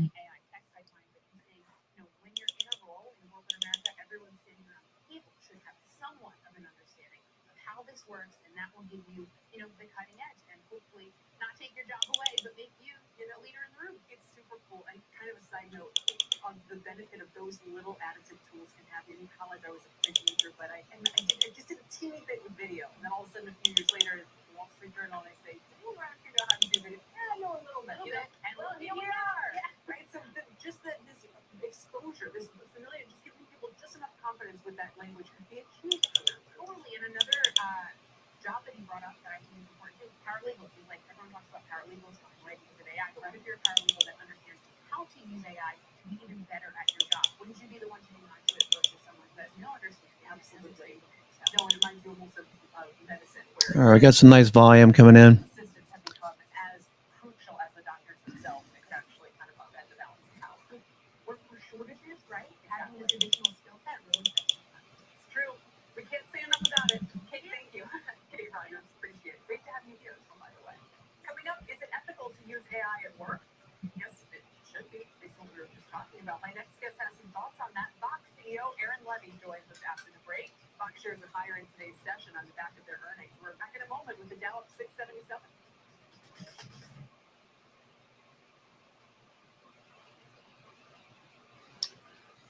Trying to make a higher low print. It looks like we're printing a higher low for now. Next, we'd be looking for a higher high above 42.88.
VIX is trying to bounce at lows we haven't seen since June, July of last year, November of last year.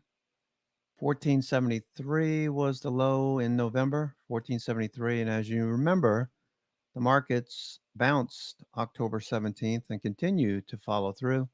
Meanwhile, VIX has been as high as 38 and as low as 1473, spending most of its time in the lower half of this sideways range that we see in the VIX. Volatility very low. S&P trying to break a bit higher. I'm not expecting much at this point. Took most of the profits off the table in the first couple hours of the trading session. And just watching what happens, what rotates in. We do know we have rotation. Okay, here's VIX. We do know we have rotation. VIX is at the low that we saw back here in November. Rotation, rotation, rotation. So coming into the week, we only had three, if you count consumer discretionary. Three sectors were in the leading quadrant. The remaining sectors, 9 sectors, were in the lagging or weakening,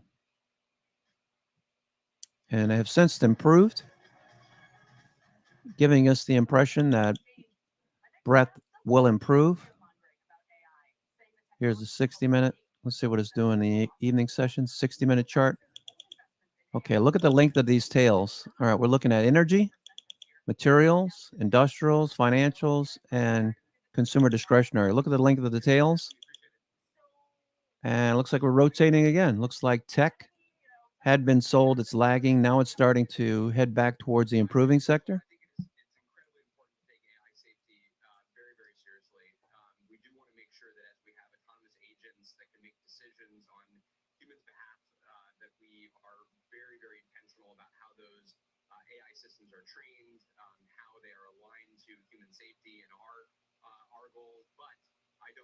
Share the same, kind of doom and gloom that I think, some folks are talking about. I think, this is a technology that has a lot of optimistic characteristics where we all across society have an instant ability to be either more productive or have answers to questions instantly. You have a personal tutor for any use case that you want.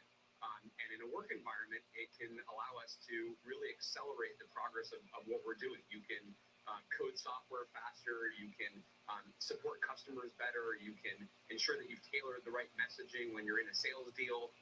It can help us innovate on products. So we're really, really excited about the impact this is going to have. So sector rotation is definitely in effect. And that's showing up in NIMO and NAMO. And advanced decline percent. Advanced decline percent nowhere near extremes yet.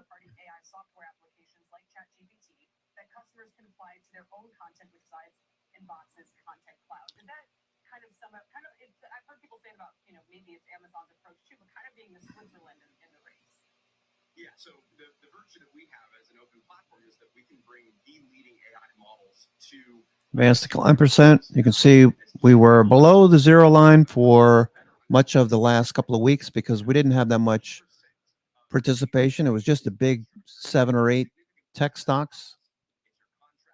They're still benefiting from money flow, but now you have breadth improving. You got S&P big caps in the top panel, mid caps, small caps, and Nasdaq in the lower panel, all above zero and headed towards plus 30. When we get to plus 30, we'll reassess the markets.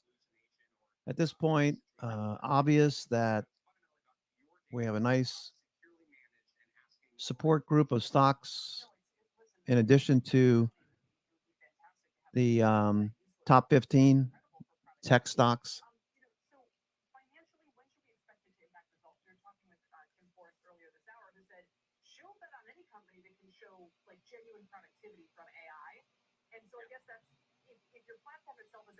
But I imagine at some point you're using AI to, enhance productivity. What's the timeline and the financial benefit you would see? Yeah, so we just announced Box AI just in May. So this is, we, right in December, went heads down. We started working on Box AI in partnership with OpenAI. So our first initial announcement and demonstration of the technology is really just in the past 30 days. We're now scaling. All right. A higher low, but also now maybe a lower high. From a pricing and packaging standpoint, it's still fairly early. We're trying to figure out how much we want to incorporate directly into the base product, how much we want to charge for. So I'd say, to be announced on that front. But right now, customers are incredibly excited. Approaching the 2 o'clock hour, we're starting to look for institutions to either buy or take profits up here. Quick final question, maybe you could help kind of clarify to me what's going on with enterprise spending lately, because we get, MongoDB is doing great, but Sentinel-1, had terrible results. And so, people are citing the macro as part of a reason for that. Customers are slowing things down. Okay, well, good, Palo Alto's still up. So what are you sensing on the enterprise side in terms of how demand is holding up, especially in the next couple of quarters? Yeah, I think, what we've seen and what we've talked to other, peers about in the industry about is, I think starting around Q3 of last year, you started to see some headwinds due to the macro environment. IT budgets have been under pressure. Obviously, for all of us still growing, there are still investments in kind of critical application areas, but there is some headwinds from the macroeconomic environment, and you have some companies not growing as quickly, which then results in maybe less IT spend within their business as well. So this is something that's industry-wide, and the key is to obviously mitigate these challenges by having mission-critical technology that companies really, really need to be able to use to drive productivity, improve their security, run their operations better. And we think AI will be another enabler to really getting the most out of your workforce and your talent and your enterprise software. And shaking those dollars out of the tree, by the way. If we do make new highs and start to rally above the morning pivots, the afternoon pivots, if we do get above them, I will be taking profits off into strength. Take more profits off into strength.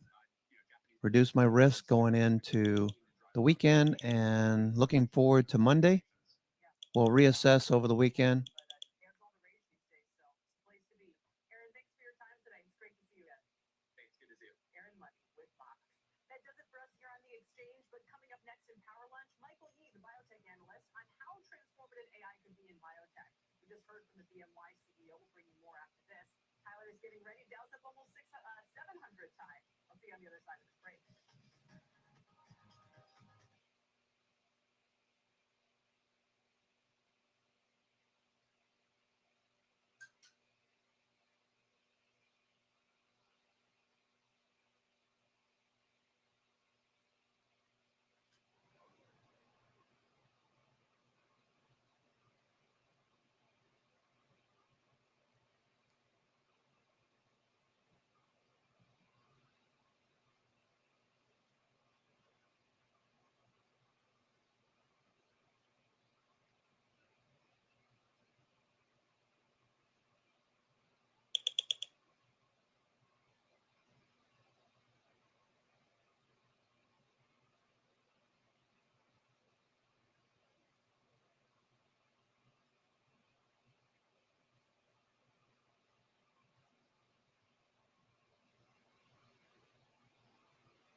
All right, here we go.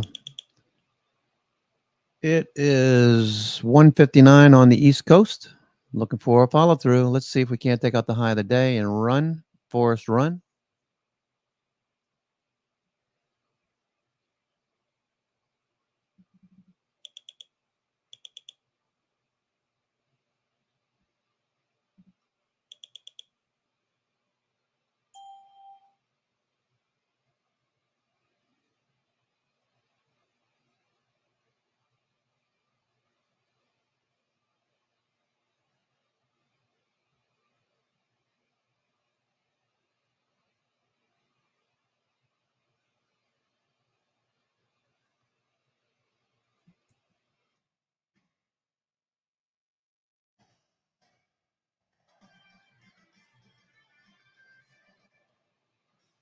Good Friday afternoon, everybody, and welcome to Power Lunch. Alongside Kelly Evans, I'm Tyler Mathis. Stock you add a debt deal to a much better than expected jobs report. 339,000 new jobs added to the payrolls in May, compared with an estimate 190,000. Unemployment rate did rise, with wages up too, but not as high or as fast as expected. We're going to dig into what that strong labor market means for the Fed and for stocks. Kelly? Indeed, we will. Thank you, Tyler. Hi, everyone. First, let's check on the markets. The Dow's up 684, pretty much at session highs. And actually, it's leading the way today, and not the Nasdaq, which is up 1%. And it is coming on pace for its sixth straight positive week, by the way. The Dow and S&P, though, have bigger gains and are close to the highs of the day. The biggest gainers right now are in the materials and industrial groups. You should see, for instance, Caterpillar. Yep, there it is, up almost 8%. DuPont, 3M with all similar gains. Tech not being left out, though. Meta, Apple, Microsoft, all hitting new highs today. And are rising along with the stock market today. But again, that's not taking any steam out of this rally. It seems all Caterpillar, nice trade. Caterpillar. Yes, wow, there's so much more. You know what? It was 339,000, one of the big revisions, over 90,000 jobs to be gained up revisions. I think some of the most important issues were the reversal on month-over-month average hourly earnings of half 1% off pre-tax, and, of course, the notion, as you look at Tuesday and intraday, that we are now at the highest level of unemployment going all the way back to February of 22, where it was 3.8 versus now 3.7. Look at Tuesday tens, week to date. You can see the tens are a little lazy, but on the week, we are how much lower yields were than last week. We closed at 380 in test last week. So now we're only down 11. We're down double that. We're only down 6. And we're going to go talk to Jim here to see exactly what he thinks about the fact that the VIX is on pace to close at the lowest level since February 2020. Hey, Jim, what's going on? All right, so what did you think about today's numbers and the highlights what you thought were the most important features for our viewers and listeners? Some people may call it a soft landing. I call it stagflation, right? At the end of the day, the Fed's in a box. They got a tough situation here that's bad for liquidity. That's overarching over the top, right?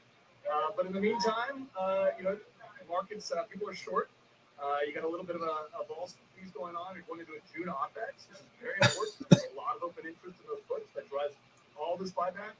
For the next week and a half, people know that those flows are coming. You said the magic word, liquidity. And I know at my house, when the liquidity gets bad in the kitchen sink, we get Drano, okay? Well, I think Janet Yellen's going to have a Drano issue because many see as much as 1 to 1.6 trillion in bill issuance coming. And right next week alone, 100 billion in bills for cash management, 123 billion for 3 and 6. You have 4 and 8 week bills, what, about 100 billion. You're looking at close to 300 plus billion, but of course, not all of that is new. But where is it going to come from? Randy, the TGA at the end of the day is borrowing from the future. That's what we did. We pushed a bunch of liquidity into the system. It counteracted QT. But guess what? QT is still happening, and now those flows have to go out the other way. 1.4, 1.6 trillion coming out. That's direct, out of the veins of the market. Oh, yeah. And that's it could come out of banks. It could come out of the reverse repo market. It could come out of the money market. But you're right. No matter where it comes from, the issue is the same. We need to replenish the Treasury General account, and we all know it's coming. It's coming. In the meantime, shorts are going to get squeezed a lot of the time. The way these things end is with a blow-off chart. Actually, real quickly, the VIX. Can you give us any enlightenment on the VIX? It certainly doesn't seem like it's going to be ramping up anytime soon. So because of skew in the markets, as you slide higher, you naturally slide to a lower vol. What we're seeing is actually when you see the VIX coming down, vol underneath of these spikes is going up. When you start to see market up, VIX strike, vol up, which is what we're seeing, it's a time to be cautious. Awesome. Jim, have a great weekend. Kelly and the gang, back to you. Excellent coverage there. Love it with Rick Sanselli when he's in the bond market. Hiring, for instance, professional and business services led the way, 64K hires in May. Then the government, healthcare, leisure, and hospitality all sounds pretty familiar. Here to break it down is Tom Gimble. He is the founder and CEO of LaSalle Network, a national staffing and recruiting firm. Welcome. Good to be back in studio. You got to kind of settle the score, settle the debate here. Strong payrolls, bad unemployment. Oh, come on, guys. This was a great... No, there is no argument. This was a great report. Honest to God, sometimes Chicken Little's running around the news, my TV's all the time. I think that's me. What are you talking about? I know you want the bond rates to be By higher. the way, the market might be on my side. You tell me why stocks are up so much and yields are doing what they're doing today. Listen, we can talk about that they think that the Fed will stop raising rates, right? I mean, is that's where you're going? That's you tell me. Okay, so that's a good thing, right? We think that's a good thing if the Fed stop. We all want the Fed to stop raising rates. We think the economy could settle in. The economy's bringing on over 300,000 jobs, and because unemployment inched up 0.2%, the sky is 0.3%.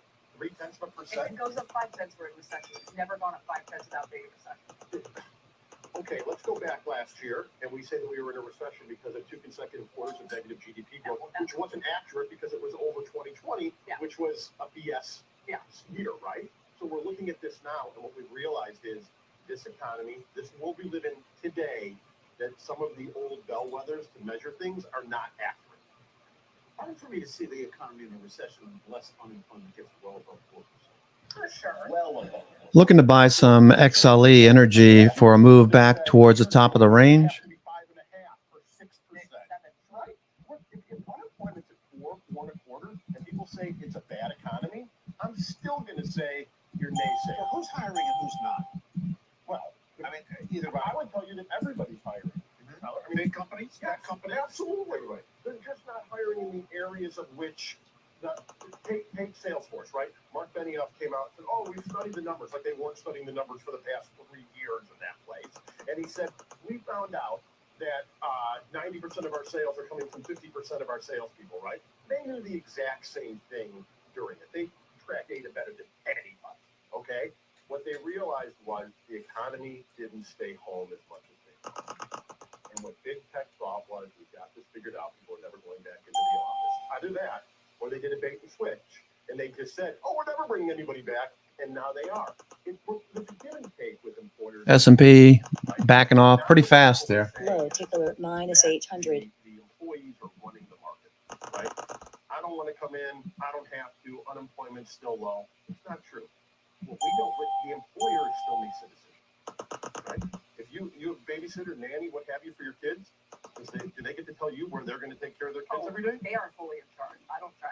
So if they said, "Hey, I'm taking them to my grandmother's cousin's house," they get to do that? I don't think so, Kelly. I don't think so. And so it's the same thing. The employees got to do that because of the pandemic, and no one knew how to handle it. Now we're into a more stable economic situation, and companies are saying, "We want people to come back in," and that's what we're seeing. Has the rate of wage growth slowed as well? Yeah. I mean, in other words, it used to, 2 years ago, companies were having to really pay up a lot. They're still having to pay up. Tyler, there's twofold on that. Number one, you have the hourly. Number two, you have the salary.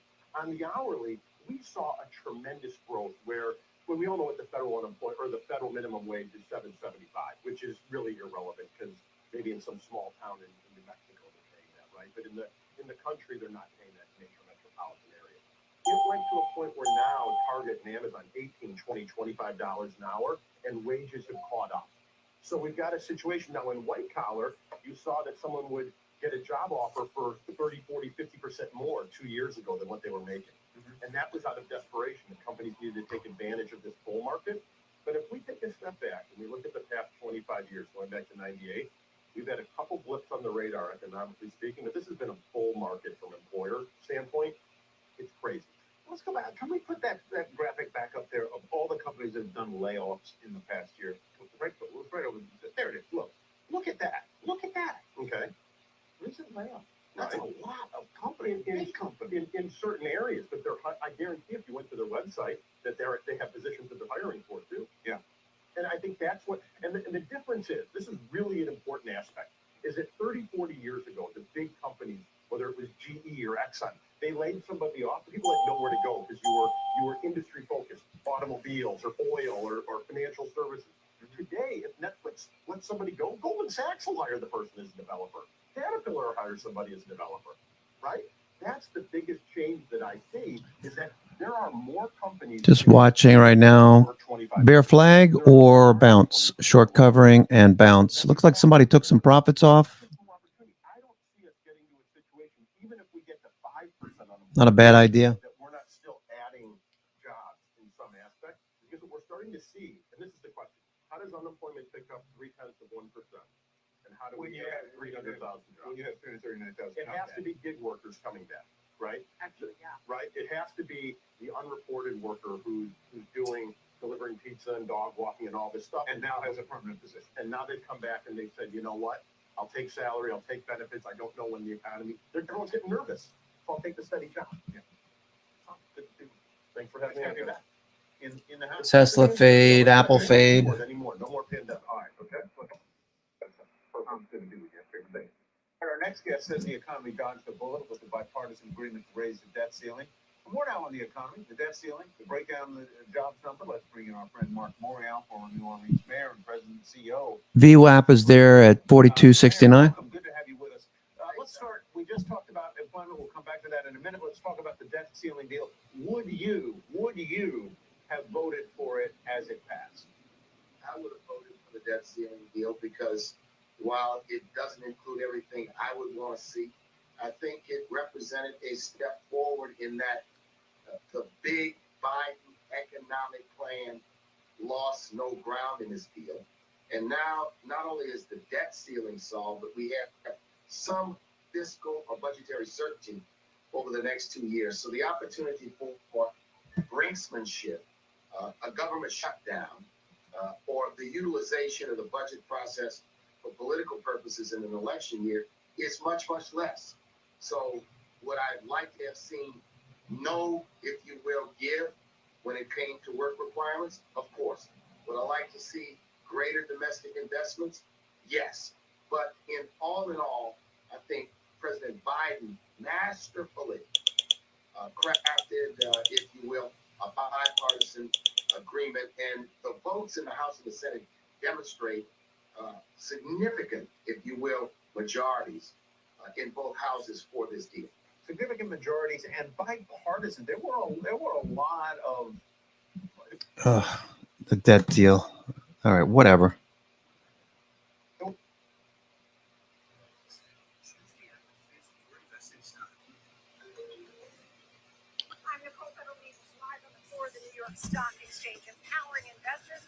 CNBC is talking about the debt ceiling, talking about recession, talking about the Fed, everything they've talked about for the last 6-8 months.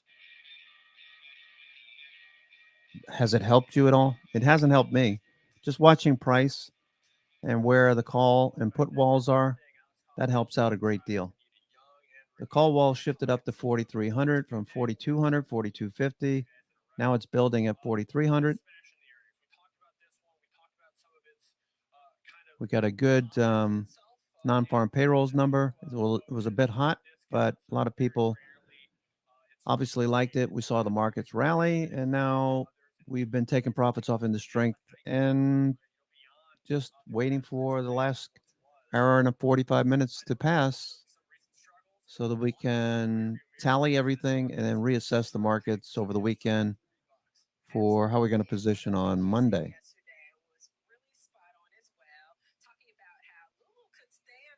I like XLE.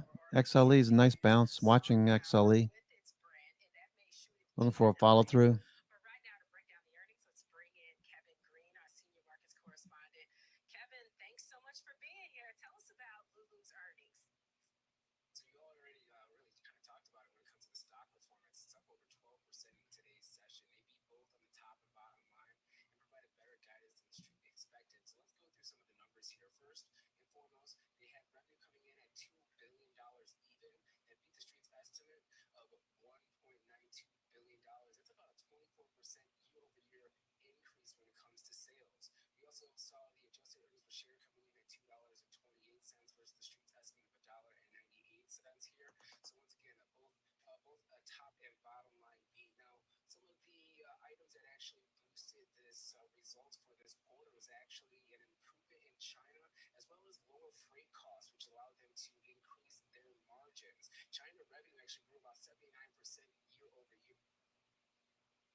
Looking for some kind of direction.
It would be good if the bulls get a close up here in the upper half of the daily range.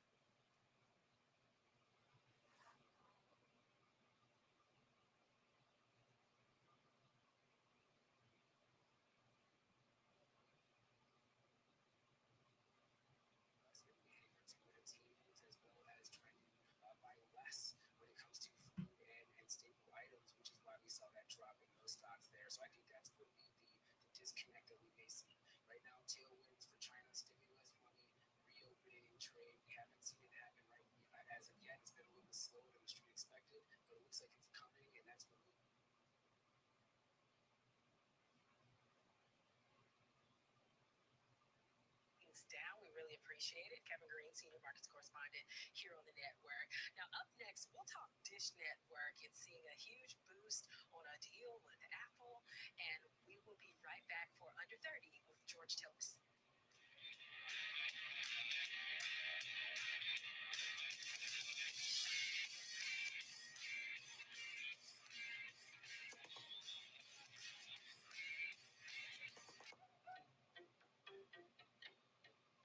Watchlist can help you keep track of securities you're interested in. To add a watchlist to the left sidebar, select the plus sign, then watchlist. When the default list appears, select the name box, then create watchlist. Enter a watchlist name.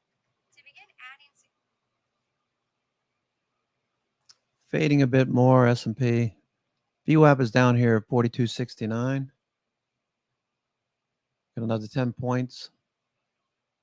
Plenty of time to go down and touch VWAP and then bounce.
All right, nice little higher low printing on the S&P.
Little bounce, just the sideways range for the most part with a slight descending bias. Lower highs, lower lows. Looking for a break above 42.87 if you're bullish.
All right, nice little rally so far.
Not doing anything. I'm just watching the markets at the moment. Not doing anything. Looking for a breakout. If we get above 42.87, start running towards 4,300. I am thinking about some puts at 4,300. Major supply, major gamma and resistance level, call wall building up there. But we've had such good results over the last 3 weeks. 3 weeks ago, we had Wednesday, Thursday into Friday. 2 weeks ago, last week, we had a run up on Thursday, and then Friday took profits. And this week, nice rally and continue to make higher highs. New York FANG index took a break, and then we broke out today. So overall, it's been a good 3 weeks. Actually, it's been great since the beginning of the year. A higher low from October 17th into December. And a follow through. I'm looking to get back into TRBCX, but I'll give it a little bit more time, see how the next week or so trades out. I would like to buy a dip on TRBCX. We still have half a position left, and would like to add to SPHD.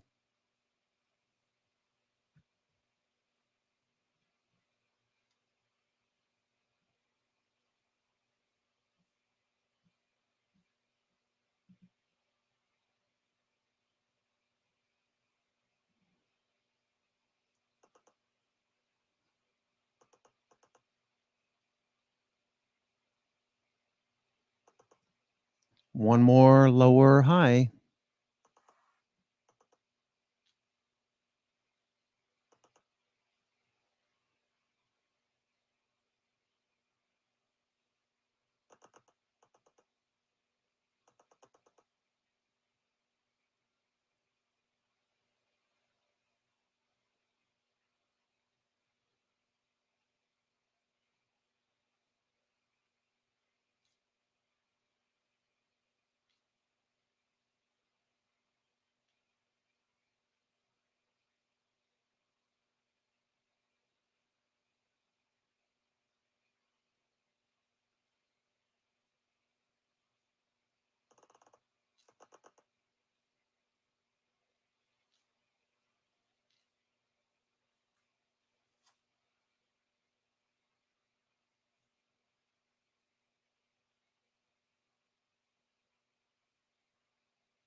I'm here just doing a little bit of maintenance here while we're watching the markets going nowhere.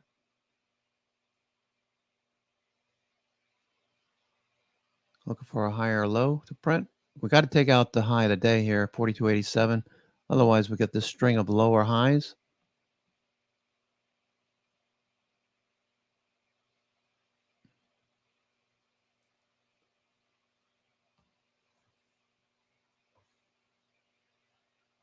Looking for the FANG stocks to bounce. They are not bouncing yet.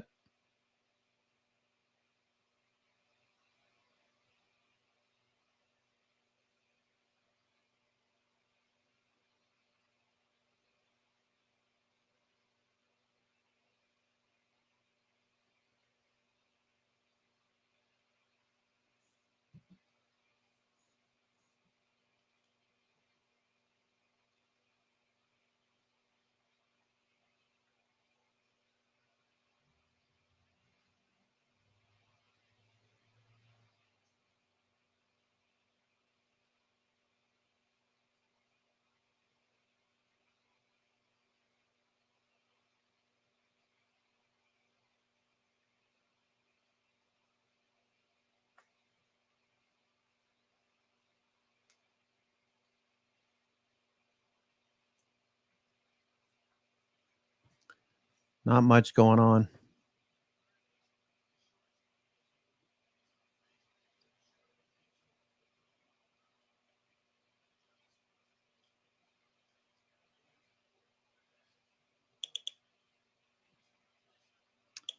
Let's go. LETSGO. Got bullish signals.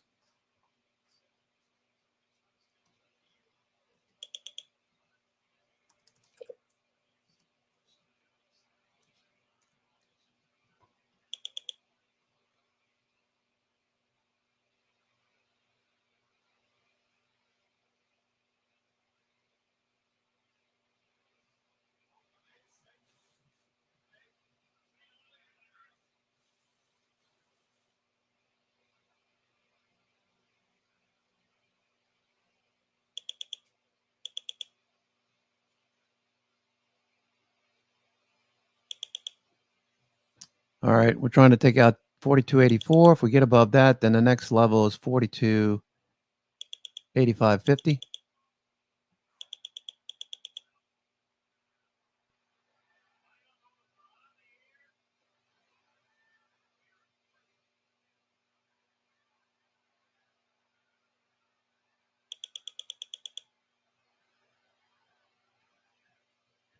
Okay, a nice surge so far.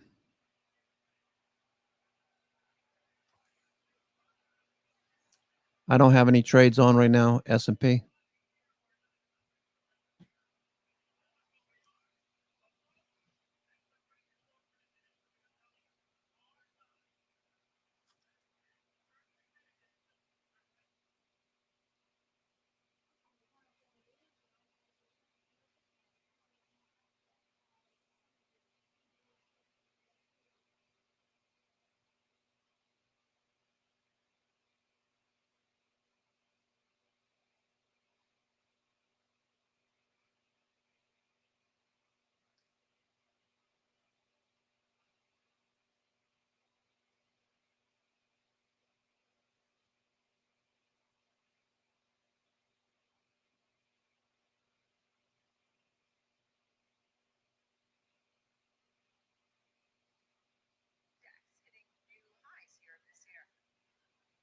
Well, Apple is actually very interesting. We're only about $1.50, maybe $2 away from all time.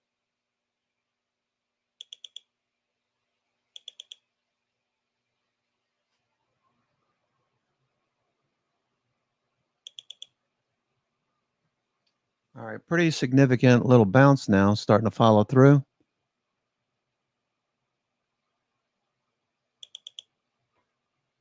You heard the bond trader in the pit talking to Rick Santelli, talking about a squeeze, volatility squeeze. As liquidity dries up with the Fed.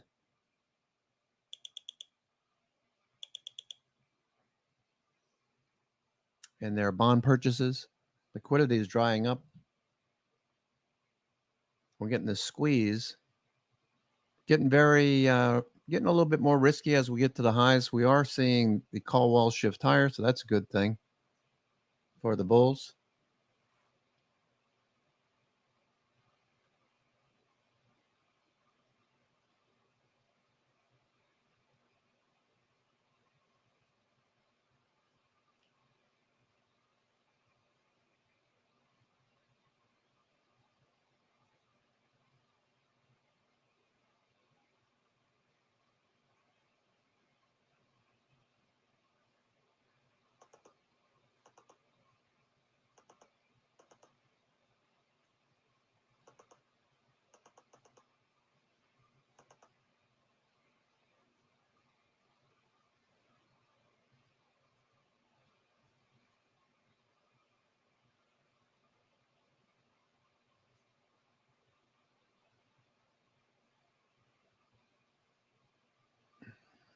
VIX is trying to get back above 15.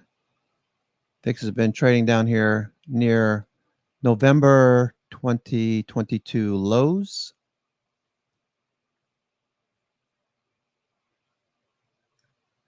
The significance being volatility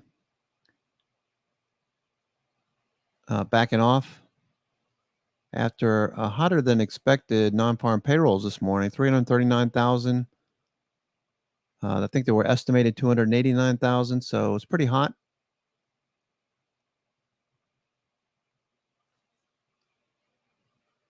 Still, the market's moved higher.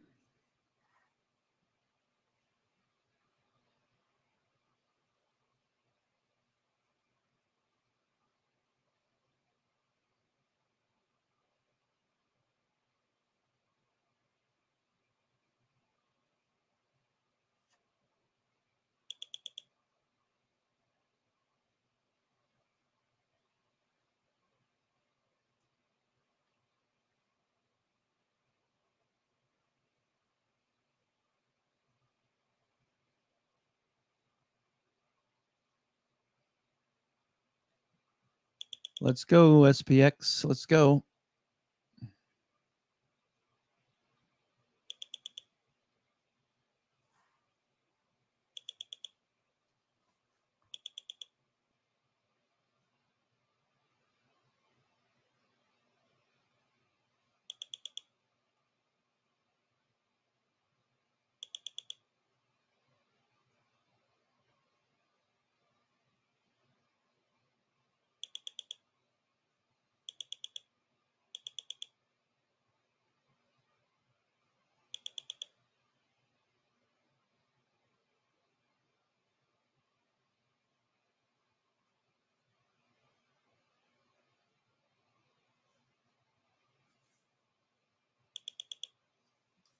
Okay, on the move. Got plenty of time left. Plenty of time. Now, I repeat myself over and over and over again, but after 2 o'clock, I'm looking for institutions to give us direction. Are they going to follow through and continue buying this? Are they going to push it higher and sell into strength? I don't know what they're going to do, but I do look for their direction after 2:30. Most days. Today's a Friday. It's a weekly OPEX, beginning of the month. Just examining. We'll keep a record of this for the weekend video so we can look forward. We do know that advanced decline percent is rising. We're not overbought yet. NIMO is looking a lot better. Breadth is improving. We got sector rotation into all the sectors that were not performing last week or the week before. We had several weeks of underperformance by the majority of sectors, whereas tech and communications saw all of the activity in about 8 stocks. They continue to make new highs. So not only are they performing, but so is the sectors that have rotated in.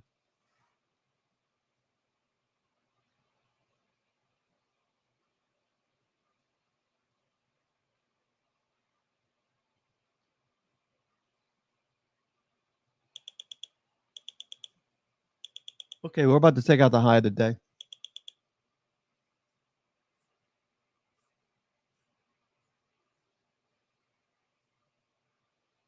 Tesla on a buy signal for the last 12 minutes. Tesla on a buy.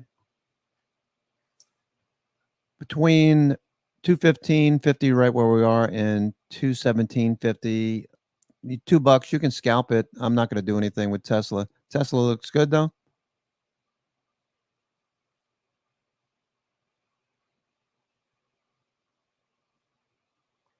Tesla will probably be a setup for next week.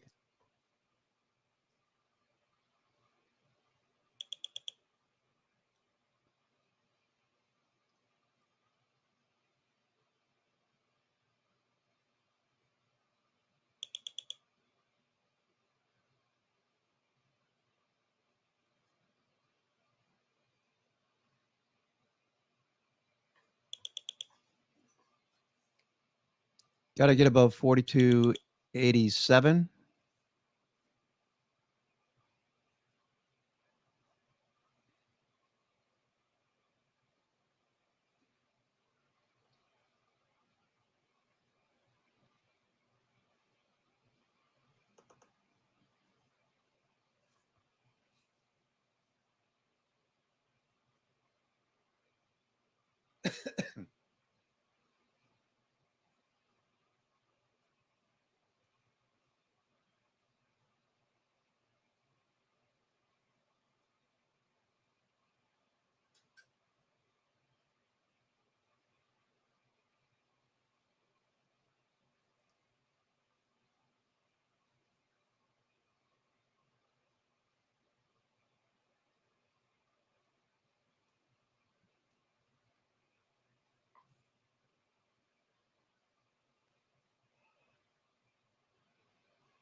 Tesla doing the same thing, trying to make a new high, starting to turn.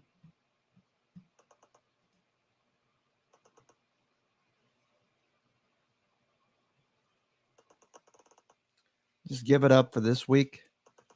We've had a great week, 3 weeks in a row.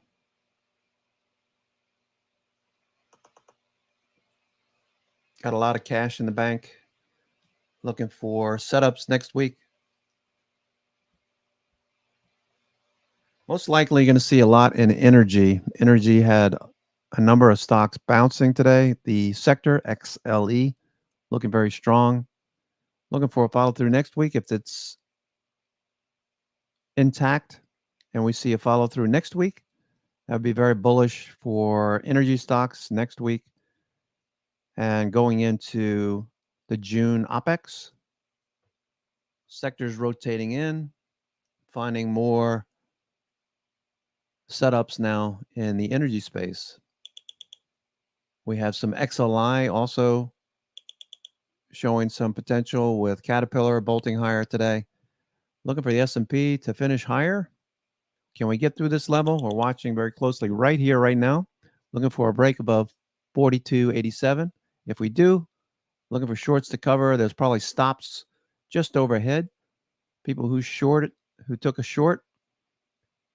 And then the reversal, there's probably some stops overhead above 42.87. So if we get that level, we could see some stops getting run and we could push higher.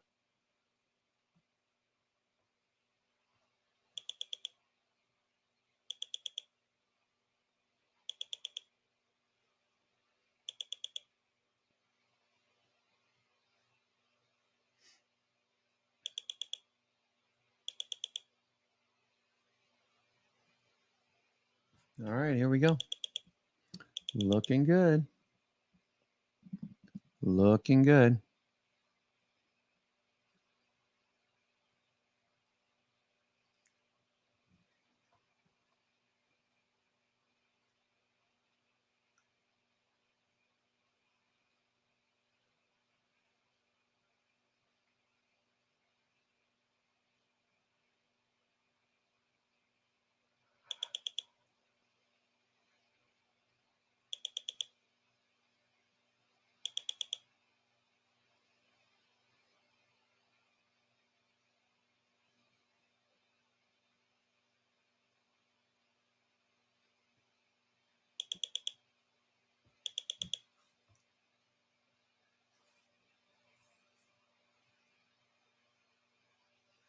Still very strong. Market muscle is pointing higher.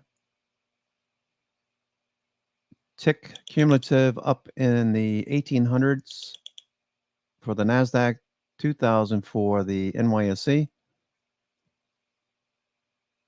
Lots of market muscle up arrows. So we're looking for a pop to the upside. We have NYSE is almost 5-1 up volume, 3-1 on the Nasdaq.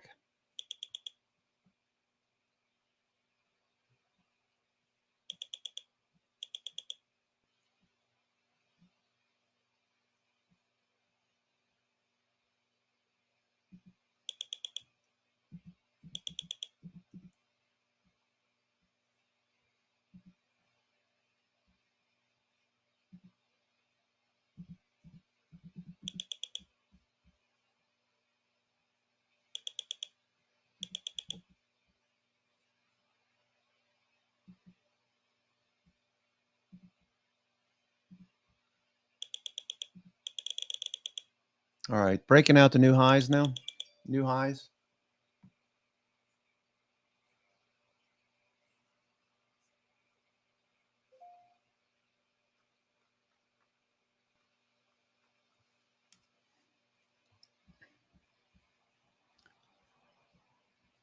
We've got an hour and 15 minutes to go to try a run up to 4,300.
Come on, S&P, let's do it. If we're going to do it, let's go ahead and do it. VIX needs to roll over.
All right, some profit taking here. We're not making any progress.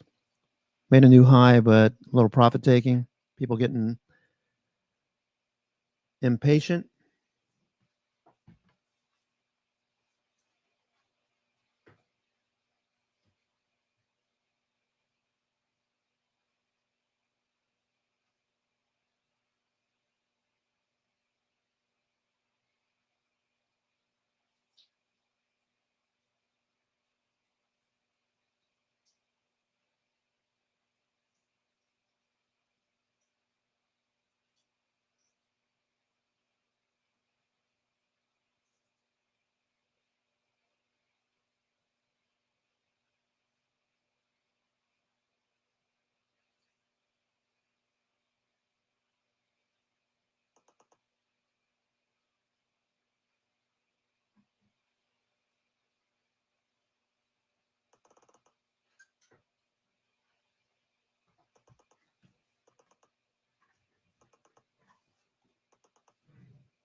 VIX pushing a bit higher. Still very low at 1474.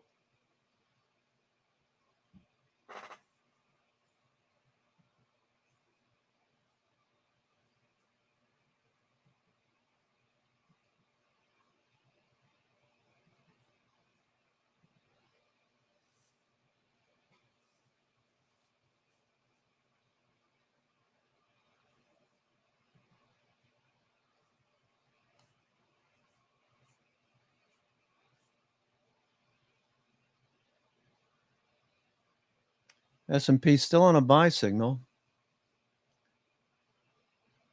We follow through.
Some more pressure. We're still almost 5-1 up by him on the NYSE, 3-1 on the Nasdaq. So that's good.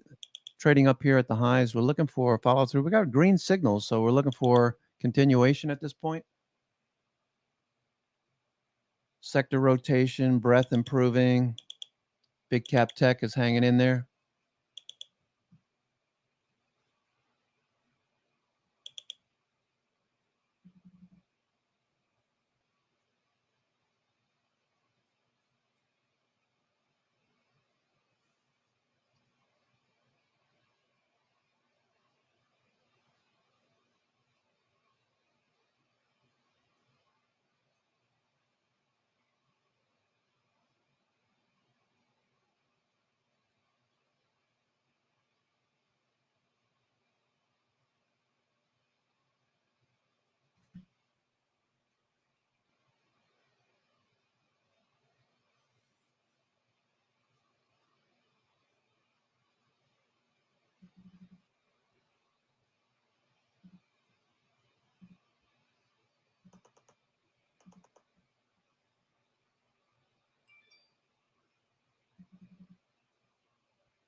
Nope.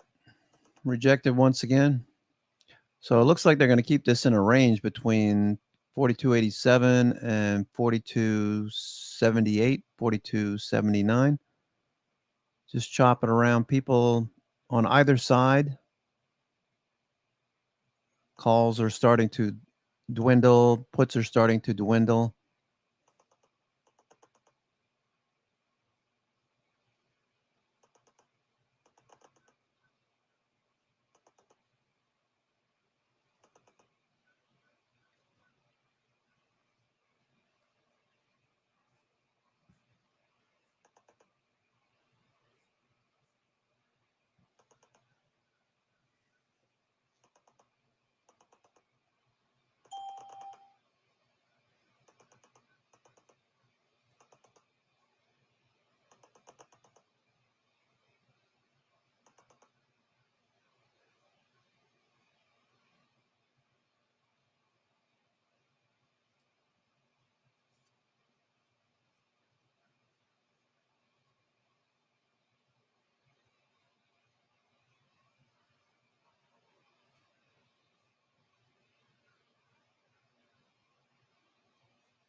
Just watching for either a breakout or a resumption of this fade at the moment. Not doing much.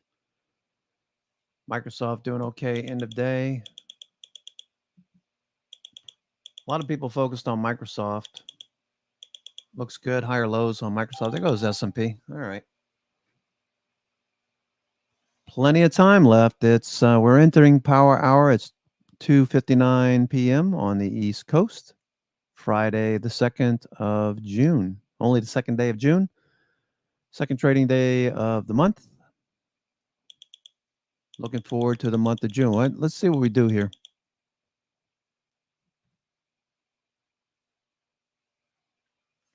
S&P is still on a buy signal.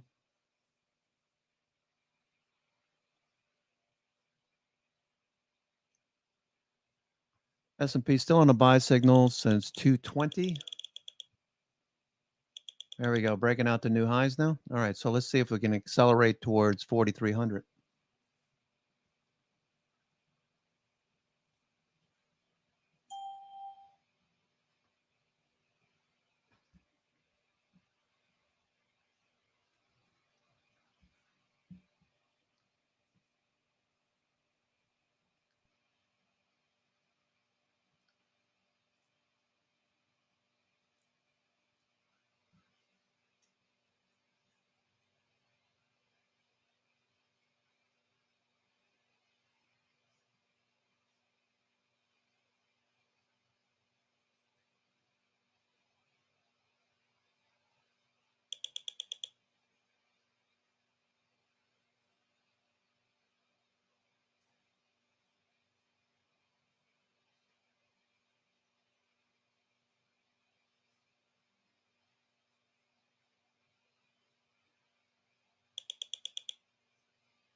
Pushing higher. Can we do it? Can we do it?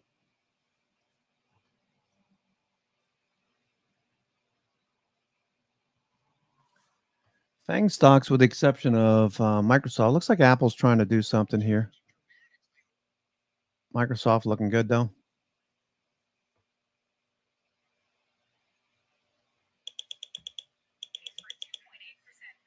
Gain. Also, the biggest winner today, as you can see, up about 3.2%. Meanwhile, the Dow is up about 730 points. That's 2.2%. 3M and Caterpillar, the biggest winners there.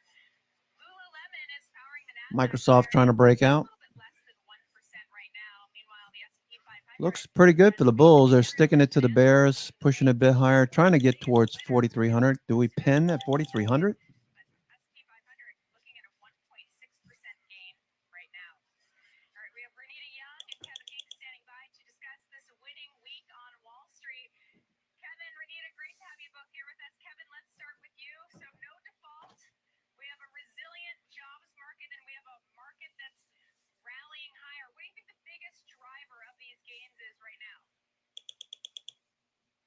Well, I think the fact, Caroline, that even though we had a strong jobs data, there were things that showed some weakness in the overall economy, like the unemployment rate going up to 3.7%. The number of unemployed people went up by 440,000 jobs during this period. So there is some news from some softening. I think the comments earlier in the week by Philip Jefferson and Patrick Harker about a skip, not a pause, I think is giving some relief to this market. I don't know if relief is from the debt ceiling talks. A strong finish to the week in terms of that. I think Chuck Schumer saying we can breathe a sigh of relief. I'm not sure the markets were that concerned to begin with, Caroline. But this is a rally. A lot of us thought that one or two things had to happen, Caroline. Either the Nasdaq had to come back down to the other three indices, or the other three indices had to catch up.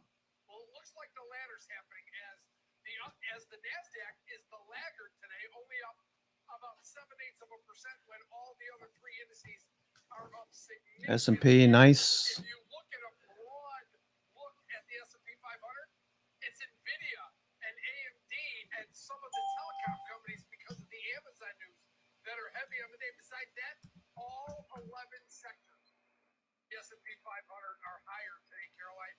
This is a broad rally where it looks like the other three indices are catching up to the Nasdaq, Caroline.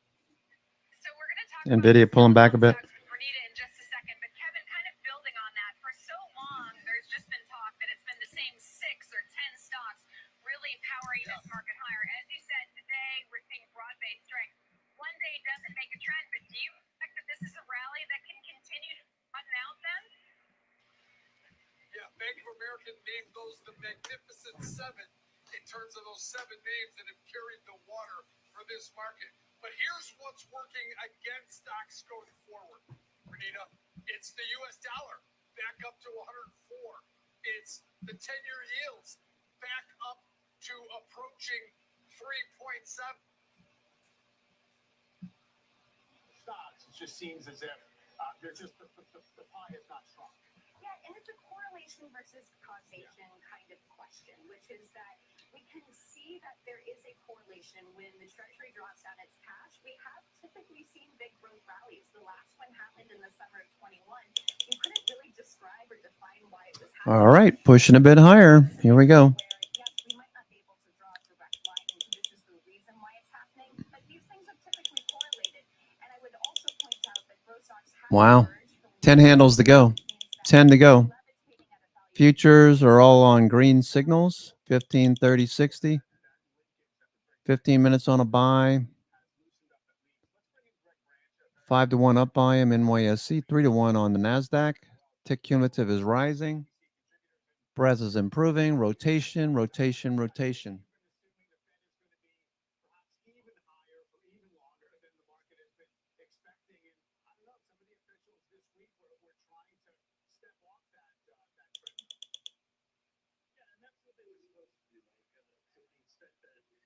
Politicians and certainly the banks were going to do some of the Fed's work for them. The politicians might bring us to the precipice of default, which may still result. Nice follow through. Here we go. Starting to rally. Cayman getting his way. Upping underwriting standards of their own accord. I think Cameron hit something right on the head with regard to the Treasury. They need to replenish the TGA, and that's probably in the magnitude of about the 700 billion number. Recall that they spent down about 600 billion of untaxed and unborrowed money, which was an injection into the bloodstream. Not only did it result in elevated valuations, but it resulted in a surprisingly strong first quarter.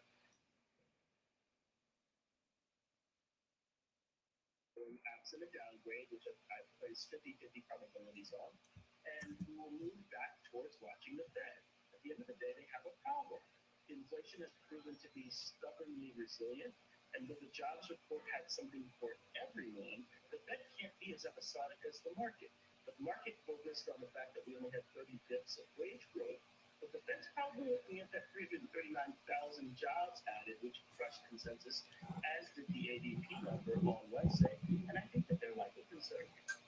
I guess the question I have on the debt downgrade, I mean, does anybody look back at S&P's downgrade from 2011 and say, you know what, that was the time that we should get negative on the economy and markets? It seems very much almost a political gesture or a political comment by S&P, and Fitch just said, okay, we're going to keep you on negative rating watch, but it is what it is for 2 years. We haven't invested.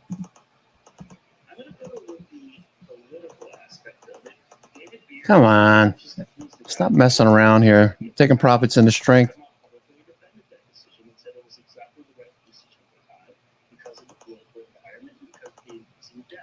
So that's really given cover to Fitch and Moody's, both of whom have placed us on watch.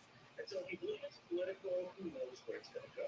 If you believe that it's substantive based, I think that there's a likelihood or a reasonable likelihood for that. So there's still sellers out there. People, dealers dealing with these 0-day options as we push higher. People taking profits into strength. And dealers rehedging.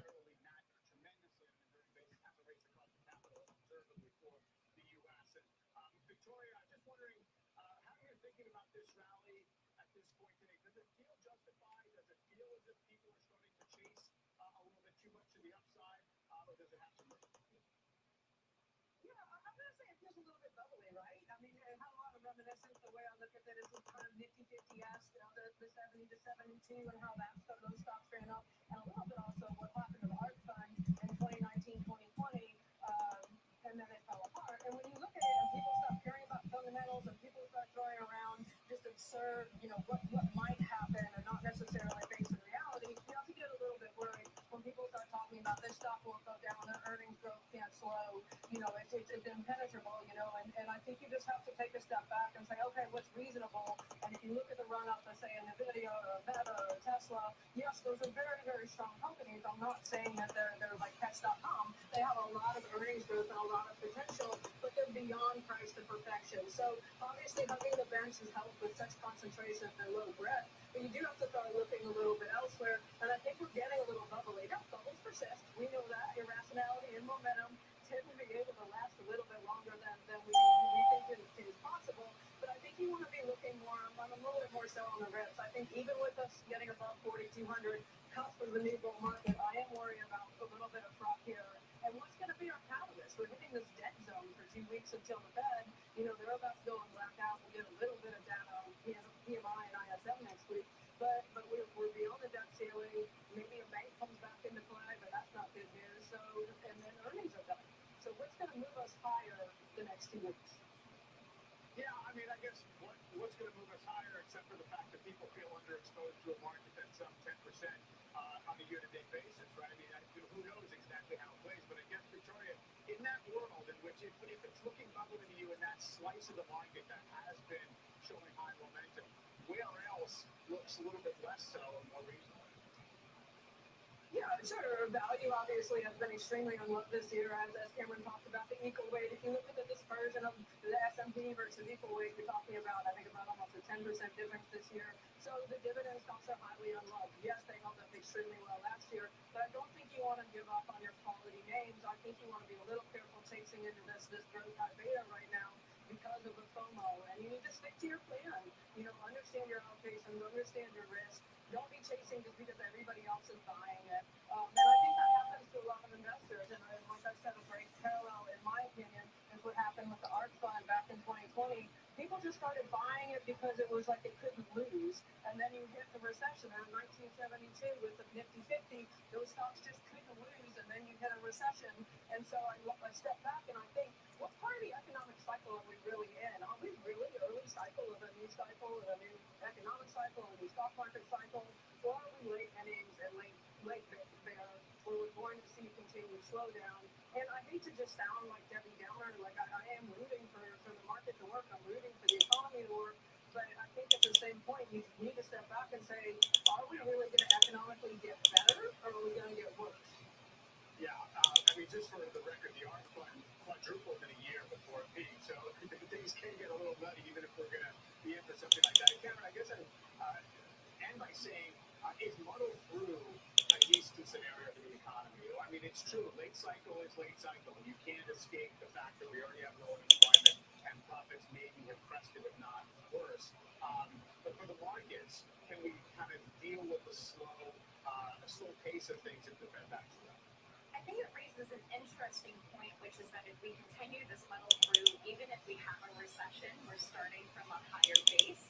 So maybe we don't go as deep as people feared back in. All right, got plenty of time left, more than 45 minutes to go. What's being priced in, at least, because if you look at consensus earnings expectations, there's a big rebound already priced into 2024 with a big rebound in margins, which is effectively saying that there will be no recession. It will still Have a good one. Have a good weekend, Dollar. We'll see you Monday, I guess. XLE making new highs.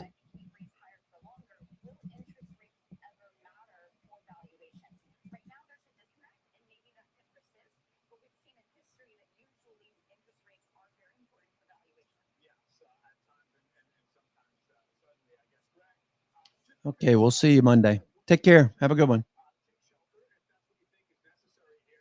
I'm already into the weekend mentally.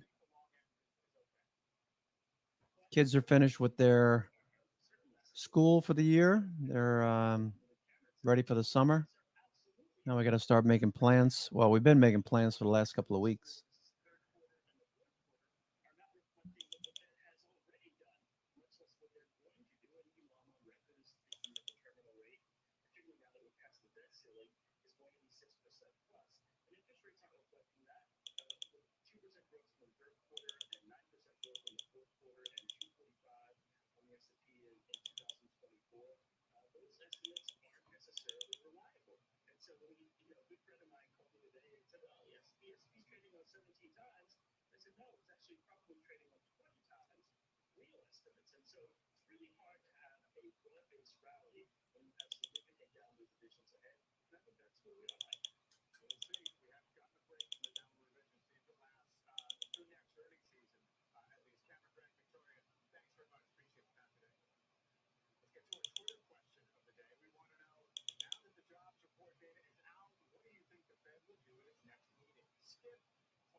Thanks for that clarity, because I was just picturing this. But let's talk about a serious story, because over a dozen states have filed lawsuits suing chemical manufacturers like 3M over toxic forever chemicals, that's what they call them, or PFAs that are found in clothing and household goods, which eventually end up in our drinking water. So today, a Bloomberg report says 3M struck a $10 million settlement with several U.S. cities and towns to resolve their water pollution claims tied to these chemicals. This 3M news comes after DuPont, Corteva, and Chemours also settled over contaminated U.S. public water earlier this morning. And that's why you're seeing all of these names, 3M up almost 9%, and the other names too also climbing higher. Now let's look over at Airbnb. It's the second biggest winner on the Nasdaq 100, up about 4%. There's no major stock catalyst or news that I can see, but the company is filing a lawsuit against New York City over a new law against short-term rentals. The law will limit the number of One more shot. One more shot. the mayor's office, and that could be adding to the uptick, said they will review the lawsuit. Mike? Christina, thank you. We are just getting started here. Up next, Apple's highly anticipated developers conference kicks off in just a few days. We'll hear from an analyst who just upped his price target ahead of the big event. He will make his case after the break. And later, the telecom tumble. Those stocks getting slammed today, and it's all thanks to one big tech name. We will explain. You're watching Closing Bell on CNBC.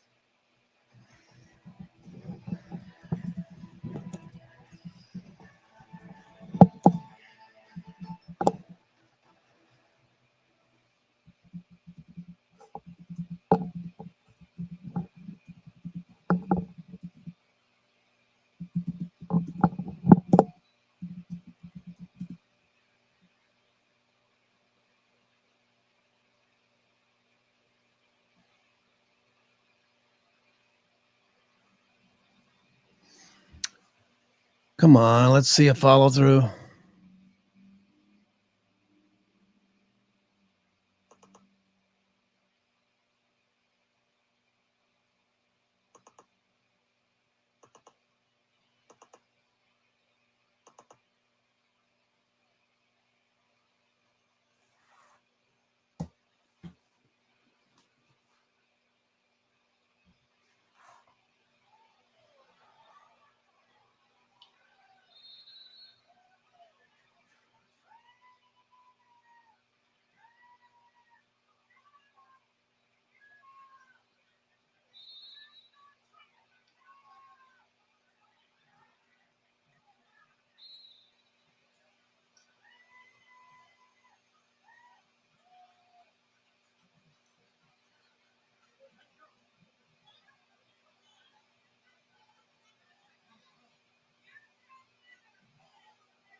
All right, so we're settling down right near 42.90. It's good for the bulls, even if we don't make a shot at 4,300. We are very strong day, very strong week, and very strong start to the month.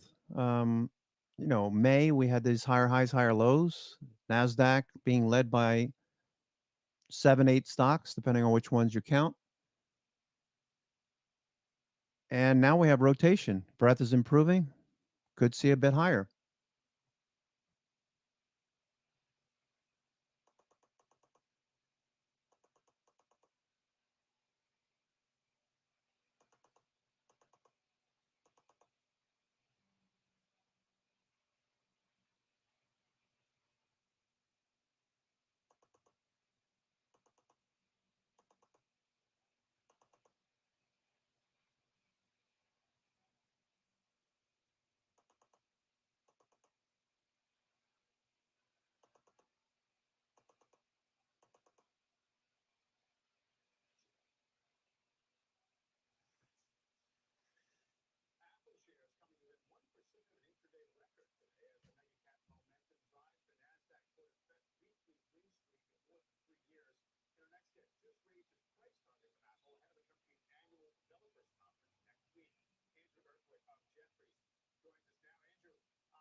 $4,000 for a VR headset? I don't think so.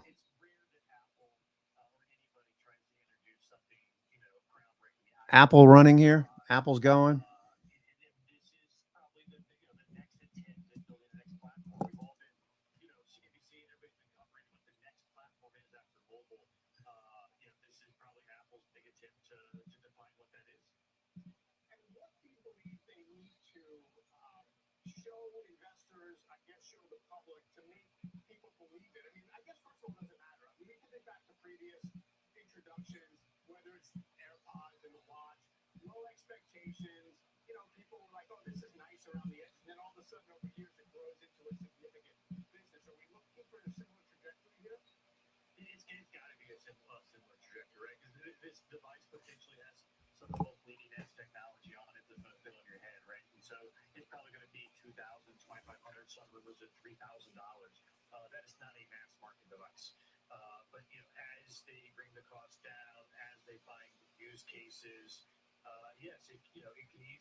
The stock obviously has performed well, even in a market where, first of all, Apple's is in a fiscal year where earnings are roughly flattish, and growth maybe resumes next year. So it's performed well in that light, but also without necessarily being seen as one of the core artificial intelligence plays. What is Apple going to have to say on that front? It doesn't matter.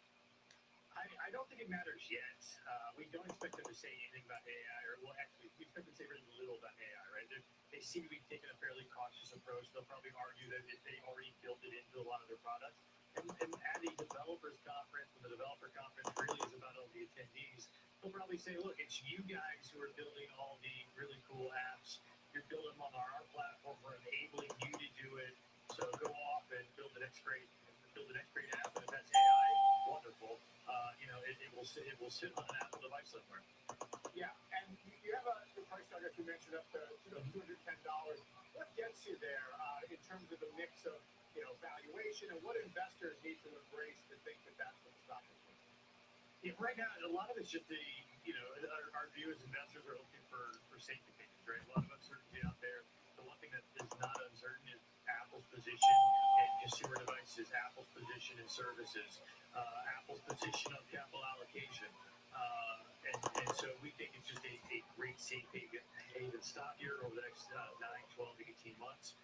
And it's already performed that way, right? Clearly, I think that's what's been driving the mega caps this year, and I think Apple is a key stock in that group. Yeah, certainly if that continues to be the market's attitude, it's one I'll settle on. Andrew, appreciate it. Thank you. Thank you, Brandon. And don't miss a special edition of Closing Bell live from Cupertino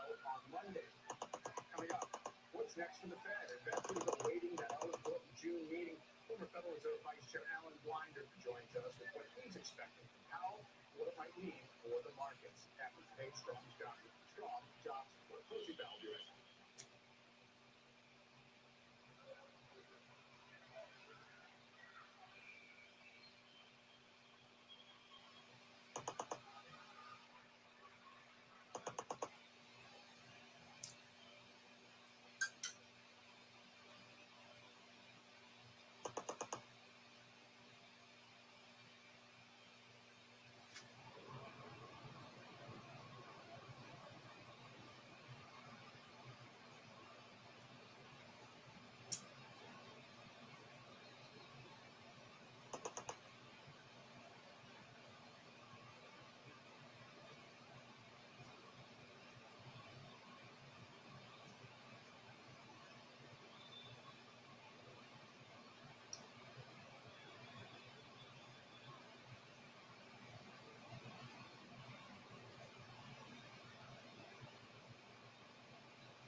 All right, we got a little bit more than 30 minutes to go. 30 minutes to go.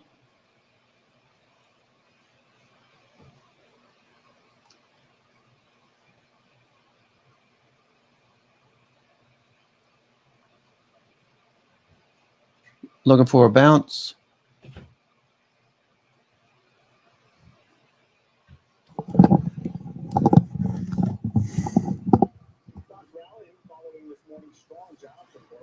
All right, Apple 181.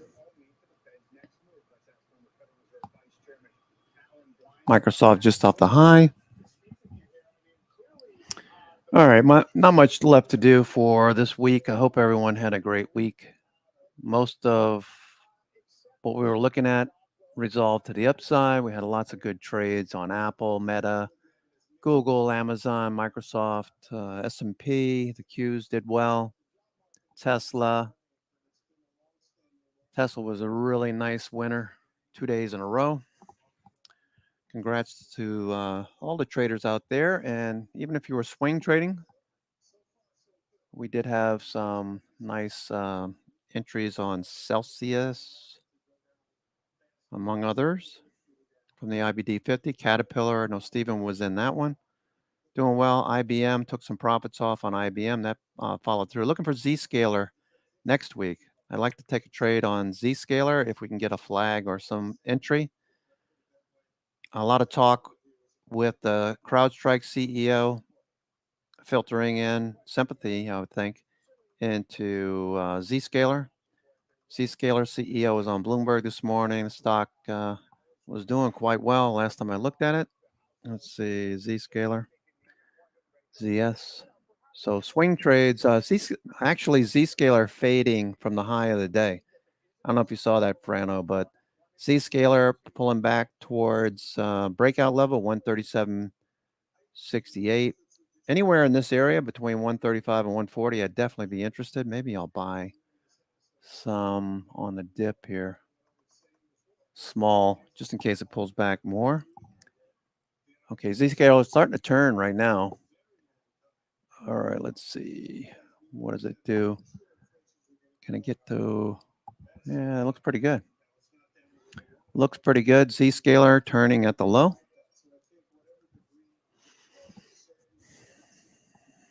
All right. So I'll keep my positions to a minimum. Looking for a follow through.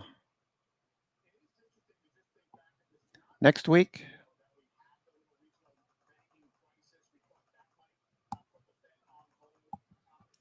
All right, SPY fading, S&P fading, profit taking.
We've got 28 minutes to go for 28 minutes to go.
NVIDIA hanging in this consolidation up here. I'm watching next week NVIDIA potential trade for a longer term swing on NVIDIA.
All right, so winding down now for the week.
One more bounce.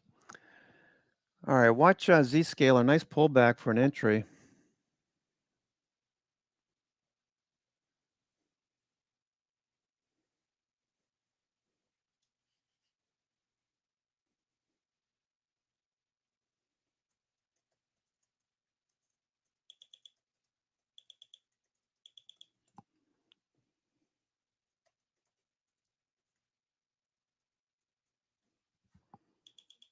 Zscaler looking for a follow through.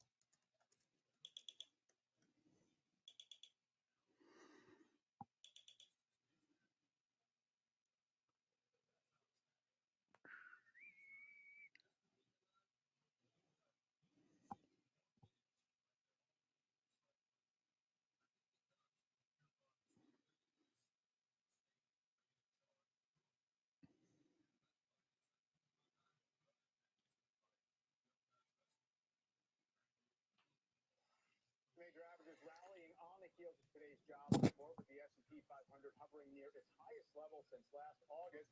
But is the market's recent momentum set to stall, or is there still more room to run? Let's ask Jeff DeGraff, the chairman and head of technical research at Renaissance Macro. Jeff, it's good to see you. You've been, in the camp, sticking to the idea that this market is in an uptrend. Since October, it's gotten a little ragged. Parts of the market have, on the verge of breaking down.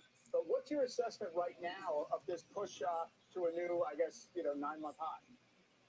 Yeah, look, I'm still optimistic. I think there are better things happening than people, or particularly the bears, are giving it credit for. One of the big ones for us, our credit spreads have really kind of led the way here. They've stalled out a little bit, but certainly not anything that you'd expect given the... All righty, let's see. Got a few minutes left to go for today's session, June the 2nd. Looking for Apple to blast a bit higher. We got the 182.50s have been very active. Actually, the 180s, 181s, and 182.50s. Microsoft looking for that to get back above 337 next week.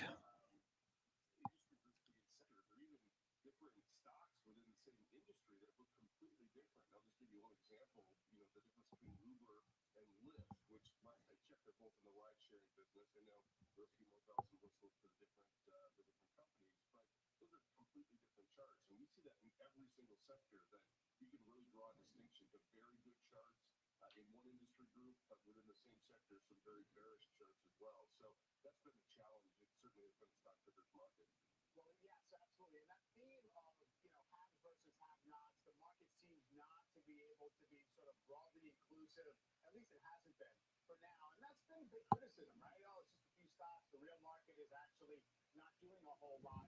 But today we see some catch-up move. Is there the possibility of the market essentially repairing itself internally by rotating? It's a much higher probability than people give it credit for. And I know people are using this breadth of the correction. The breadth has not been as robust as you'd want it to be, but it certainly hasn't been, exclusively bearish as well. And I think that's important.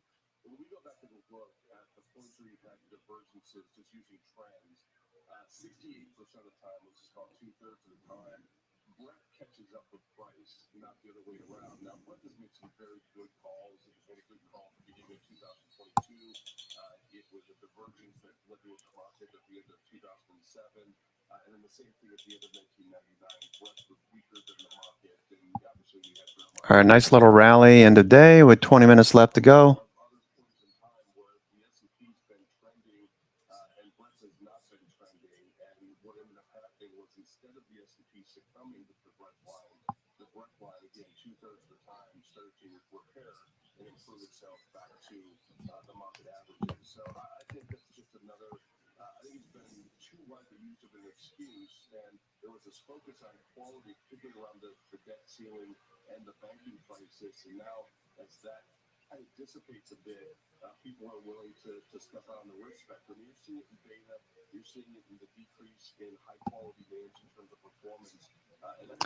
Long as the bulls stay up here north of this 42.50, 42.70. Where are we? 42.85. I mean, this is a great way to end the week. We got 4,300 building.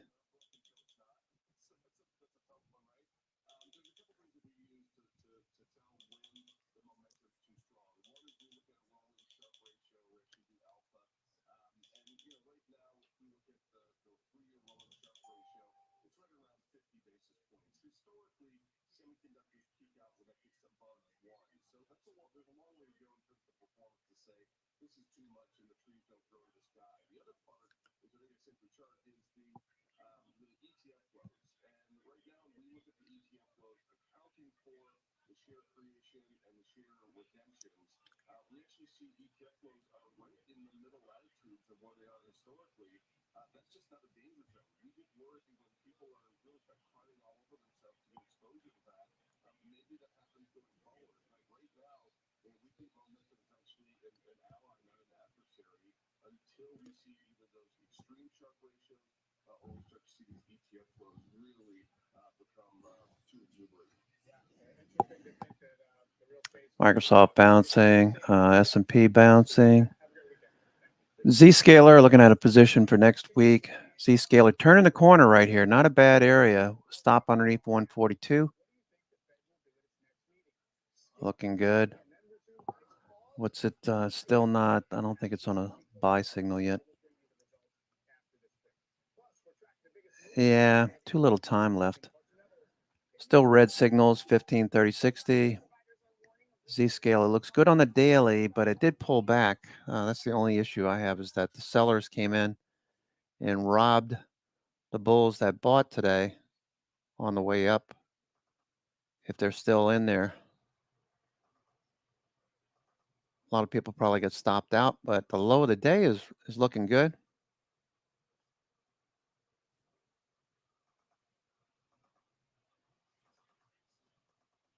All right, so fade here. A little fade.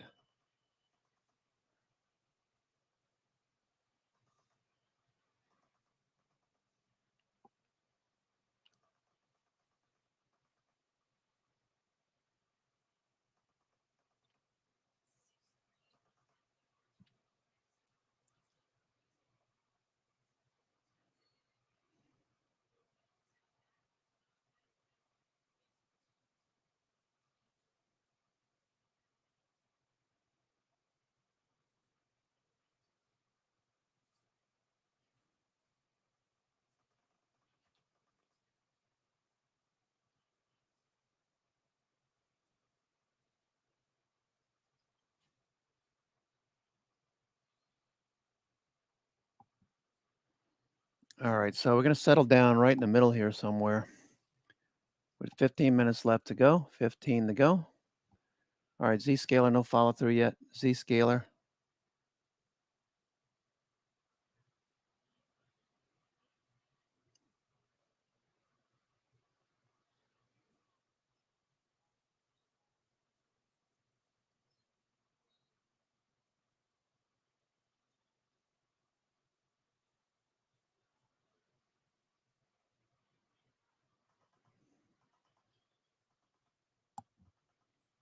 All right, so I'm going to give back some of this here. Looks like it.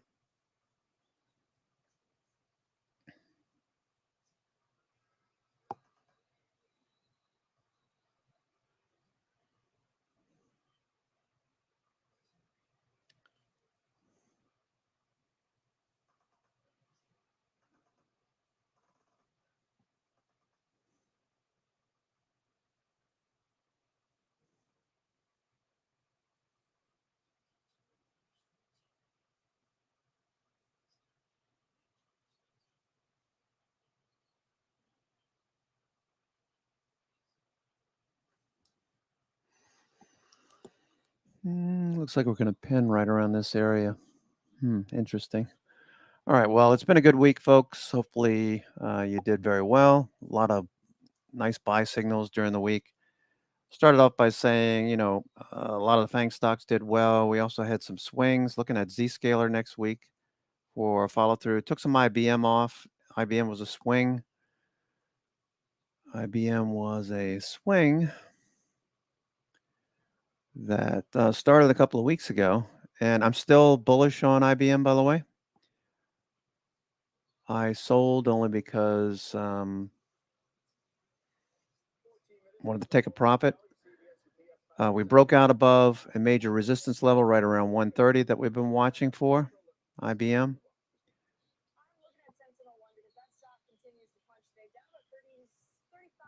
IBM, double bottom, breaks a downtrend. It's above the 200-day, the dotted line. It's kind of hard to see with all this graphics on here. Pushing through 50% is the retracement I was looking for. We got through 382. Overbought, stochastics where it is, RSI where it is. So I took some off. It's probably going to follow through on Monday, which is fine. I'll take a buy signal in the first 15 minutes. After the first 15 minutes, I'll take a buy signal. That'll be fine. But I took profits. Want to lock in some and take a few positions off going into next week. I have no idea what's going to happen now that the debt ceiling is finalized. Wasn't much of a reaction, more of a reaction this morning off of the non-farm payrolls being hotter than anticipated. 334,000 versus 289,000 estimated. All right, so double bottom held here. Okay, that looks good.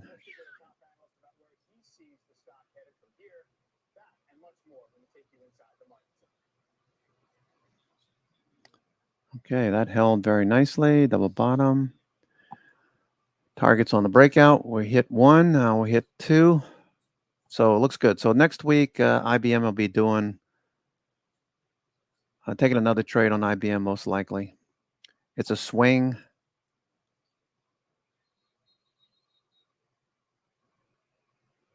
It's a swing. Looking for a revisit of 150 eventually. All right, here Zscaler starting to turn the corner. I'm like, if it wasn't so little time left in the day, really shouldn't do anything. So I'm not going to do anything on Zscaler. Looking for this low to get bought though. All right, let me go down the list, see what's, don't forget today we've got a weekly expiration. 6-2. All right, so we're getting a little rally. 6-2. We got 12 minutes left to go. 12 minutes left to go. What is expiring today? The second. Do I have anything expiring? I don't think I do. Snowflake. I had some Snowflake. Had shares of Snowflake. Took profits on a Snowflake. Had some options, but they were way out of the money. And those expire worthless. What about? No, Intel is 2 weeks from now. Intel, I got the 16s, June 16th, 35s. Looking at AI expires today. We had the puts on AI. That did well. The calls never worked. What else on here? And that's it. That's it. Okay. So we got a couple of minutes left to go. Hope everyone has a great weekend. Come back on Monday. We'll do it all over again. Let's see, S&P. All right, so we're just gonna chop around here. It looks like maybe a little sneaky move in the day on the S&P. But it looks like we're gonna pin somewhere in here.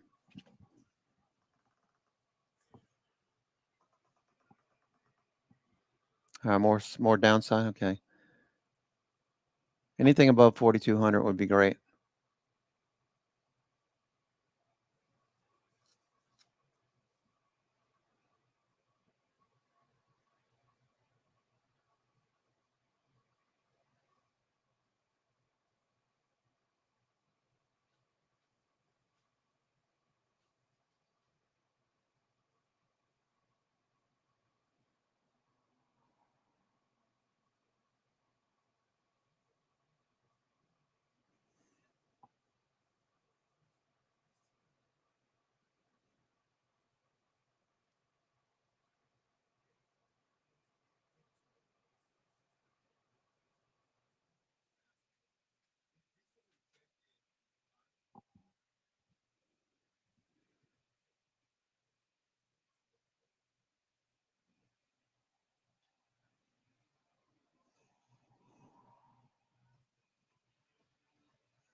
500 this year.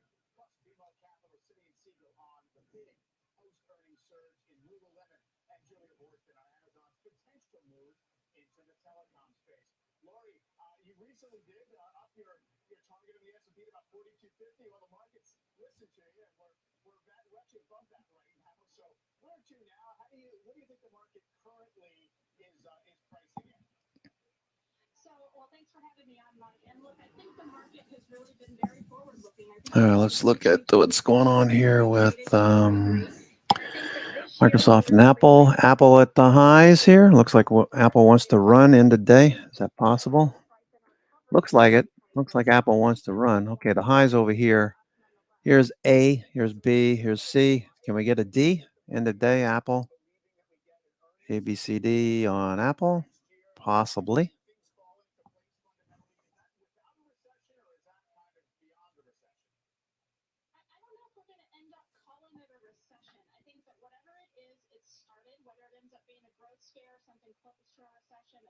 Mild recession. I think the market's been prepared for that. I think we priced that in at the October lows. If it gets far worse than that and kind of bleeds deep into 2024, then I think you might need to see the markets reprice lower. But if the economic damage is fairly contained into this year, I think that we already paid the price for that last year. And frankly, and I hate to say this, but the fact that we are getting some confirming evidence that we're starting to see some of the breakdown in terms of consumer behavior. I think that it's actually good news for the market in an indirect way, simply because we do need whatever this is to go ahead and get it started, so we're not just constantly pushing it down into the future. Yeah, absolutely. We've been in those periods before where we can't get off of that late cycle vigil. Within the market, what looks interesting right now? Everyone's talked about the growth stock dominance and small caps maybe bouncing to catch up a little bit today. All right, one more little rally. Watch Apple here. It was a fantastic day. Last I checked, we were up about 3.4% on the Russell 2000.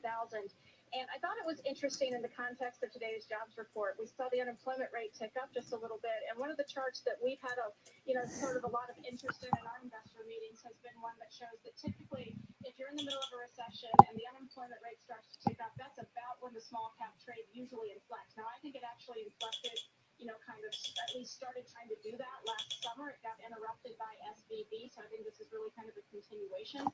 But really the idea is, once everyone sort of knows that certain things are breaking down and that economic damage is upon us, it's usually already priced into the small cap part of the market. So I think that's one of the reasons why it's rotating so heavily today. Also, frankly, I think that we're seeing the value trade in general catch up, and small cap has become synonymous with that value trade. And we've seen certain things suggesting that the growth trade is ready to take a breather, perhaps not to go down, but in terms of just rotating some of that leadership away and letting the rally broaden out. Certainly, small caps have been trying to fight to reclaim some of that leadership, and they're having a good day so far. Yeah, absolutely. This should be kind of the easy way for those divergences to take care of themselves as opposed to the hard way. Lori, great to talk to you. Thanks so much. Looking for D on Apple here. ABCD. End of day. Lots of volume coming in. Volume on ABCD on Apple.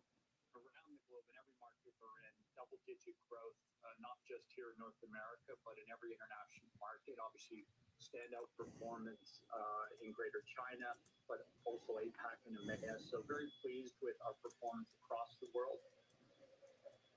Let's bring in BMO's Simeon Siegel. He just raised his price target on Lulu to $355 from $340 a share. Simeon, can we extrapolate this type of performance that Lulu reported into the coming quarters? The market seems to love it. 50, Mike, by the way, how much more comfortable does Calvin look than we are? We got to get Lulu on. So, listen, I think that I agree with what Lori just said. I think this notion of this is the recession everyone's been waiting for but hasn't actually happened yet. Lulu's not seeing any of that pressure. So we're getting the end of a consumer earnings cycle where less bad was not even good enough. Lulu came out with a very strong quarter. I think your question, we're dealing with a stock. And right now we're seeing stock go back to where it was about a month ago. Is it going to get better? Can it get better? I think these are very fair questions. I think what we saw was a clean, healthy, strong quarter that appears very much priced into the stock. Yeah, and to be clear, you are kind of more neutral on the stock, even as you raise your price target as the valuation has rebuilt. I mean, the market clearly is just kind of crowding into the durable retail and consumer names and discarding those that seem more vulnerable. Where do you find there to be decent opportunity in the sector? I think it's interesting. Listen, you and I talk about various types of companies here. We have the Nikes of the world where you have consistency in your size and scale. You have the TJXs of the world where you have off price. I will benefit from a trade down. But then you also right now, I have companies that I look at that are trading at 5, 6, 7 times earnings. A year ago, we were talking about that time sales. So you look at a Capri that just reported, and unless you think that they are going All right, a little bit more fade. We're right in the middle of everything. some of these companies are getting very cheap. So I think it's a risk profile curve. So I like to think about, you can look at the TJXs on one side as being your more protected compounders, right? A little bit less exciting, but more consistent.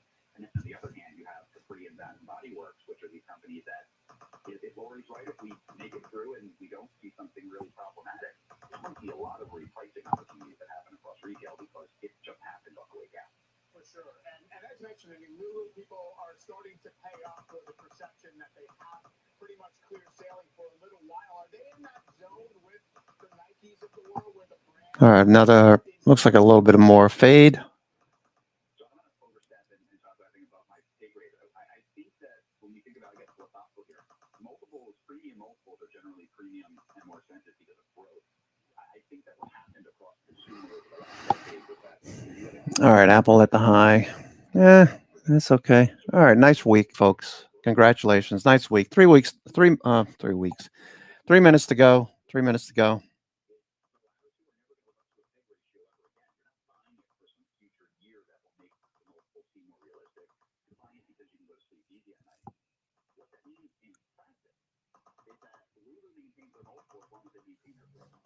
All right, more fade here.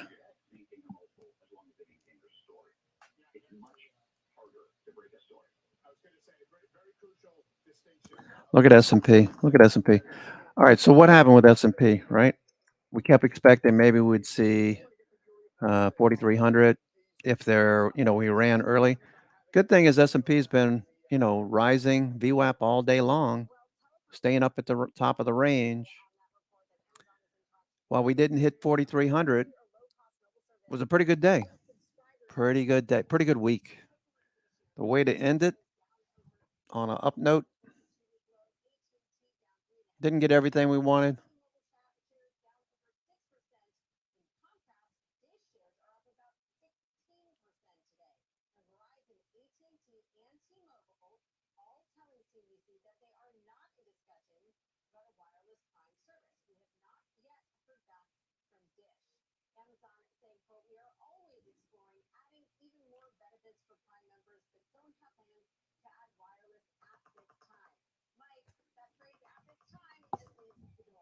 More fade.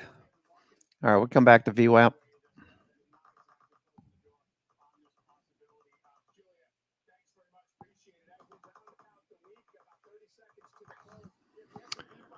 All right, folks. Have a great weekend.